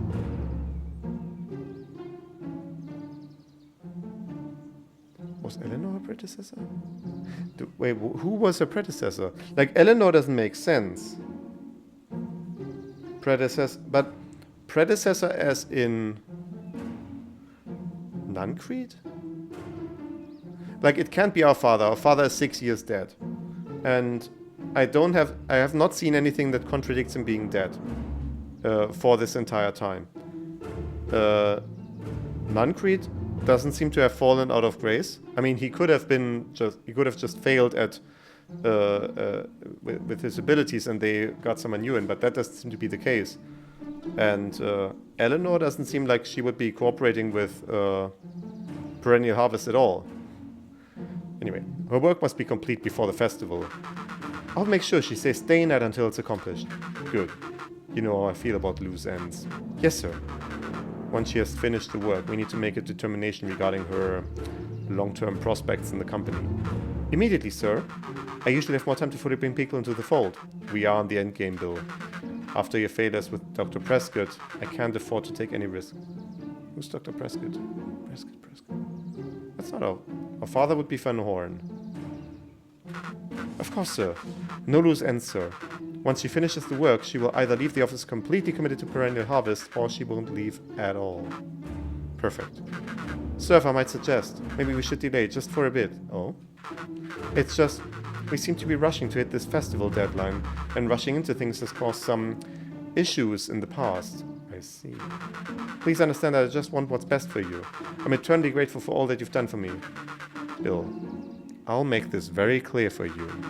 I brought you in to make things run smoothly, not to have opinions. Of course, sir. Chin up, Bill. You're only a few days away from having everything you ever dreamed of. Yes, sir. Thank you, sir. Oh. Yeah. Just so we're clear, when they said loose ends, they were talking about murder, right? Like actually killing someone. Capital murder. Luca gave Rollo a quick elbow to the ribs.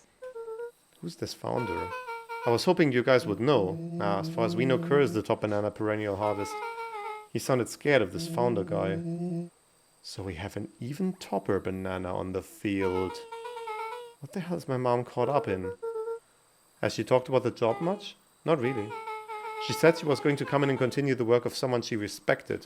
Luca, do you think that body at the warehouse was the person Beck's mom came to replace? That would make sense. Beck, it seems like Nellie's predecessor got loose-ended. I'm getting that impression. Okay, so we need to get your mom out of there before the festival happens. That's 2 days away. Won't she just come home after work? Wait, it's 2 days away? The festival is day 3. We are not on day 1 anymore. Day 1 was we investigated the warehouse with Rollo. Had escaped without him. He was lost for all of day 2, and this is day 2 in the evening now. So the festival would be tomorrow, no? Or do I have the entire timeline confused and the festival is actually day 4, whatever? The creep on the radio said they were going to hold her there until then. So if she's not coming out, we gotta go in and get her. Beck flicked a large sheet of paper out of her pocket and slammed it on the floor. Maybe this'll help. You have blueprints? Well, it's really just a welcome map for my mom's PH orientation day, but it shows the layout. Sure looks like blueprints to me. Look, here's the reception area. There's a big room marked Founder's Office. Even has the exits marked. Guys. We have a deadline. We have an objective. We have blueprints. You realize what this is, right? Rollo started to wiggle with excitement. I think we're heisting. This is officially a heist. Chapter 6.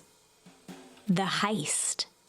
They spent the night's end huddled around that small map, formulating a plan to infiltrate the headquarters of Perennial Harvest. It would be no small feat.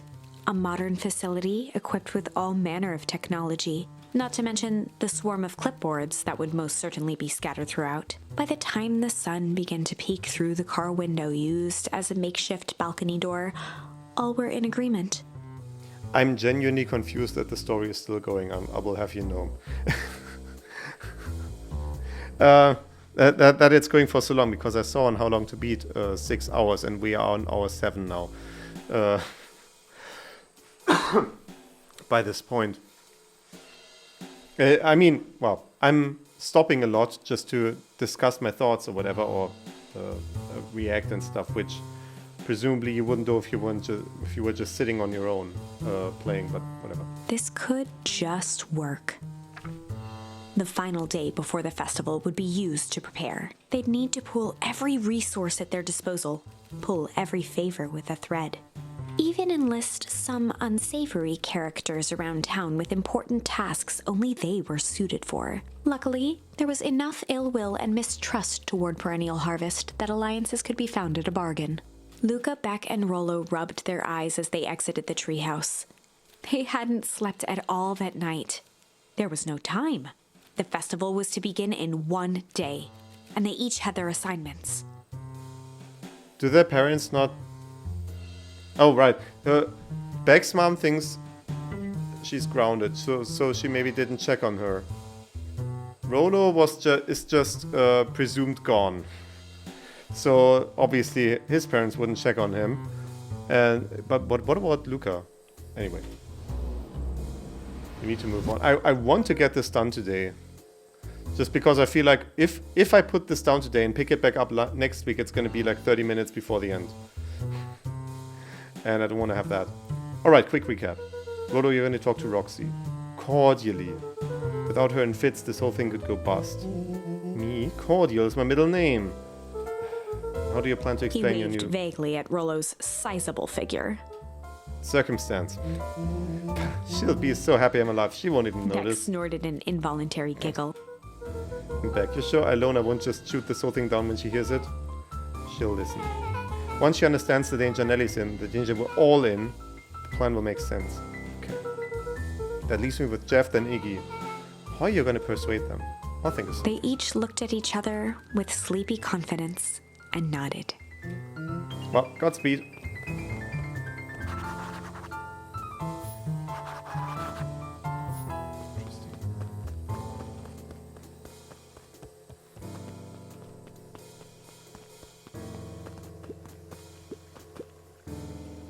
Pickless Pond. This kid is just eternally standing there doing nothing at all. Where would I find Jeff and Iggy? I mean, dribbling somewhere around town, probably. Yeah, where's everyone? What the heck? Undaunted, he shook his head. Over? No. Endings are merely a state of mind. This doesn't end until I give up. Wow. I admire the conviction, but he can really pull through. But can he really pull through?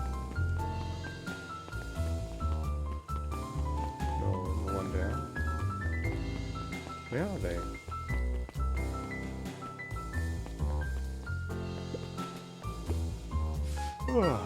You ever wondered why an agricultural company employs an army of survey takers? Clipboards? Can you say they're just trying to make us happy? Do they want to make us happy or just figure out what makes us happy? An important distinction. Correct.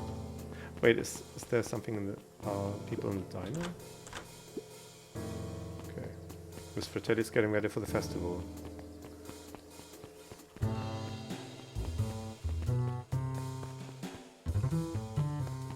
Where is everyone?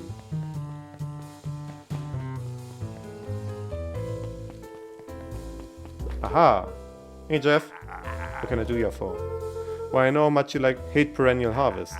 Hate's a strong word. Oh, sorry, I mean, didn't say it was the wrong word. Gotcha.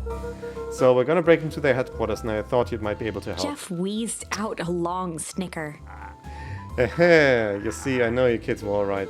Great, so The your joy help? in Jeff's face drained instantly. Not a chance. What? Give me one good reason I should risk my hide aiding and abetting you rascals. Looking into the sullen eyes of his would-be accomplice, Luca blurted out the first word that came to mind. 5 options? Are you kidding me? I feel like crooked. Crooked. They're all crooks. Like cockroaches. Stamp one on another, comes scurrying along to take its place. Jeff's hardware closed down about a year ago. The effects of the foul harvest stretched wide. When there are no crops in the field, tractors don't need fixing. Luca wasn't ready to give up so easily. He shouted out again. Fight. I've done enough fighting for one lifetime, more than my share of losing. Time's come to hang up the gloves. Shit. Yeah, it's all shit. I'll still untape him. Ain't that some shit?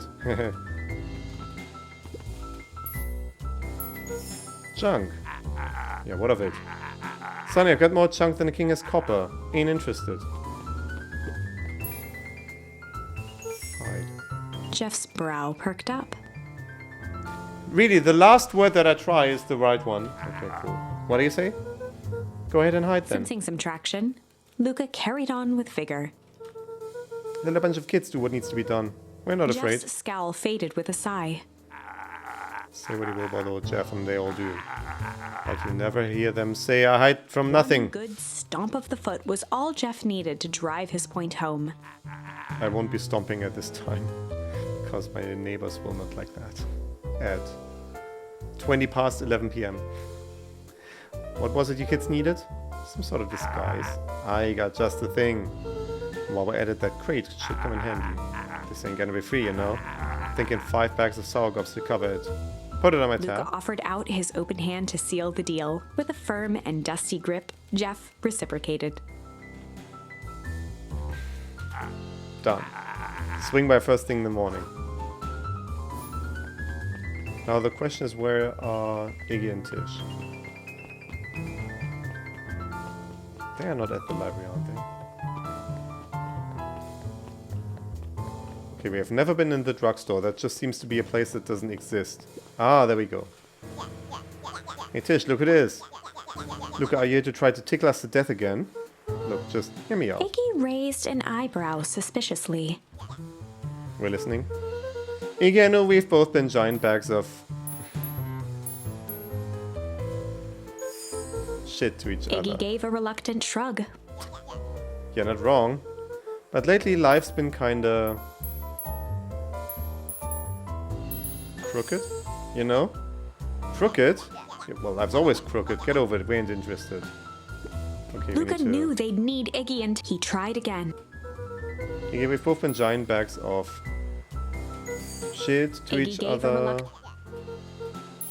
But life's been kinda hard. You know? Hard, yeah, well, life's... Okay. We need to explore the dialogue tree here for a little moment. Hold on. Iggy gave a reluctant... That's been kind of strange, you know? Iggy considered the point. Things have been weird around here. So I'm offering a truce and asking you for your help. What do you say we... pull our hostilities, at least. Okay, well, that was...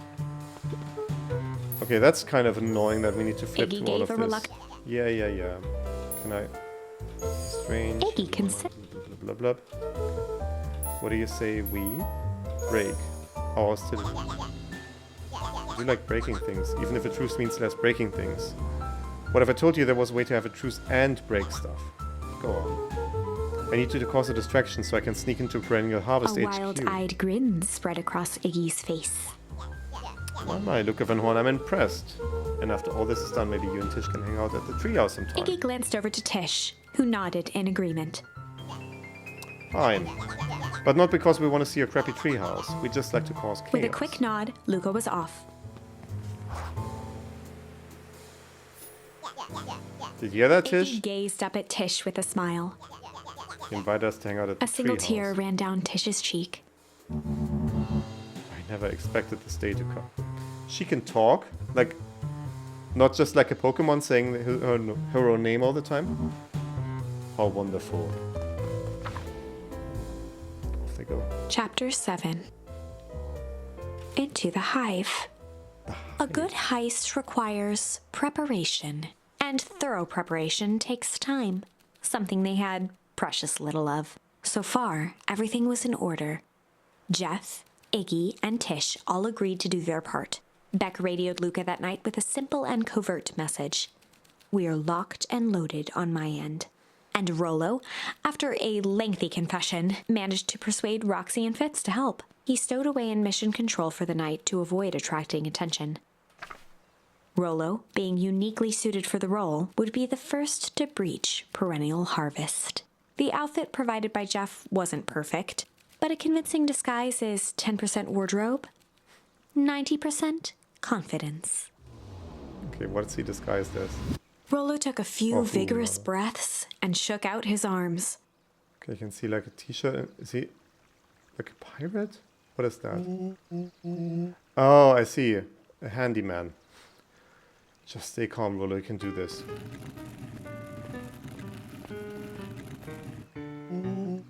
Got your delivery here.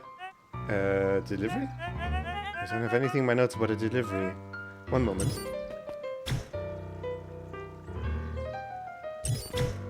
And I suppose Luca and Beck are in the crate. I'm so sorry, but there's no delivery scheduled for this morning. Right. He had to think quick. That's because this goes directly to the founder. He asked that it be kept secret. Rollo sighed, adjusting his tool belt. You know how the founder can be. I suppose we can leave this one off the records. Our harvest awaits and such. With a stroke of his mustache, Rollo proceeded into the Perennial Harvest headquarters. Our harvest awaits. Package here for the founder. Oh, I didn't hear anything about... Yeah, this is a need-to-know kind of thing. I'll He just stammered check. and flipped through the pages of his clipboard.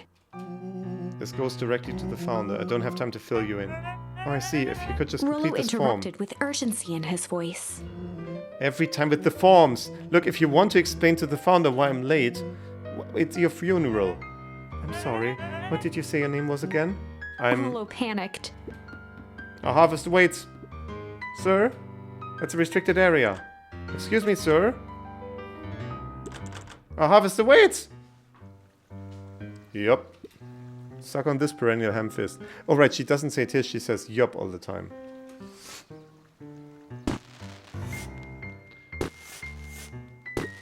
What was that? The distraction was enough for Rollo to regain his confidence. Just open the damn door. I got a job to do. Clipboard fumbled around in a frenzy. I should check on that noise. Oh, come on. Just buzz me in already. Okay, okay. Haha. Okay, got the crate in as well. That was close. There we go. Our harvest awaits? Yeah, I figure when in doubt, stick with the classics. Well, that was a close one. But you pulled it off. Nice work, Rodo. Oh, wait. Everyone knows what to do? Yep. Deep engineering's to the north. I'll go with Beck, in case she needs some muscle. I'll head east to the founder's office. You two be safe. I suppose we need to go the other way then?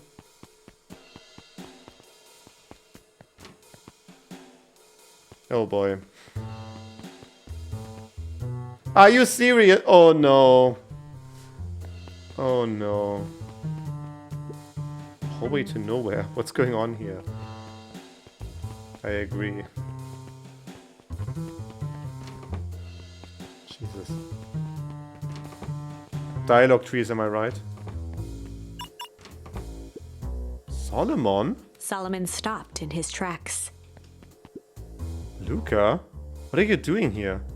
It's a long story. Are you A okay? veneer of confusion flashed across Solomon's face. His words rushed out dramatically. No, I'm most certainly not okay. Someone Some strange people grabbed me and... Were they in hazmat suits? Yes, how did you know? They brought me here and locked me up, and when they were distracted, I ran. Dang, okay, you should stick with me. I got a plan. Solomon's facade briefly faltered. We? Yeah, Roll and Becker headed to Deep Engineering. Thank heavens you found me. We've got to get out of here. We can't leave just yet. But they'll catch us again. Gotta do something first. When you were running, did you happen to see a door marked Founder? Founder? Why? You're looking for him. Not, I just need to get into that office. Now that you mention it, I do think I saw a door that said Founder. Was just down Luca this way. happened to notice a plaque above the door. Office of the Founder. Knocking comes with consequence. Oh, here it is!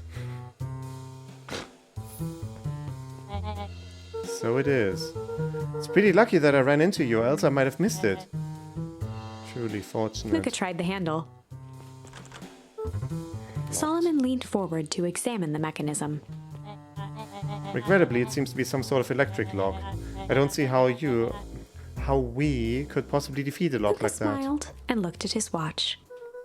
Let's just wait a minute.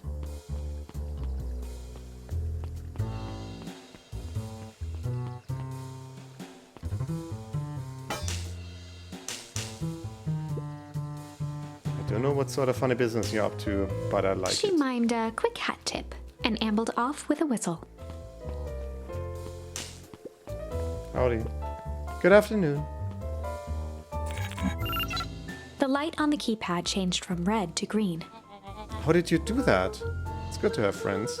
Quick, let's get inside before someone spots us.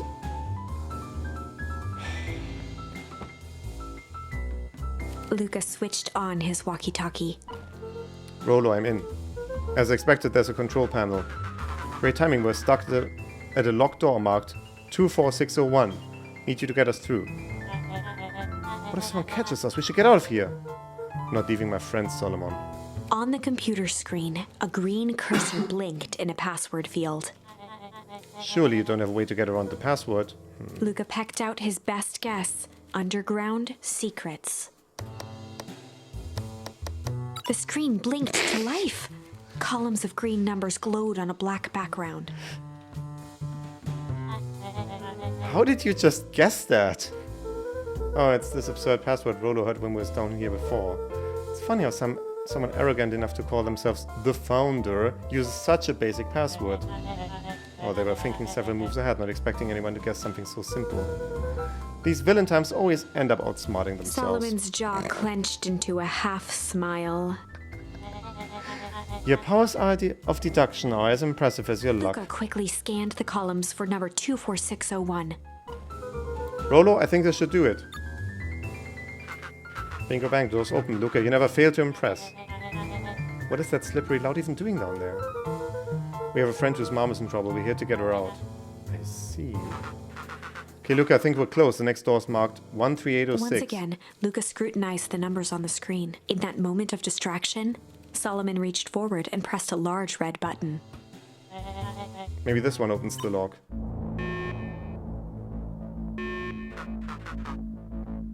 Crap, we got company. I want to point out the big picture at the wall with Sharper the Heiress and Gus having multiple darts thrown into his face. Or the vicinity of it anyway. Crap, we got company. Luca, must go faster. 1 sec, I can't think with all this noise. He skimmed the screen with his finger. Here it is, 13806. Go, go, go. Curse these fumbling hands. My apologies, Luca. Don't beat yourself up. I know you're just trying to help.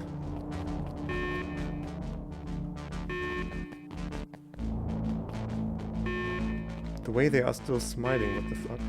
Oh man. No water cups. Rolo!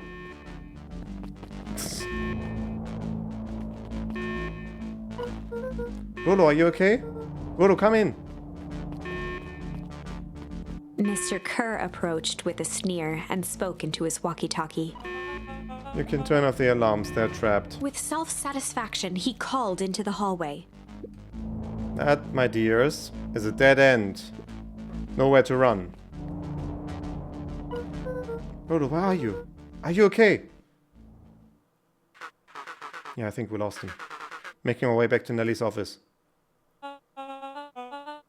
Okay, you two rabble-rousers are coming with us.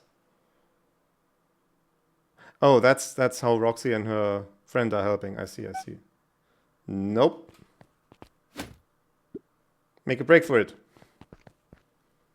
Did that little shit just kick me? Don't just stand there after them. Okay, I think that worked. Roxy and Fitz have them on a wild goose chase. I'm having trouble following what just happened. Like I said, it's good to have friends. Rolo, how long do you think Roxy can distract them? How long can Roxy keep someone so pissed off they can't see straight? Let's just say we got time. Entering Nellie's office now. Mom! Oh, honey, what did you do to your hair? I thought you'd be happy I finally used the young chemist's lab kit. You sure have a knack for making me incredibly proud in the most frustrating ways. We need to get you out of here. But who is your adult friend? Oh, I'm not an adult.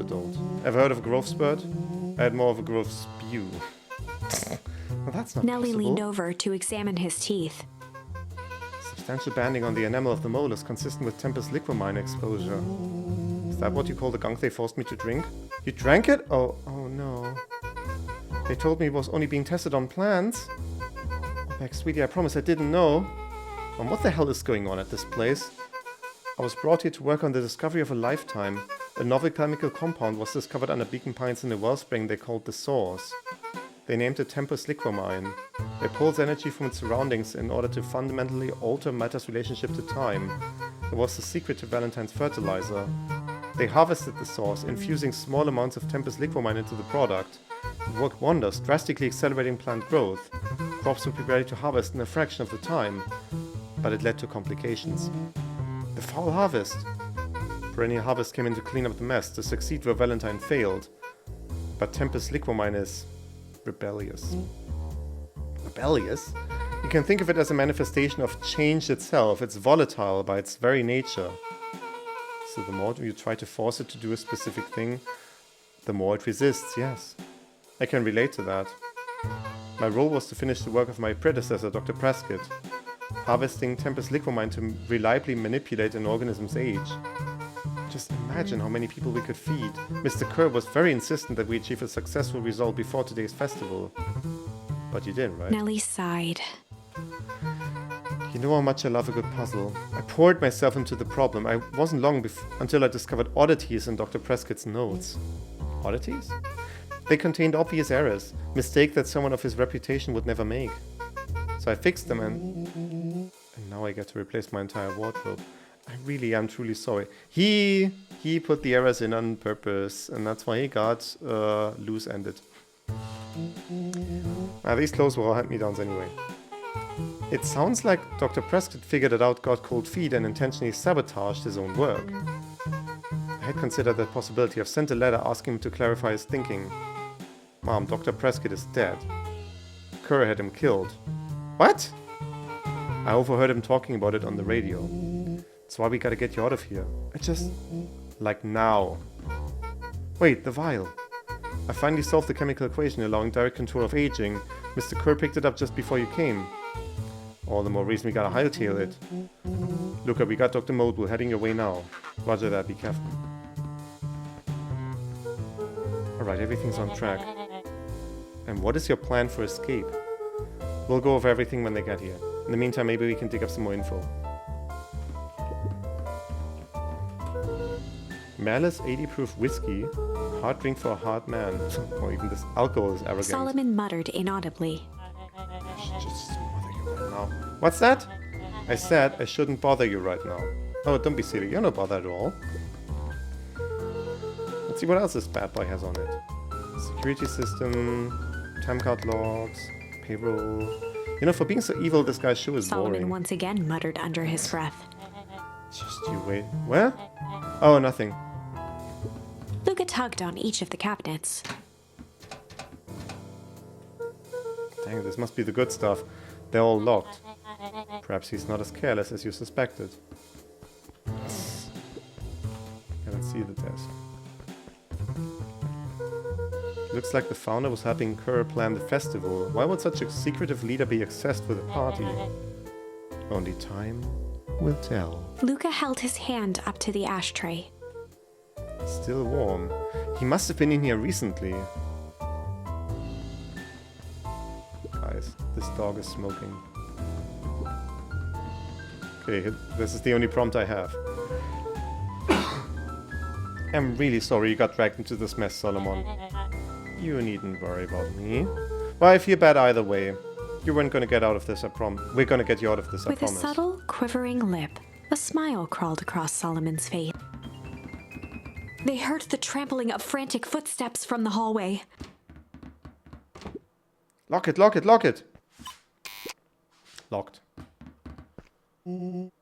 That was close. When we left Nellie's office, it was swarming with clipboards. We barely got away. Did they follow you? Rolo. Before we start tossing blame around. It's possible. Is it possible someone ordered a pizza? We'd love to hear your thoughts. Definitely not pizza. What now? Don't look at me. I'm officially retiring from the heisting business. We're so sorry for the inconvenience. We just have a few quick questions. Just let me think. Can someone watch the door? Of course. Everyone else huddle up. Oops! I think this little caper has gone on long enough. Solomon, no! Hush now, child. The adults are speaking. Dr. Modwell, a brief reintroduction is in order. We have never met in person, but we have corresponded. You see, it was I who hired you. Solomon, the pathetic orphan child, the powerful and enigmatic founder, sharp at the form progenitor who created this town. Perennial harvest, Valentine fertilizer, all connected by a single thread, yours truly. But her eyes searched the floor in thought. Solomon watched eagerly, waiting for the flicker of epiphany. With a sickened look, she peered into his soul. Yes, now you got it. Tempest Liquormine, you discovered how to reverse the process. Solomon clapped with genuine delight. Very good, Dr. Modwell, very good. Though the discovery wasn't intentional. Solomon glanced down, examining his youthful form. And the effects went a little too far for my tastes. That's why you needed me to finish Dr. Prescott's work, which you did admirably. Mr. Kerr, the vial, Kerr please. Presented it with a theatrical twirl of the hand. May I present to you the eighth wonder of Before he could finish, Rollo snatched the vial from Kerr's palm. Very good. Well, this stuff sounds pretty valuable. Be careful, you fool. You have no idea what you have in your hand. Actually, we do. You just did a whole evil villain monologue thingy about Rollo it. casually tossed the vial to Luca. Gosh, maybe I'll have a Luca taste. jiggled the vial mockingly. Seize him! Luca, over here! They are good catchers. Move another inch and I smash it. She held it tightly behind her back. Solomon sighed, speaking in crisp, measured syllables. You have no plan. I'll smash it, I swear. Fine, risk killing us all. Or if you're lucky nothing happens, then what? We capture you and grant you much less leniency. He pursed his lips with feigned sincerity. But I give you my word, if you hand it over now, none of you will be A harmed. deep uncertainty washed over Beck. You're a smart girl, Beck. But there's no shame in being outwitted by someone smarter than you. We both know there's only one way this ends. She looked to Nellie shakily. With a dispirited nod, Nellie sighed in defeat. Beck slowly approached Solomon. That's a good girl. Beck, don't do it. We can't trust that jerk. I'm sorry, he's right. With apprehension, Beck conceded. Solomon pocketed the vial and brushed off his shoulder with a sharp flick. Mr. Kerr, you have allowed yourself to be humiliated by a group of children. Report to my office tomorrow for a performance review. The blood drained from Kerr's face. Of course, sir. But first you have a speech to make. Trot out there and give me the introduction I deserve. Don't forget to smile. Yes, sir. To think all of this is thanks to the efforts of Mr. Van Horn. I don't understand. How is this all because of me? I said Mr. Van Horn, silly child. Dr. Walt Van Horn. Your father was always a thorn in my side. I offered him an opportunity to be part of something great, but the fool was blinded by righteousness. He even broke into my laboratory in an attempt to sabotage my Solomon work. shook his head with gratification. But the universe is a funny way of correcting course. By meddling with a force he didn't understand, Walt showed me its true potential. As fate would have it, Luca, your father's dying act was to grant me eternal A life. muffled applause resonated faintly through the walls. Well, that's my cue. After the festivities and my subsequent ascension, I will return to deal with you all. Until then, I suggest you use this time to reflect on the magnitude of your failure. Your 3 keep post outside the door.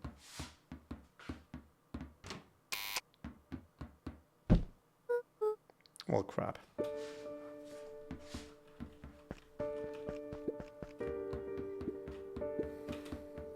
Nellie was staring at the floor, deep in thought. Sorry, Luca. Give me a minute to calm my mind. Can't believe Beck sold us out like that. Not sure she had any other choice. So what now? What's the plan? I don't have one. Of course you do. You always have a plan. Rolo. You just need some time. Rolo, it's over. We lost. Hey. I'm sorry, Luca. I did what I had to do. I know, it's just... We were so close. I've got a feeling that eventually Solomon will get what's coming to him. Time wounds all heals.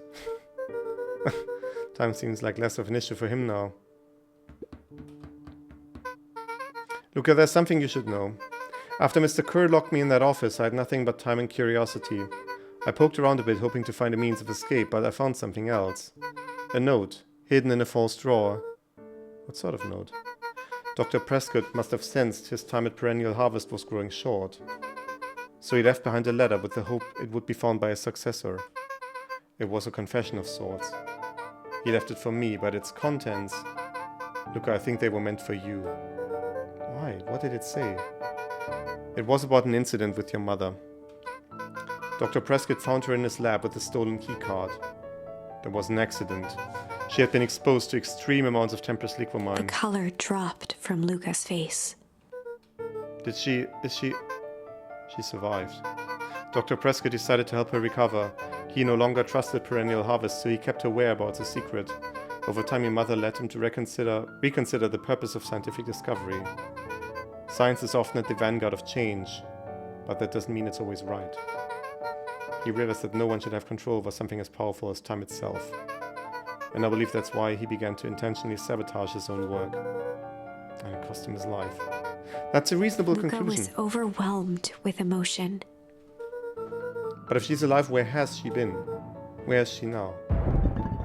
A sudden explosion sounded from the hull. Oh no. Chapter 8. Comeuppance. Wait, she is still out there doing her thing. Encasing everyone in ice. Ears still ringing, Gran picked herself up off the ground.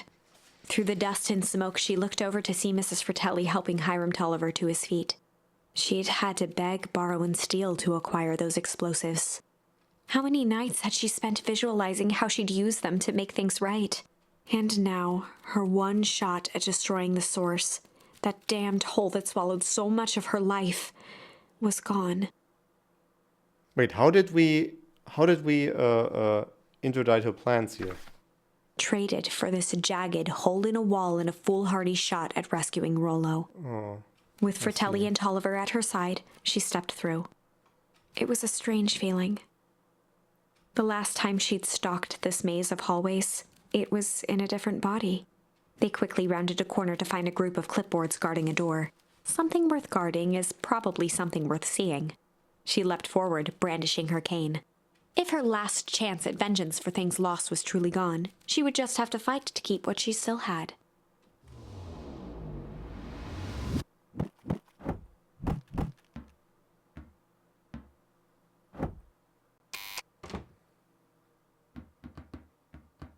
There she is.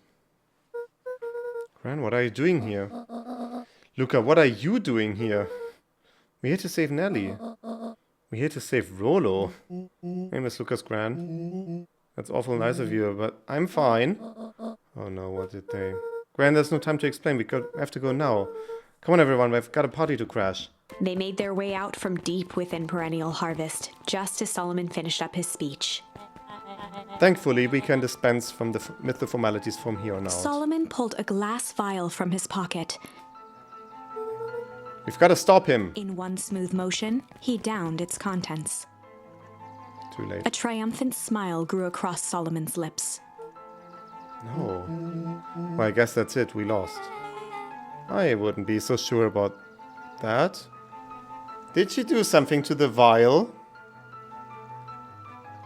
A sly little bugger.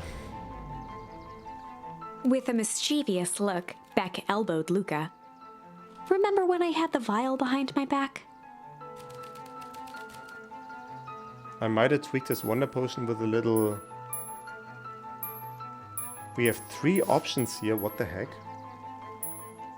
Why is this going on for so long? Holy fuck. With a little junk. I might have tweaked his wonder potion with a little junk. Can't wait to see the look on his face when he realizes he drank his own cigar ash. How did ashes get into the vial? It was pretty easy to mess with the vial when it was behind my back. Oh, that's sneaky. Well, it's a bad habit anyways. Pa always says bad habits are like 50-yard field goals. Hard to kick. You can all call me Sharper Valentine. His body and face began to contort and expand as he disappeared into a belching green mist.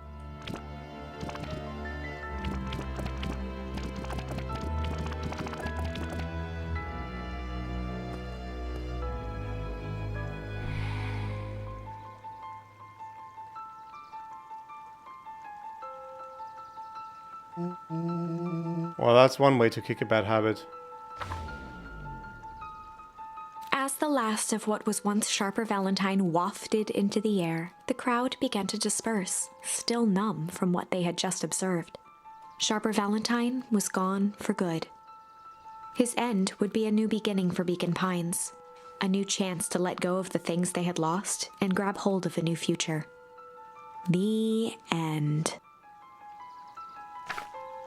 Well, I'd be lying if I said that wasn't a bit gratifying. If that feels to you like a good note to end on, I won't stand in your way. Wait, do we have... Okay. So clearly we are allowed to choose our end now. Which reminds me of Call of the Sea at the very end. And we have explored all other options. It's really just about, yeah, the vial. I might have tweaked this one. I don't need to say it. She will say it for me. With a little malice. I might have tweaked his wonder potion with a little malice. My bottle is already so empty, but there's a few drops in there. Malice? The whiskey from his office? Yep, dude had an unfinished glass on his desk. Figured his grow juice could use a little hair of the dog. You can all call me Sharper Valentine. His body and face began to contort and expand as he disappeared into a belching green mist. Is he gonna turn into a puddle of alcohol, or what is happening?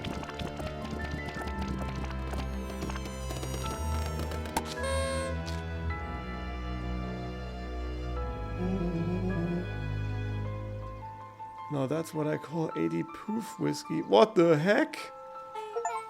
Damn, dude. Pop goes the weasel. The heck? The crowd gazed in stunned silence at the now empty stage. The quiet was broken when William Kerr sprinted off stage and into the distance. He was never seen around Beacon Pines, or anywhere else for that matter, again. Watching the silhouette of Kerr disappear over the horizon, Luca began to laugh. First, a low chuckle that became uncontrolled, heaving laughter. Through his tears, he was vaguely aware that the crowd had begun to laugh with him. The end. That was unexpected. Yeah, agreed. Perhaps a bit of an absurd ending for my taste, but who am I to say? I'm only writing the damn thing. She doesn't say for this one, like, that's an acceptable thing, but of course, thematically, the proper note to end on is the theme of the entire story, which the story was not subtle about at all. Change. I might have tweaked his wonder potion with a little change. Which is incredible. Oh, pocket change. You unlucky penny. Yeah, I plopped it in the vial when no one was looking. And he's going to turn into a metal statue? What's that going to do? No idea. That's a beat of science. Now we observe. You can all call me... Sharper Valentine. His body and face began to contort and expand as he disappeared into a belching green mist.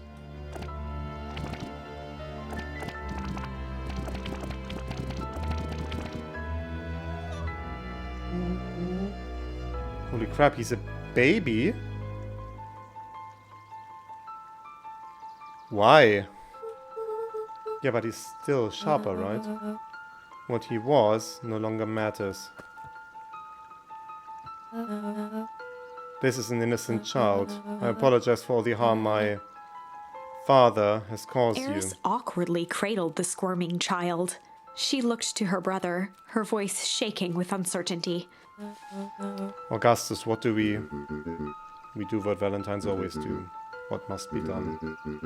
I'll hurry home and prepare a crib for father, young Sharper. That would be a great help, thank you. She looked back down at the infant with equal parts kindness and terror in her eyes. With a shake of her head, Eris addressed the crowd with a stern scowl. Okay, everyone, the show's over. You may leave now. Epilogue. Beacon Pine's coldest summer on record came and went without much fanfare. Folks shared what they had and none were left wanting. The new school year was ushered in by the falling leaves of autumn. After everything Luca, Rollo, and Beck had been through, middle school was bearable. The chill of winter didn't seem to bother people much. They kindled a hope for a better future in their hearts. When spring arrived, farmers planted their crops with a sense of joy and optimism. And as the dawn of the first day of summer came again, its light slowly spread through the shallow valley. It crept over the town square, across the river, past the neglected welcome sign, and came to rest on a young boy sleeping at dawn, his mind at peace, knowing he is here for a reason.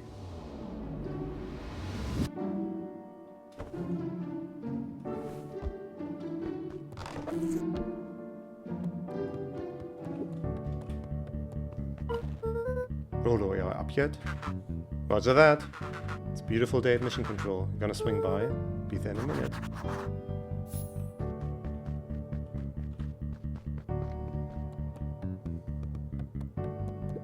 Over time, Eleanor began moving Walt's old things out of the closet and into storage. She couldn't bear look at the stuff of her deceased husband. Eleanor had moved back into her bedroom, and now that she wasn't sneaking out late, she even slept there most nights.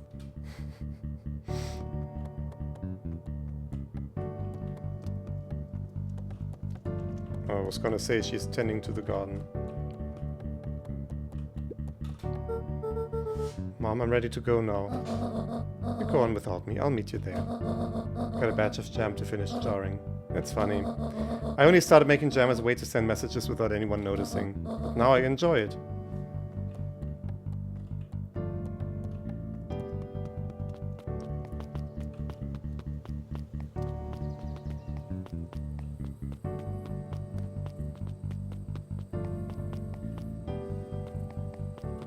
I see. Very good.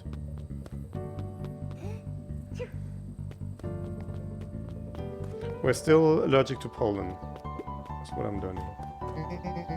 I hear you and Rollo have big plans for the little treehouse. Yeah, it started getting crowded after we removed the max capacity 1 Rollo 1 Luca rule. Oh, I see, okay. So we decided to expand. But at least we got some help with that. How's the internship at Nellie and Alona's shop going? It's been great. I'm hoping it helps me get into the School of Agriculture up at State. Also, Nellie said she'd write me a letter of recommendation, which would be huge. I just can't help but worry about leaving Rollo. He's grown up so fast. But he's still my little brother. Yeah, he had a heck of a growth spurt. I don't just mean grown literally. This morning he was up and finished his chores before I even had breakfast. Was some of that might be his excitement about the treehouse renovations. Don't tell him this, because it'll go to his head, but I'm really proud of that little punk. I'm sure he feels the same way, but he's just too dang proud to tell you. I know. Also, I can see that it's... music is slowly growing to be the theme that we heard in the trailer a few weeks ago. Hey guys, how's the tree planting going? Couldn't be better. So grateful to Ilona and Nelly for letting me help. I just wasn't built to be a mayor. Too much bureaucracy. Plus, we finished cleaning up the sidewalks. What's next? When Perennial Harvest collapsed, most of the clipboards skipped town. But some stuck around and dedicated themselves to making things right. Anyone with a knack for art can help paint the new offices. You can count on us. Well, it looks like you really found your calling. I never really felt comfortable telling people what to do. Now this right here. This is something I can be proud of. I mean, obviously, we have to check in with people. This will take a bit longer, but it's the epilogue. How's the nap in this morning? Most underrated part of a good nap is the view. And the view is getting greener every day. Nice. I see you decided on a name. Yep, we had to clear out all the old stuff before putting on the final touch. Slow and Dirty Harvest is now official. I like it. It was actually Nelly's idea. Still a lot of work to do, and the name serves as a reminder. Just because progress is important doesn't mean change should happen fast. In fact, I've learned that the more you care about something, the more important it is to take things slow. Our motto is go slow and fix things. Yes! Yes! Jesus. I mean, I work in IT, right? And this entire bullshit of move fast and break things, it fills my heart with despair every single day, because the line that I work in, I clean up after the people that shit all over the place with their move fast and break things and shit out code with AI shit. Go slow and fix things, you guys. Amen to that. See, it's good. Okay, we are supposed to cut the epilogue short, I see.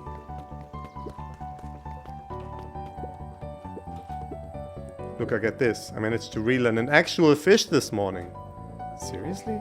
Yeah, and honest to goodness, flip-floppin', swim-swammin' fish. I don't think I've ever caught an actual fish here. Been at least 7 years since I've caught one. I'd say it's a good omen. What do you do with the fish? Oh, I released it back into the pond. I'm hoping to catch it again tomorrow.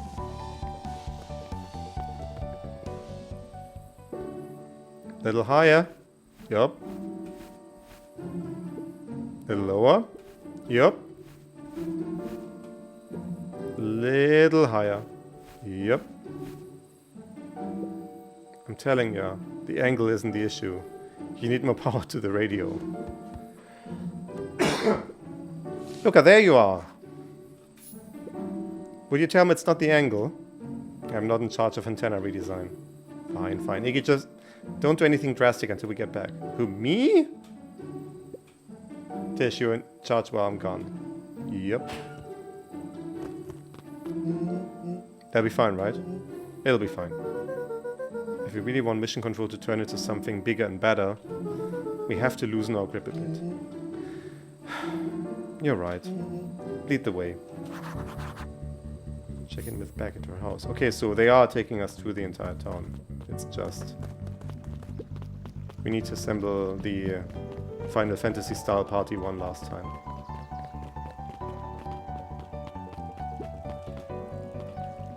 Look, it's Eris. Young Mr. Van Horn. How's little Solomon Sharper doing? Young Sharper seems to enjoy nature more than I. So we do a lot of strolling these days. Has he, attempted to crawl out of his crib and plot world domination? Yeah. Thankfully, no. I spoke at length with Dr. Moldwans. She feels that Sharper's infant mind was not developed enough to retain his previous memories. For all intents and purposes, the child is unmolded clay. Let's hope he's a little nicer the second time around. That is the objective, yes. But really, all I can do is try and hope. Two activities I'm endeavoring to find less distasteful. I think you're doing a great job, and the whole town is ready to help out however we can.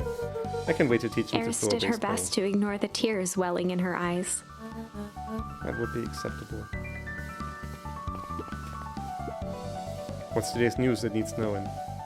I'll give you tomorrow's headline today. Old friend Patrick C. Montesquieu, aka William Kerr, just performed a stirring rendition of The Iceman Cometh at the State Correctional Facility. I hear there wasn't a dry eye in the house. I guess he's plenty of time to work on his craft. And speaking of news, I'm glad you swung by. More follow-up questions for your story? No, I just got everything I need. Thanks again for that. I sent a draft of the story to a reporter in Capital City, and they offered me an internship. Of course they did. You're an amazing reporter. I don't know about all that. A story about a phony corporation that picked up an entire town of people and moved them to cover up a massive illegal mineshaft full of incredibly hazardous chemicals. Sort of writes itself if you think about it. Don't forget us when you become a big fancy big city reporter. Capital City isn't that far away. I'm gonna have to come back from time to time to check in, see what sort of new trouble you've gotten yourself into. Sorry to disappoint, but my adventuring days are over. We both know that's not true. What makes you say that? Call it reporter's intuition. Oh, it's one of these guys. No, we don't get to talk to this guy. Mrs. Fratelli. And I don't want to play the carefree smile. minigame again. Is that your suitcase? That is 2 weeks of unencumbered tranquility. Excuse me? Would you be so kind as to take my order? 2 weeks of sand, margaritas, and forgotten obligations. Excuse me? I'd love to place an order. Mrs. Fratelli sighed with a zen-like calm.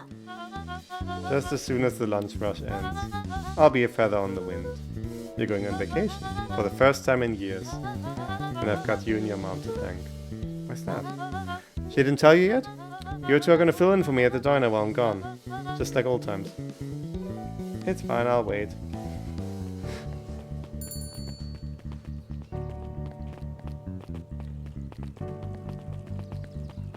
Oh, what's the... He looked to his friends with a thankful smile. After everything that could have gone wrong, everything that did go wrong, we made it. The end. Closing her eyes, Miss Hatch took a deep, relaxing breath.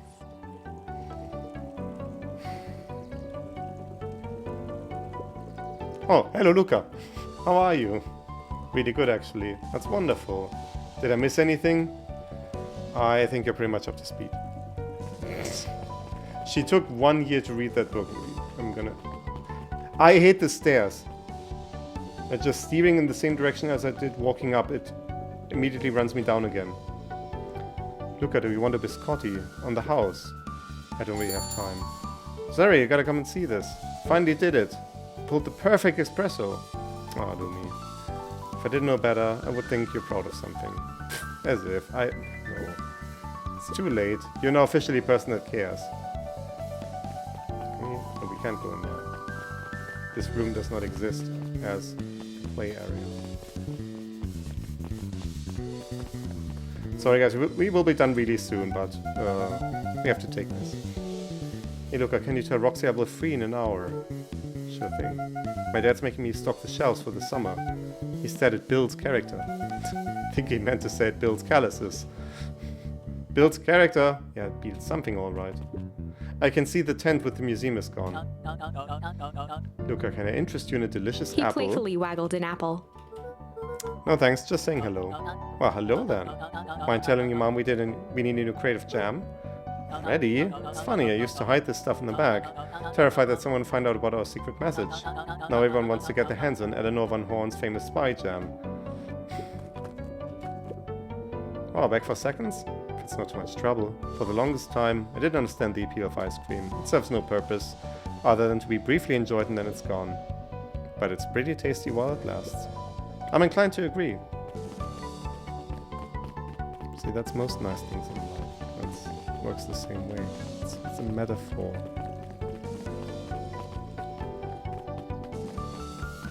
Oh, no. Oh wait, library.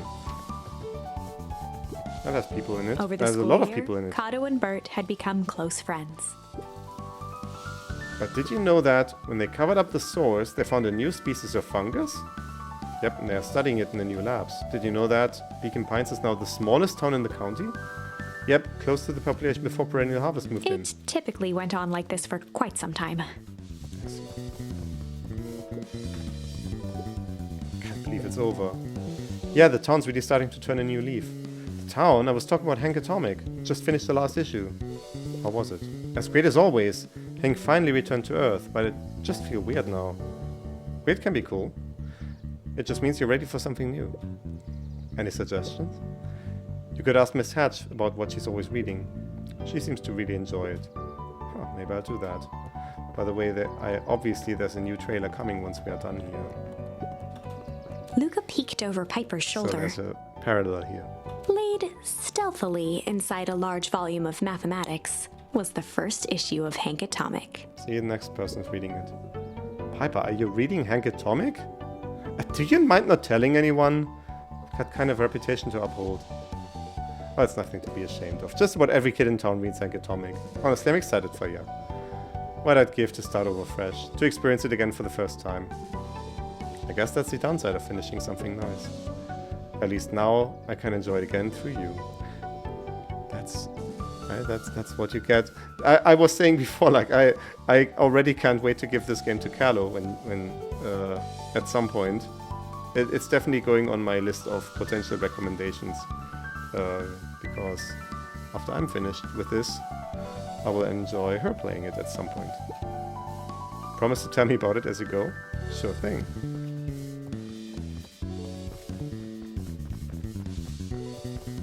Also, I'm seeing that I'm being tagged to check on a podcast release that I can actually do right now. Interesting. Who are all these people? Perennial harvest gone, the transportation tubes were left unused. Come one, come all. No one is too big, no one is too small. Oh, it's like, okay, it's like an attraction now. Wait, I actually need to... I'm still streaming, we'll look at it after. For Jeff's wild ride. Well, maybe not completely unused. Oh yeah, the phone booth has been rebranded, I see. Just one piece of candy. Okay, for the ride of your life. Who's next? Excellent. Guess what? Yesterday I saw a Dynastus Titius. And that's good? It's great! I haven't spotted one of those in years. At this rate, Pekin Pines is going to become the bar capital of the county.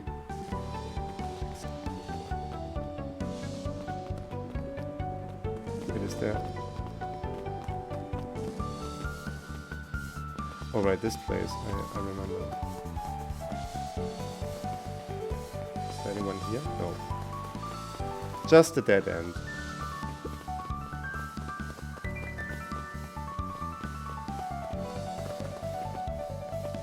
Yeah, I can see people are filtering out slowly.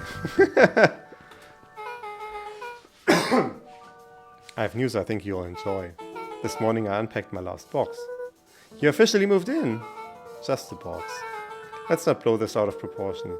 It sounds an awful lot like putting down roots. I guess I decided this place is root worthy. You're gonna be stuck with me for the foreseeable future. I do have to warn you, most years aren't going to be as interesting as this one. I'll think I manage. Ready? Before we go, there's a bit of a surprise.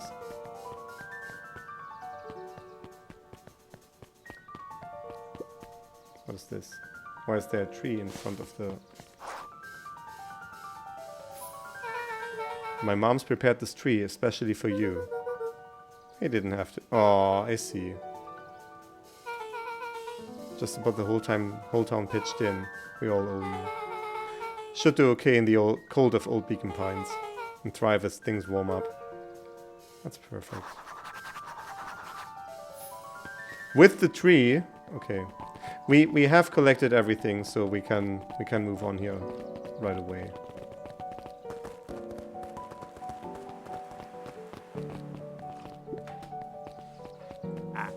Ah, you got it. Now that's a good looking tree. Being a special occasion and whatnot, this rides on the house. You're gonna want to hang on tight to that little tree.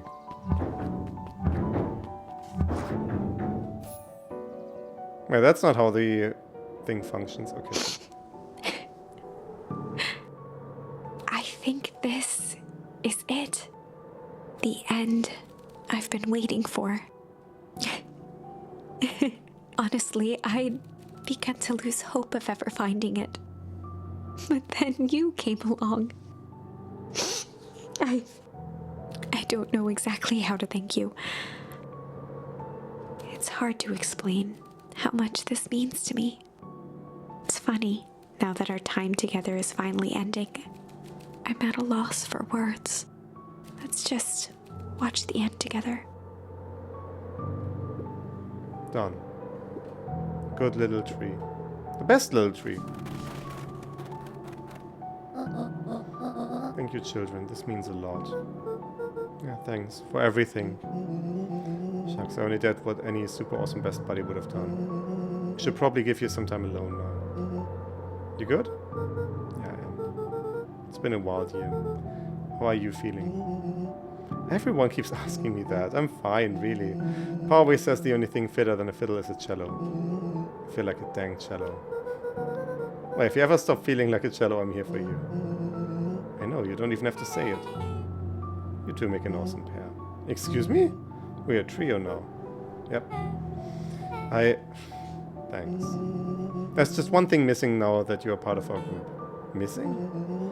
Let me tell you about a little story about a man named Hank Atomic. Oh god. I won't be long. We're waiting for you back at the phone booth. Found the perfect way to start our summer. You've got some good friends. I'm so proud of you. Your father would be so proud. I know. Mom, can I ask you a question? Do you ever dream about Dad? Not a night goes by that I don't. Are you ever afraid you're going to forget him?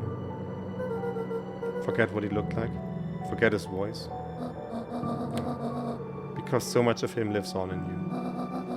He loved that old tree. But I know that he would have loved this one more. Because his two favorite people planted it. I'll give you two a moment.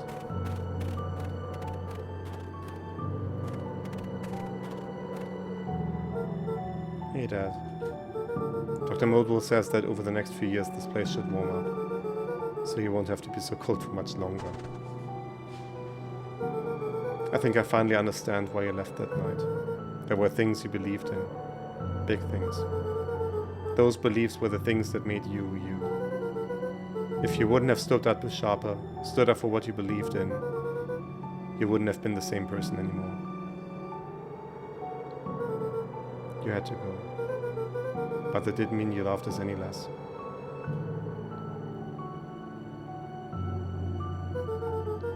I might not visit you as much as I used to. I know you understand.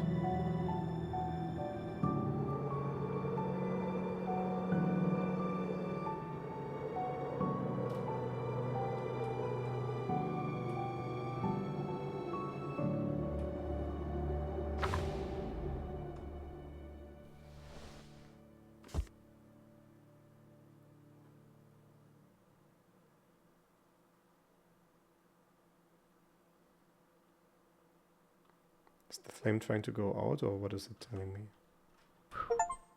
Okay. I had to blow it out. I see. There we go. That's a lovely game. With the actual ending, I was a bit. I was thinking at first like that's a bit of a sudden ending. Like it felt weird, but the epilogue was important for the story to work.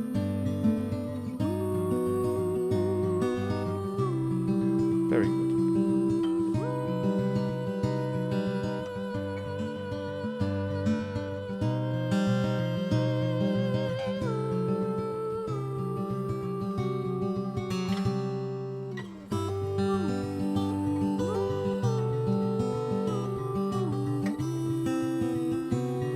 I really don't have anything more to say.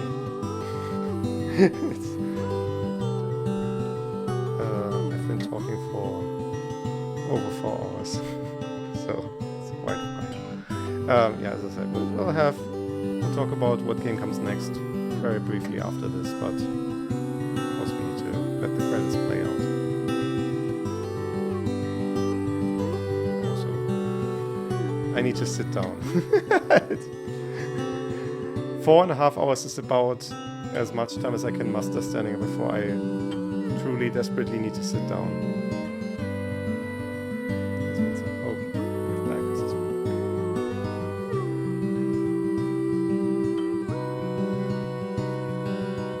I gotta admit, I've never backed a game on Kickstarter or whatever. How do you find out about this? Do you just subscribe to Kickstarter or what's happening? I genuinely asking, I don't know. If you're still watching and you know it, put it in chat. If this ends up on YouTube on the VOD channel and you know it, put it in the comments, and I will be finding your comment, maybe not right away, but eventually. Because there's a lot of people, obviously, that find out about this stuff, and you can see all their names scrolling by right now.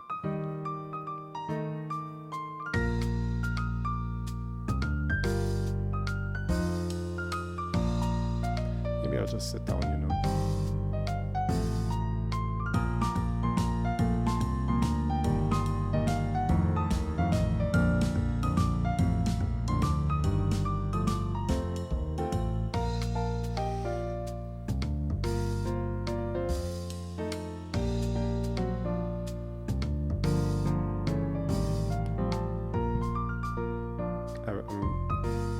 I'm desperately thinking about what else I could be saying at this moment to fill the time, but I don't know. See, again, I'm used to radio where you have to fill the air at all time. I mean, music also fills the air, so this ought to be fine. But the programs that I do, there's always something to do while music is playing. For the advice segment that I'm doing on just daytime radio, when the music is playing, we're either discussing, like me and the host, we're discussing about what the next segment will be, or I'm at the phone answering listener questions. For all the podcasts that I'm doing, obviously, like on a podcast, you don't really play music. On the other talk radio show that I do, we play music, but just so we can have a drink or whatever. Oh, I managed to pass the time. Look at that. Yeah, just put us back with the book. But I suppose, yeah, there we go. We can exit now.